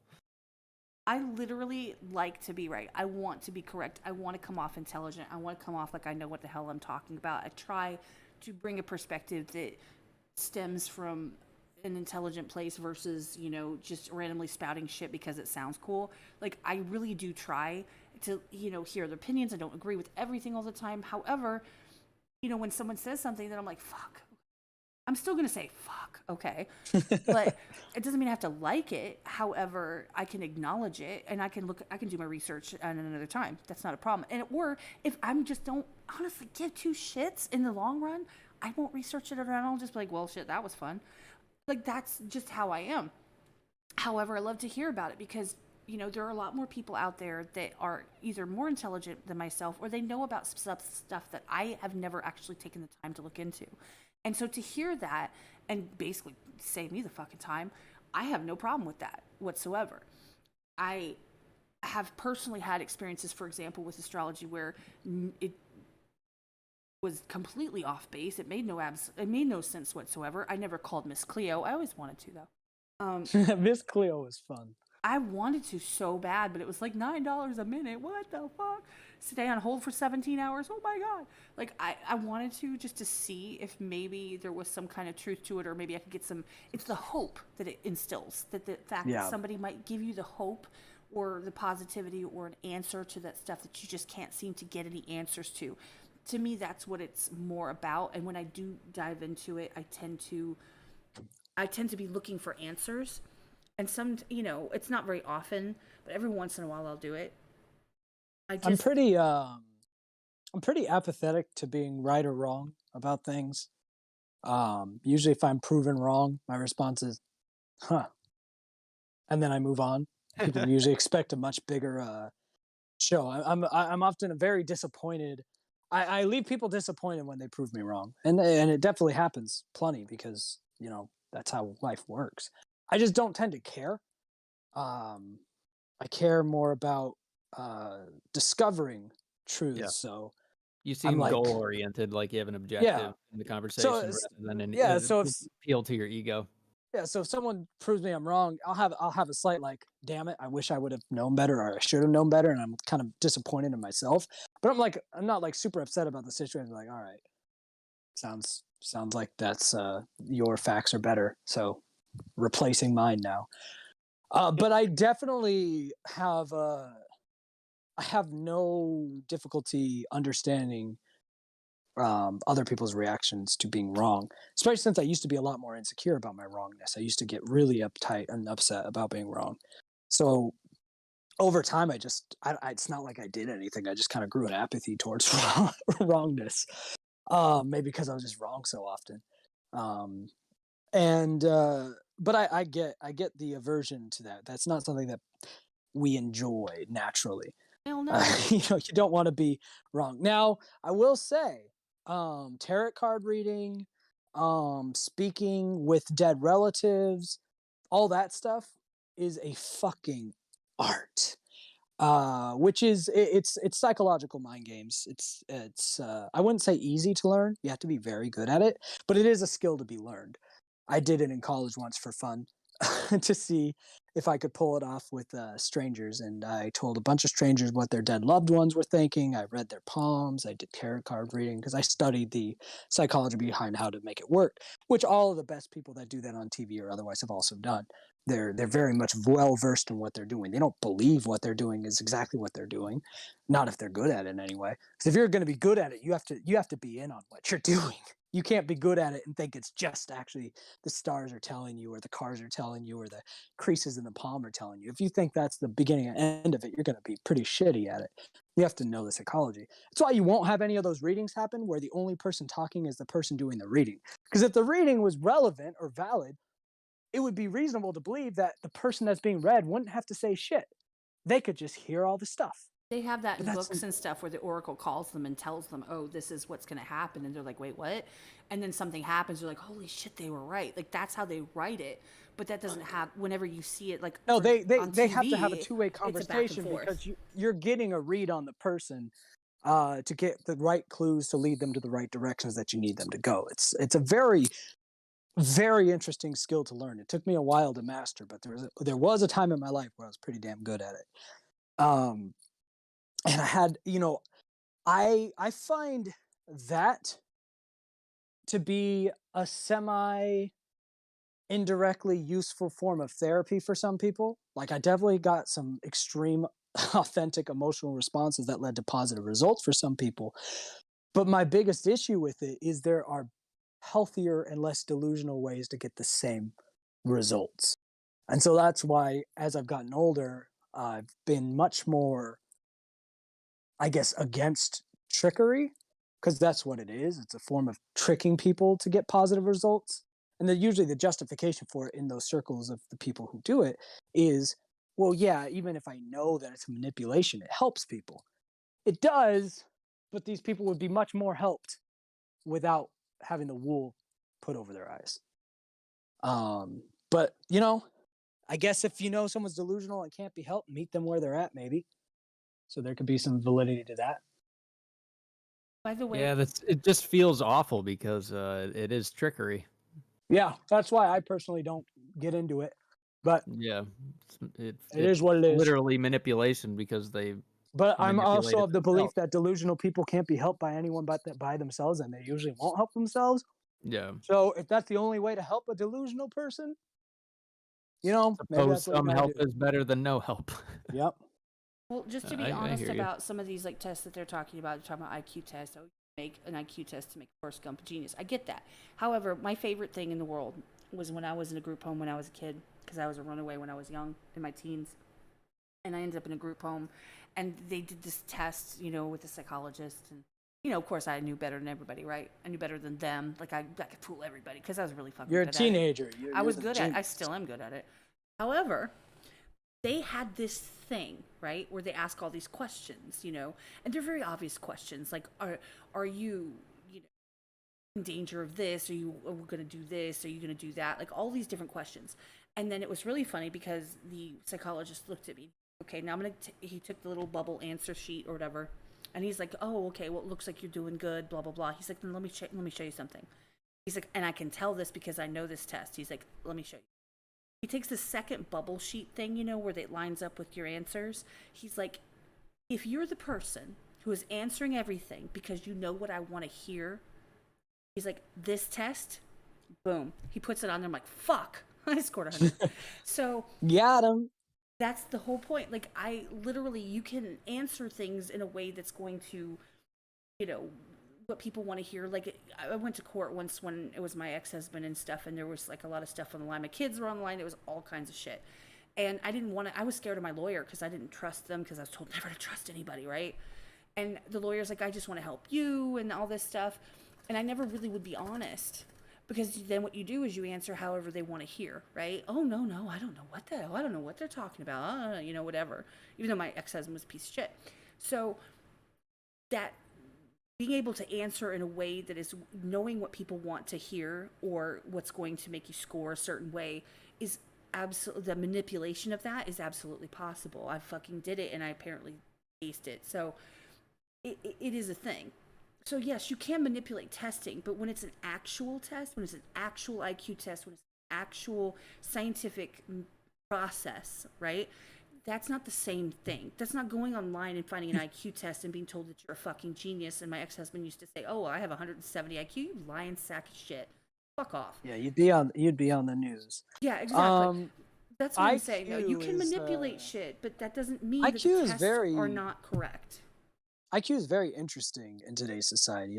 It's misunderstood, misrepresented, and overly criticized by people not qualified to criticize it. It's a very interesting phenomenon. I think a lot of people don't understand IQ, intelligent quotient. A lot of people don't even understand what it's trying to measure, first of all. IQ is trying to measure capacity for success in most situations based on an intellectual level. So IQ is aiming to measure if you are presented in new situations or familiar situations, what is the likelihood that you will get a more successful output than your peers in that situation? And whatever the goal is, basically, right? Because these situations would have a goal. If your goal is to make more money, who's going to be more likely to make more money? If your goal is to make a process take less time, who's going to be more likely to make a process take more time? IQ doesn't aim to measure artistic intelligence. It doesn't aim to measure social intelligence or emotional intelligence. It literally aims to measure one specific thing. What is your capacity? Not whether you'll do it or not, because there's a lot of personality factors that will determine whether or not you'll be doing any of this. But what is your threshold, your capacity, your potential to execute these sorts of things at a high level? And then what will that mean in your life? So with that goal and measurement in mind, IQ is extremely good at what it tries to measure. It's why it still exists. The thing is, it doesn't serve a lot of practical purpose because it'll just tell you something that you have little to no control over. Your IQ can vary a bit, like a few points up or down, based on your attention to your mental state and your, exercising of your brain or lack of use. But that's it. It's basically just telling you what you got. It doesn't really do anything. It's like stepping on a scale. Stepping on a scale doesn't really do anything except for tell you what you kind of already know. It doesn't help you to lose or gain weight. And unlike your weight, you don't have as much control over that. I mean, you don't have as much control over your IQ as you do your weight. So the biggest problem with IQ is what's its purpose? It doesn't really have one. The purpose of IQ was mostly to basically for businesses to filter who they wanted to work for them. But we found that that wasn't very efficient because IQ only mattered at the extremes. If you were extremely low IQ, you weren't a good worker. And if you were too high, you might not be a good worker unless you were in charge. But what mattered more for getting good output from a worker tended to be their personality and their emotional intelligence. So IQ wasn't useful for the workforce because it doesn't tell you if you're going to have a good worker or not. Other factors do. But to its credit, if you take IQ tests, you will still see a very high correlation between higher IQ and higher success in terms of financial success and just acumen in one's profession. Right? That's why you have genius level IQs, which is generally considered 140 and up. People who thrive in their fields, who are also genius level IQs, usually are innovators in their fields. They're your Bill Gates and Einsteins and fucking Steve Jobs. They usually innovate a lot. They have very high IQ and therefore very high aptitude for ingenuity and making their fields better. So the problem is, going back, okay, they have high IQ, so they do better. But did the IQ test or having that number matter? No, because they would have done that anyway. And it doesn't do anything to know. Exactly, because you can ignore it and not actually do anything with it, and for lack of a better term, waste it. Yeah, but the problem is so many people will look at it and say IQ test doesn't mean anything. Like, no, it means something. It just doesn't matter to know. Usually the most useful use for IQ is if someone is really struggling in school and you need to know whether they're just intellectually behind or have some underlying issue that's elsewhere, like autism or ADHD. Because someone with autism or ADHD can struggle in school, but it doesn't mean they're dumb. Right. And a lot of people with autism or ADHD have very high IQs. So in current practice, really the only time that IQ tests are given, aside from just for scholarly research, are to people, to usually kids or teens or young adults who are struggling in school, and they need to know, frankly, are you just dumb or do you have an underlying mental disorder? That's pretty much the only practical purpose for them. But IQ tests get smeared so often as just being these invalid, inaccurate tests by these fucking know-nothing pop media outlets. It's not scientifically based to say that they're meaningless, or to say that they're invalid. You could say they're meaningless, but they're not inaccurate. They're extremely accurate. They tell you exactly what they're supposed to tell you, and they have for centuries. Or all the people that say there's cultural or ethnic bias, that's been debunked. It is what it is. It tells you what it's supposed to, but it's very rare you need it to tell you anything. Well, shout out to my 8-year-old who just got into the Gifted and Talented program at school. Hey. She's going to be on an accelerated program next year. The other thing is one of my favorite things that ever happened, and I actually hated the whole process. I thought it was horrible. It was miserable. I didn't like being around the people. I didn't want to sit through all the lectures and all that stuff. Was I worked for United Healthcare a long time ago, like, I can't remember. And they had this whole spiel about personality types. And basically, you did all of these different activities and tests. INTFs and all that shit, right? Where, they put you into these different categories. And what blew my mind, to be completely honest, is, like I said, I told you I scored pretty high on the what people want to hear test. But that one kind of nailed me. I was like, fuck, okay. And I can't remember for the life of me. I had the whole printout. I probably got it saved somewhere. It was like a 17-page printout, and it gave all of these different things. Like, in this situation, you would probably do this. And I'm like, well, shit, yeah, I probably would. Yeah, for people who like astrology, I highly recommend taking a Myers-Briggs test. It's based on Jungian psychology. And people who like astrology love hearing about their personalities. If you want to actually hear and you take a Myers-Briggs test and you're actually honest in your answers rather than trying to manipulate them, it will know you better than you know yourself fast. Yeah, that blew my mind. Like, because I really was like, oh, I don't want to be here. I was so mad. I was like, whatever. And then when we came down to it, I could tell some of the sections were obviously I had kind of like, Because I was like, this is all, and here's my thing, this is all scheme, right? This is all scheme for people to come at me with my job and to say that, like, I'm going to be this bad employee. Like, this is all, like, some kind of conspiracy. Like, I was just in that mindset at the time. I was in a bad place anyway. But somehow, like, those legitimate tests, the ones that actually make sense, they can come back and you just go, oh. Yeah. Shit. And okay. Myers-Briggs doesn't have like right or wrongs either, right? It's just going to tell you there's a certain amount of personality types that are dominant, and that lets you and your employer know how to handle each other. That's it. It's Well, not I right or didn't get wrong. the fucking It's like, okay, there you promotion, go. so screw them. It might have not been because of the Myers-Briggs, though. Yeah, it was probably my attitude, but that's okay. I mean, anybody that knows me knows I do have an attitude. I try not to show it all the time. I don't try to show my ass all the time, but, you know, bring it out. Well, of if me. you're at the strip club, that's a good time to show your ass. That's true. I haven't been to a strip club in so long, by the way. Or if you're Megan Fox. Been a minute. Stop it with the Megan Fox simping, bro. Dude, the last time I was in a strip club, one of the strippers was pregnant. And she was all trying to grind up. She was talking about her Walmart list to the chick that was like went there with me, who was apparently into that. I was like, okay, whatever. And then some other chick, I was like, yeah, get off. Like, I don't really want you like that in my. Like, I'm good. And then later, like 20 minutes later, some other chick tried to like put her snatch in my face, and the other chick that I had basically like, oh, I'm good. I'm really not into this. I'm just here like to support them, I guess. She's like, hey, get away from her. She don't like pussy. I was like, okay. So every male in the whole place was like, shoo, their heads just turned. I was like, oh crap. They're like, well, if you don't like pussy, Exactly. I got what you want. They're like, hey. Hey, I don't got a pussy. That was my last experience. But fun fact, I forgot to say this earlier when you were talking about the drag club. I went to Missy B's, and shout out Missy B's in Kansas City. That was one of my favorite. I had so much fun, and that my best friend from my childhood was there with me. We had so much fun. My ex made me delete all the pictures because, oh my God, you're hanging out with the guy. I'm like, he had wings and hot pants on. Like, I don't know what else to tell you. Like, That sounds like it's time to go.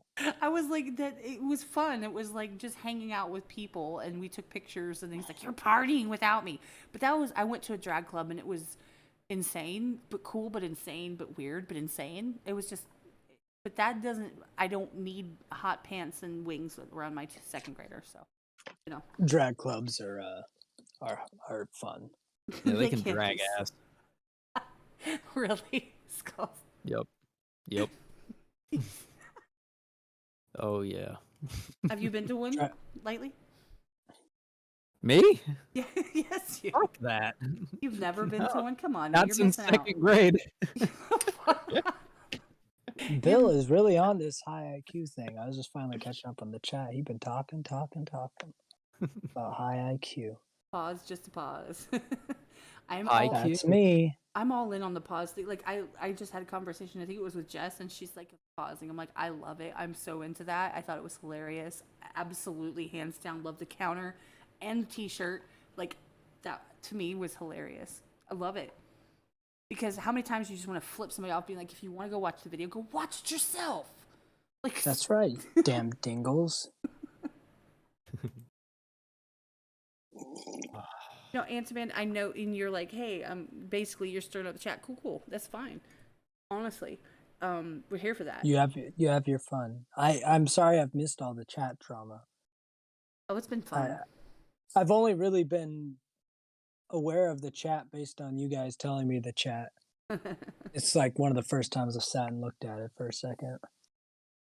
No, but that's I've like peeked at it, but most of the time you guys have kept me up to date. But now I'm saying there's like whole second story arcs from the anti-band. He's been going off on astrology for a while. Damn. I think he's trolling, unless he's just completely devoid of intellect. One or the other. To be fair, I don't think you have to keep up with chat since chat's behind. They have to keep up with us. Well, that's true. I haven't even been paying attention to it aside from the little licks that you guys give me, and so I missed the entire anime side arc that was going on in here. I honestly, I look away when I'm talking for like more than a sentence or two. I look away from the screen. I like look up into the I don't know where, and I'm just talking because I guess I'm looking into my brain. I don't fucking know. And then I forget to look back. Like, but on the flip side of that, I always look at chat because I'm trained to do that, apparently. When I'm streaming, I'm always looking at chat, but I'm like, I'm just the guest. Chat can go, do whatever it needs to do. Actually, Antipan says, I want to have a deeper conversation with you. Not if you believe in astrology. You ain't gonna get that. Well, his tarot card says yes. Yeah, so I'm not slurping, bruh. Why do people think I'm slurping? I don't know. I haven't heard anyone slurping. I heard the microwave earlier. I did hear that. Yeah, the microwave happened, but I when I was eating, I kept an eye on my green ring. It never went off, so my chewing wasn't on there. So I don't know. People high. Jess has a thing against I'm not even people drinking eating in the mic. Because people do that. They'll just sit there and they'll chow down in the mic. Yeah, I make sure I'm on mute or the mic's far enough away because that's gross. But now I'm gonna slurp just because you're being so petty about it. You were burping straight into the mic. I don't know if that slurp was loud enough. I don't know. It was definitely loud enough. I tried. I don't ever slurp my drinks. I chug my drinks, so that was an uncomfortable thing. But I felt it was worth it for the cause. Well, I drink with a straw. Because apparently alcohol needs to go down with a straw because that's just I'm badass like that. And Kitty, it's pronounced skills, okay? Skills. Clearly. Skills. With a U. Nick calls you scowls. Yeah, I don't know how it turned into an Arnold Schwarzenegger thing. Scowls. It's Scowls. Scowls. Scowls the rapper. He's just the second that we go to the chopper. Going to teach my underwear's brown.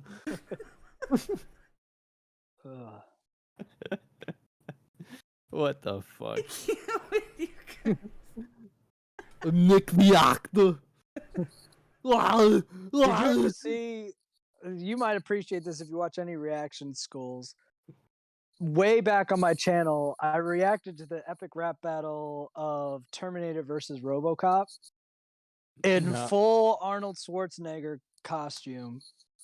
And did the Arnold voice for the entire fucking reaction. And it was the most obnoxiously terrible thing I've ever done, but it was just also beautiful. One of my shining moments. Yeah, I got it pulled up. I'll watch it. It's going on to watch. Yeah, that deserves the watch later list because that's one of my finer videos on YouTube. I'm not gonna lie. Wow. It's like Chewbacca. Okay. Arnold. Chewbacca and Arnold. I don't remember how I started, but the whole fucking time, like, I'm doing this stupid bit as I'm Arnold, but I keep just like breaking down laughing at how ridiculous what I'm doing is. Like, I'm subbing in for that Skeem guy today. The fucking dumbest video I've ever done. Fucking costume. The costume. Yeah, the costume and the thumbnail, the stupid cotton muscle shoot, the worst Arnold mask ever. Best part about that video, I don't know if you ever see it in the video, but you know my Skeem get up with the Skeem mask and the whole thing? Yeah, yep. I wore that under the Arnold suit. So I am fully Skeem with another plastic mask under the Arnold mask. You must sound so stifled. I did a lot of EQing to try to make my voice sound good, but I was like, yeah, there was a lot of high-end boosting to fix that. But I'm just picturing like it's like Arnold Schwarzenegger being tied up by like he's a hostage. Bro, I was committed to the gimmick. I was like, well, I am Skeem pretending to be Arnold, so I guess I gotta wear the Skeem mask under the Arnold mask. No one would have known, bro. Doesn't matter. I would have known. Same thing when I dressed up as Darth Vader for a reaction. I did the same shit. Oh man, so hard to breathe, bro. Because it was a layer of morph suit, then a plastic mask, duct tape over that mask, and then another rubber mask. Sounds like some self-hatred. See, I didn't ever see it because I don't watch the ERBs. I just don't. That one's worth it. Just for my suffering. The mask is pretty fucking hilarious. So. It's the most heinous Arnold Schwarzenegger mask to ever exist. Lengths that you'll go through. I'm actually respect for that. I'm the kindergarten cop. Who is your daddy and what does he do? You fucking choir boy. It's not a tumor. Get to the chopper. Uh, What the fuck? How is that our guy for a movie? dude, he's our guy, bro. How could you not like him? You got to shock the muscle. Bro, back in high school, I did a parody of Sexy Back by Justin Timberlake called Arnold Back. I'm bringing Arnold back. Yeah, the bodybuilders don't know how to act. It's the worst fucking Wow. thing I've ever made. What the? By the way, chat, like I said, Jess is on it. You don't have to say it in chat. I guarantee by the time that Let it goes, the porn bots be. like by Stop the time you censoring say the porn something, bots. she's already got it. And if she doesn't, Bring I the have porn it, bot so. back. Stop censoring the porn bots. They are Terminators like me. They are my children. Bring the chopper back. Like retarded. Oh I god. can't- like my face hurts. You bring the porno back. It's like Arnold and Chewbacca had a Oh, there's not even any links. It's just all a bunch of kissy No, my faces. Arnold impersonation is shit. The only good impression I do is Eric Cartman. Everybody does Eric You're gonna Cartman make- really well. You're gonna make Cat happy, I feel like, with that one. Thank you, Meow. That didn't make any sense. He just said he got him. I like doing Mr. Mackey better. It's easy, cause step one, step I say buns, I kiss my buns or your buns hole. Step 2, step shit, say poo. As a bowl poo poo head his poo is cold. Fucking Step great 3 movie. is with Big Drop the T. That one was Dick is so Latin for fucking- generosity. That was Step four, so don't say fuck anymore, cause fuck is the worst word that you could say. So just use the word okay. What a good still show. love one of my favorite things about that movie still is that Barbara Streisand was considered a swear. To Oh the yeah. God did it fuck Bob Barbara Streisand.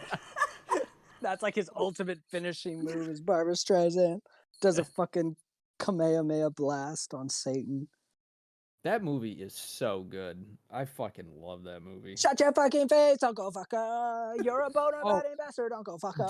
Dude, there's like a TikTok you would appreciate too, where there's like a sled dog running, Yeah. and while it's running, just hauling ass, it's simultaneously shitting, and it's playing that song, the part where they're farting, the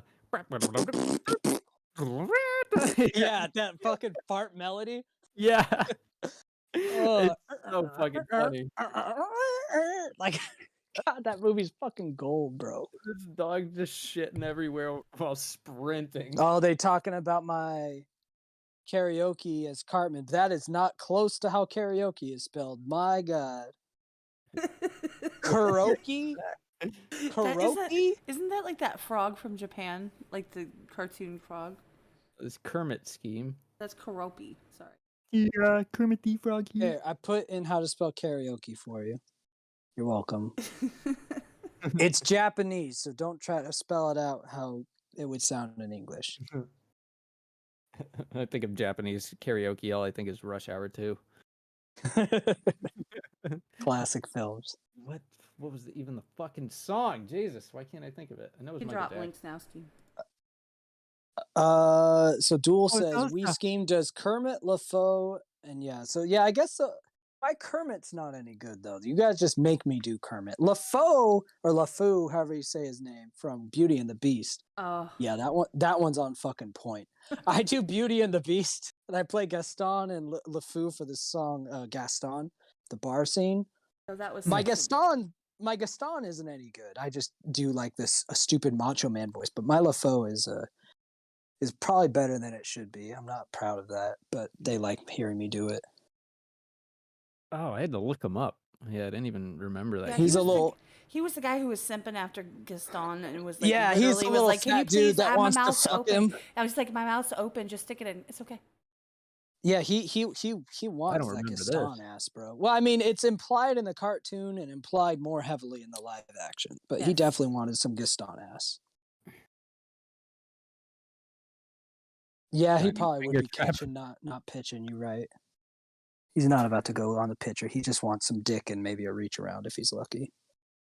Who wants the next reach around? But yeah, Kermit, don't list Kermit as a good impression I do. I just do that because you guys make me. Is Yeah, Evan Kat, forced? yours is what you do Cartman, right? You don't do nothing? What Nope. the fuck? That's no fun. You do Bush. Not really. Yes, you do. Like George Bush? Every time we Yeah. go live Okay, I with need to hear Among George Us, Bush. and I have a I need big to hear George bush Bush. on my character. Oh look, the bots are back. Let's go. Oh, my Hey, children, they're back. No! don't kill delete my the children. porno. Don't delete my children. I want pornography. I must consume it. Okay, I need to hear George Bush, though. I don't do them really though. See, here's the thing. We play Among Us. Kat has her character has a bush. Gorgeous. So every time I see it, I just go, my fellow Americans, and it makes me laugh. That sounds more like Bill Clinton. Yeah, that's what I thought too. But That's definitely more Bill Clinton than George Bush. Every fellow time American. though, every single time, because I have a beautiful bush, and it's like my little hoot like a tutu. What? What is this conversation? It's Among Us. My character has like a tutu of a bush, and it's really cute. Yeah, when you just say I have a beautiful bush, I'm like, the most beautiful bush in my opinion is one that's not there, but that's just me. Well, mine's gorgeous, okay? And every time he sees it, I'll be like, oh, look, there I am in the middle of the thing. He's like, my fellow American. My fellow Americans. oh, Rick Arnold Cartman. What the fuck? Rick Sanchez is who he's talking about. Yeah, Rick. I get that one. Yeah. I did a whole Rick Sanchez versus Rick Sanchez rap battle. Oh shit. That was fun. Morty is more challenging. Morty is much harder to do than Rick. Yeah. Rick, it's just you got to make your voice sound as scratchy as possible. And then Morty, it's just Listen, Rick. It's been so long, I can't even fucking remember how he sounds. OG's Rick moments. And that show's fucking good too. I have to get back on that. Yeah, it's a good show. Love your Rick and Morty.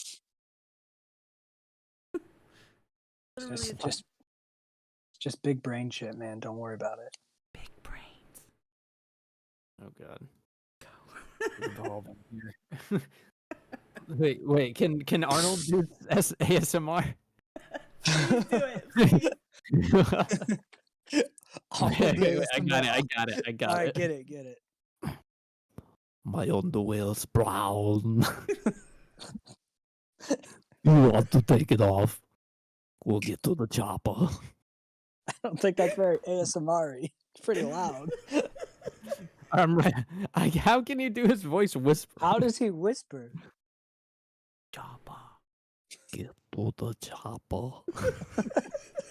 You can't do it. His throat is too open. Oh, wow. Okay. Oh. He's got to meet Tarzan, I guess. Yeah. Clench them cheeks. Fuck the muscle. Trap my penis with your Chinese butt trap.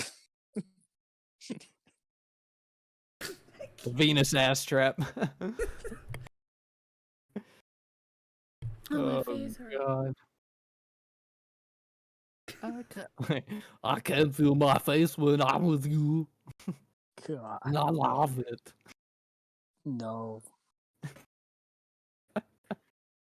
I found out that I can almost do a Shaggy from Scooby-Doo voice, but only if I'm saying the words like Zoink Scoob. Every other word I can't do. So I'm like, well, I could say those three. That's it. Don't know why. You could do who is it? Tim Allen? Tim Allen, like Buzz Lightyear? Yeah. I think so, yeah. Like home.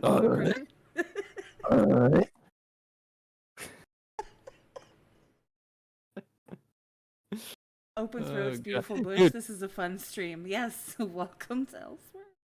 Bro, there was a great video where someone it's Mega Man, I believe, and someone replaced every sound in Mega Man with the Tim Allen sound, the grunt. Yeah, so just like That sounds horrible. I'd rather the Owen Wilson wow. Wow. that would be funny too. But that would actually be really funny when he got And to then the just different variants of the wows. So like explosions have a bigger wow. yeah. There's so many wows to program. Now I need to do that. I need to take Mega Man X. For every sound, just do a different Owen Wilson wow. There's enough to choose from. Well, you know, like the end of the level when you get to the boss, and then like the boss falls from the sky and just lands. Yes. The music Wow. cuts and everything. Yeah, just wow. Wow. Mega Man Triple X. Okay. Oh, that's because when I've played Mega Man on stream, I am of the firm belief, pun intended, that the dialogue in Mega Man is like one half step away from everyone being about to fuck. And I have proven that many times by just putting a sexual inflection on my voice when reading the Mega Man dialogue and just adding like one word to the end of a sentence. Literally all the dialogue in Mega Man X just sounds like everyone wants to fuck. And I've made that very Wow. apparent on my streams. Wow. Wow. Fuzz Lightyear. Okay. Wow. Wow. You know what? I remember playing Ocarina of Time, and I made my character's name Mkai. So Okay. you're a very You gotta bright go lad, cook anyway, Mkai. okay? Yeah, exactly. It's one of the best experiences with the game ever. Okay, go to Ganon's Death coming Mountain, after okay. us, okay? Go to That's a good save one. Princess Zelda, Mkai.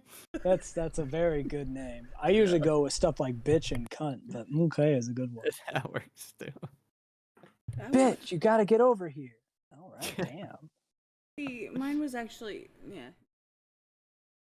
Oh, Oh, you can't start and just what end the like fuck is that? when I used to play, like I would play World of Warcraft, played Forsaken World, all the MMORPGs, generally played that nature, right? And my name was always Nympho, always. Okay. And Do then you live up to that name, or like what the fuck? not lately. Oh, she says lately. All right, so at least you lived up to it then. Well, I did at the time, but I was also Well, married good on you. and on drugs. But that's not but, aside from not that, a good yeah. time to live up to the name when you're married. That's a bad time to be a nympho. I don't know if anyone told you. Well, the thing is that I was like, I think it was more of like wishful thinking time, but plus I got a lot of free stuff. So. I'm sure you were a woman on the internet. That's all you needed to get free stuff. Yeah, Still is all you need to get free People stuff. tell me all the time, they're like, I'm like, you're a dude? And they're like, yeah, well, I play a female character because you get free stuff. It's true. I'm like, that's sad. It's so sad. Like, I would give you free There was stuff. recently a dude that deleted his account after catfishing a bunch of people. And he on Twitter, he was like, I want to prove that if you're an attractive woman on Twitter, you can just that's all you have to do in life. And so he ended up scamming $50,000 out of people in less than 2 years and paid for his college. And he said, experiment was successful, guys. If you need to be successful at life, be an attractive woman on Twitter. Okay, bye. Delete all his accounts. There's a well, funny. I was there- like, there's, well, you proved your point, I guess. there was a joke in a movie called Funny People where he was talking about like you never see a homeless hot girl. Like someone will take care of her. Exactly. Someone will Yeah. take care of you. It's so fucking true, dude. Like So for like being a woman, it's like you have two difficulty levels. One, impossible because you're not hot. Two, very easy mode because you're hot. Like that's it. Kind of sucks because that's how shitty our society is. yeah, we value things that we don't really have to do. Yeah, anything. We're if you're a female, you play life on one of two difficulties. Very easy mode, in which case you'll probably not have a whole lot of like self worth because everything's just too easy for you, and you'll probably have a lot of emotional issues because everything's too easy for you because you're hot. Or two, you're not hot and everything is unbearably hard, way harder than it is for most guys. But I have a great personality, goddammit. No, men don't care about that. Not for the ways that get you ahead. Men care about that for things that don't get you ahead in life, but not things that do. But my personality. No. Yeah. My favorite thing is on I can't have Instagram sex lately. with your personality, and I can't put my penis in your college degree. So why are you sharing all this information with me? Jean Lajoie. Genitals. Brilliant. Your genitals. Exactly. He gets it. Did you ever see that I remade "Show Me Your Genitals" as a modern rap song? No, but Oh I my bet it would work God. great. I have a song that is literally "Show Me Your Genitals," but I changed the lyrics enough to make it pass as a modern rap song, and I called it "Show Me Your Genitals 2020 version." Going on his You playlist. You must add that to the playlist. That is again one of my greatest works. Is Is it just called "Show Me Your Genitals"? We Skeem, let me see that. We'll find it. I think. I think if you do We Skeem, Show Me Your Genitals, it'll pop up too. So We Skeem, Show Me Your 2020 edition. Genitals. By the way, Yep, Skeem, there it you is. can post links in the chat now. Just FYI. Oh, that's sexy. I'm gonna post this link then. So if you know, Show Me Your Genitals by Jean Lajoie, you will enjoy that. The lyrics are all technically different, but you'll know they're all really the same. Like the chorus, instead of "Show Me Your Genitals," is "Let me see that pussy, let me see that pussy, bitch." So it's the same song, just like Yeah. modern version. The modern version. I modernized it. Oh, what the fuck, dude? Now when I click on videos because of cat, now I'm seeing White Claw ads. What the fuck? Gatsby's the same fucking way. If you've watched Jonah's streams, Gatsby streams, he's chugging White Claws all night. Well, I tell him, he's like, Fucking well, I gross. was like, what are you drinking? I'm like, is it your White Claw? He's like, dude, really? White Claw. I never drank a White Claw on a stream though. I don't understand why. Well, Oh, is it because of something weird? I think we were talking to Nick in his live. Was it Dr. that? Atheist, I don't think it's a play music type of a stream, but there's the link. no, it's generally not. Last time I actually played music, I got 6 copyright strikes. So, fun fact. Well, that's a lot. Well, it was the competition, the rap competition. So. Oh, well, they're not copyright strikes though. They're just Yeah, demonetized, just and you're not monetized. I'm not anyway, monetized, so I was like, I no don't give a shit. But however, own your beats so you can like release those. Thanks, appreciate it. That's super rare. And plus, most of the people that claim them are doing so illegally. But I can tell you that the beat for that at least never got claimed for me. And if it did, I must have disputed it because I was looking. Because I know it was Phantom that made that beat. No claim on my video. So I think that one's safe, but it might have been claimed. And then I said, no, I have a lease on this. Go fuck yourself in your own anus. And then they removed it because I've had to do that for a lot of songs. Well, the 2 songs like prior to where I did the competition, which obviously I played a lot of fucking songs. Yep. Prior to that, I think that I legitimately played 3 songs by people that I know. No. And they all got clapped. Well, the first one was NWO, and I got clapped on that one, and I got denied on the dispute. And then I had permission from Nova to use "Hey You," or any of her songs really, and she told me I was fine, and I got clapped on that one. And then the last one was Skull's song, and I was like, "Fuck this, I'm done." Like, like fuck all y'all. I know you guys, and you still fucking got me with copyright, you assholes, and then denied my disputes. I did not deny your dispute. I never even got. You personally didn't deny my dispute, but I was like, if I can't even play the songs of people I actually know, then fuck it. Well, now we have we got a 15th Bend. I know, and 15th Ben was in the chat a little bit ago. I don't know if he's still in here. Yeah. That intro song that I was going to tell you to ask him about whatever the fuck you were talking about, the game that you thought that the song was kind of sort of like, yeah. He was here. Oh, Doom. Yeah, Doom. Yep. Oh yeah, that was completely the song right before You Go to Hell and Doom. Uncanny. My favorite thing lately is my stories on Instagram because, like, you can go in there and see who's looked at your story and just kind of scroll through if you. And I don't have enough people looking at them that it's going to take me like 17 years to get the list. But at the very bottom, almost every single time, there's some naked bitch with a thong like just with her ass. She's real interested in your story, man. I'm like, who are you? And how did you find my story? Like, what's happening? And there's just like spread eagle, like ass in the air. Like, come on. I get messages from them all the time. It's weird. It's probably a guy. Ew. Like, Just saying, it's probably a guy. like you're on your wrong account when you looked at my profile. Just saying. No, they're on the right account. They're hoping that you're into, ladies. I get fake Toms. I get fake Mad Childs. I got a fake Keanu Reeves. So that was like the highlight. Wait, there's fake Mad Childs? Why would you yeah. want to pretend to be Mad Child? I don't know. I keep getting requests to be my friend. Keanu you made it when you get the something- fake Arnold.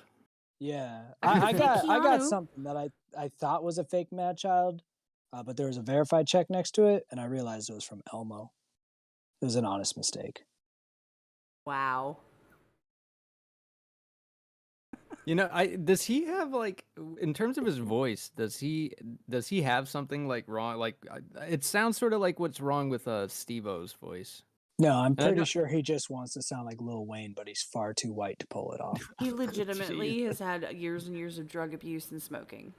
Because if you So hear- that could also fuck with his voice too, like Steve-O's. But I think the other thing he does is he tries to sound like Lil Wayne. I heard one of his songs, it just randomly popped up out of nowhere, like a couple weeks ago, and I was like, who the fuck is this? And I was like, oh my god, he sounds so different. They're like, yeah, well, that's what that'll do to you if you do it for however many years. Fun concert moment with Mad Child was he was reading his lyrics off of his phone, but still didn't get it right. And instead of like just going with it, he stops midway. He's like, "I'm sorry, guys," stopping midway through his fucking verse that he was butchering, and he got booed off stage. Damn. Yeah, That sucks. he's an interesting character, not one who I ever want to listen to. I like them on sober, but I mean, I haven't released my reaction yet. But I wasn't a big fan of fire emojis. Oh god, that butthole of a song. That was his favorite. That's Skeem's favorite. Yeah. I gotta be Tom McDonald talking about shooting people after releasing like 17 songs about how rappers shouldn't talk about shooting people. Yeah, That sounds like a great. Limp Bizkit thing. The Like, Limp Bizkit's just embracing that they're corny. I mean, at least they're yeah. bad. Their newest album is Limp Bizkit Sucks, right? It still sucks. Yeah. Yeah, Limp Bizkit Still Sucks was their latest did a album. whole So at least fucking they album. fucking know, bro. You did They're do an releasing album, a didn't B you? side too. You released reactions on that, didn't you?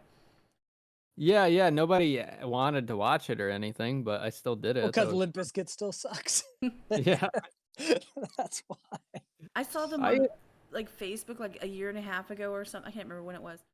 And it was like dad bod, like the dad dude is like up on stage. I'm like, dude, Dad, but yeah. what just happened? Like, All about the he said, she said bullshit. Like, come on, bro. You were cool because when you were popping off, the 13-year-olds were like, "Oh, he's cool." But there was never a time when like grown ass adults with any sort of sense liked you. And so all the take that 13-year-olds, ex-husband. See, I told you. and all the 13-year-olds who fucking thought you were badass grew up, and unless they're still on drugs, they think you're a loser now. Yeah, that's And my the ex-husband. kids that you would get as a new audience think you're too old to be cool. So there's no one left for you except for people who are losers. Who are You adults could have on changed. drugs. Yeah, Like yeah. I said, shout out to my ex-husband. He still thinks they're amazing, and their songs are so iconic, and they just speak to him.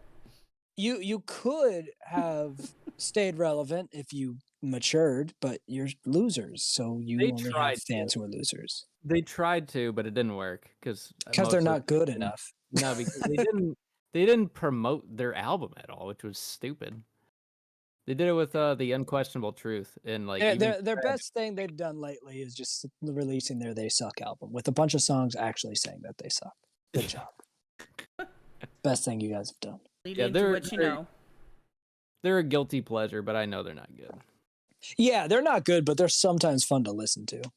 Yeah, I enjoy them. But at very small doses. Speaking of albums, Yeah. And to Fake. plug. Oh, my album. It comes out on the 13th, Friday the 13th, with Kendrick Lamar's album. That'll make my album completely flop because Kendrick Lamar's a fucking god. Release date is unfortunate now because mine was planned months in advance. But you know what? What the fuck? When you're done listening to Kendrick's album, check mine out. There's the link in the chat. You'll have a good time if you like pop punk. If you're gonna And you're order his previous album, don't do it at the same time you pre-save. If you like MGK, you're gonna love this. well, probably not, because this will actually sound good. No, I'm gonna check it out when it drops. Biscuit is doing the Vanilla Ice thing. Hey, Rob Van Winkle is a goat. Okay, excuse me. Sort of. Really? What has he done that's any good? Okay, so His home renovation show was better than his music. I was about to say that. Like, his home renovation show is the best thing he's ever done. Because his music's crap. CJ, I was hoping that's what I was going for. I kind of left that wide open, but can't have it all, right? What did you leave wide open? And there's the plug.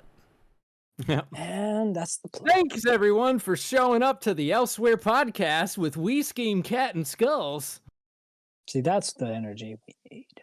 That's what he's here for. Yeah, every once in a while I'll just come in with manic energy and then go right back to this. No more manic energy for me. I'm too far into the vodka. They named it All right. chocolate. Well, I gotta get out of here. All right. It is midnight. It is time for us to bid farewell. Thank you guys, everybody, for showing up tonight. Appreciate you. This went everywhere, just like it usually does. And remember, the links are in the chat to check out We Skeem on Twitch. I didn't do, but I figure people are capable of typing We Skeem. Hey, we did the let me see that link. So there, you could start with a Jean Lajoie cover if you want to go down that rabbit hole. And definitely check out his album that drops on May 13th. Prior to or after Kendrick Lamar, whatever works. But still take a look at it. And if you have any questions, drop them in the Discord. Otherwise, leave a comment. If you're not subscribed, what the fuck? Hit the like button. Don't be a whore. Yeah, that's... God damn it, good my advice. whole future is Good. fucked up now. Thanks. Damn it, that's how I was gonna go to college. Well, I tell them not to be a whore because that's how I make a living and I need less competition. Build bridges, man. Burn them. Nah, I like my bridges with booby traps. Boobies. Okay. Oh my god. Oh my god. On that note, Well, y'all have a good night. We just hit 5 hours and 18 seconds. Let's go. Yeah, Christ. And we'll see y'all elsewhere. Ah! All right, bye.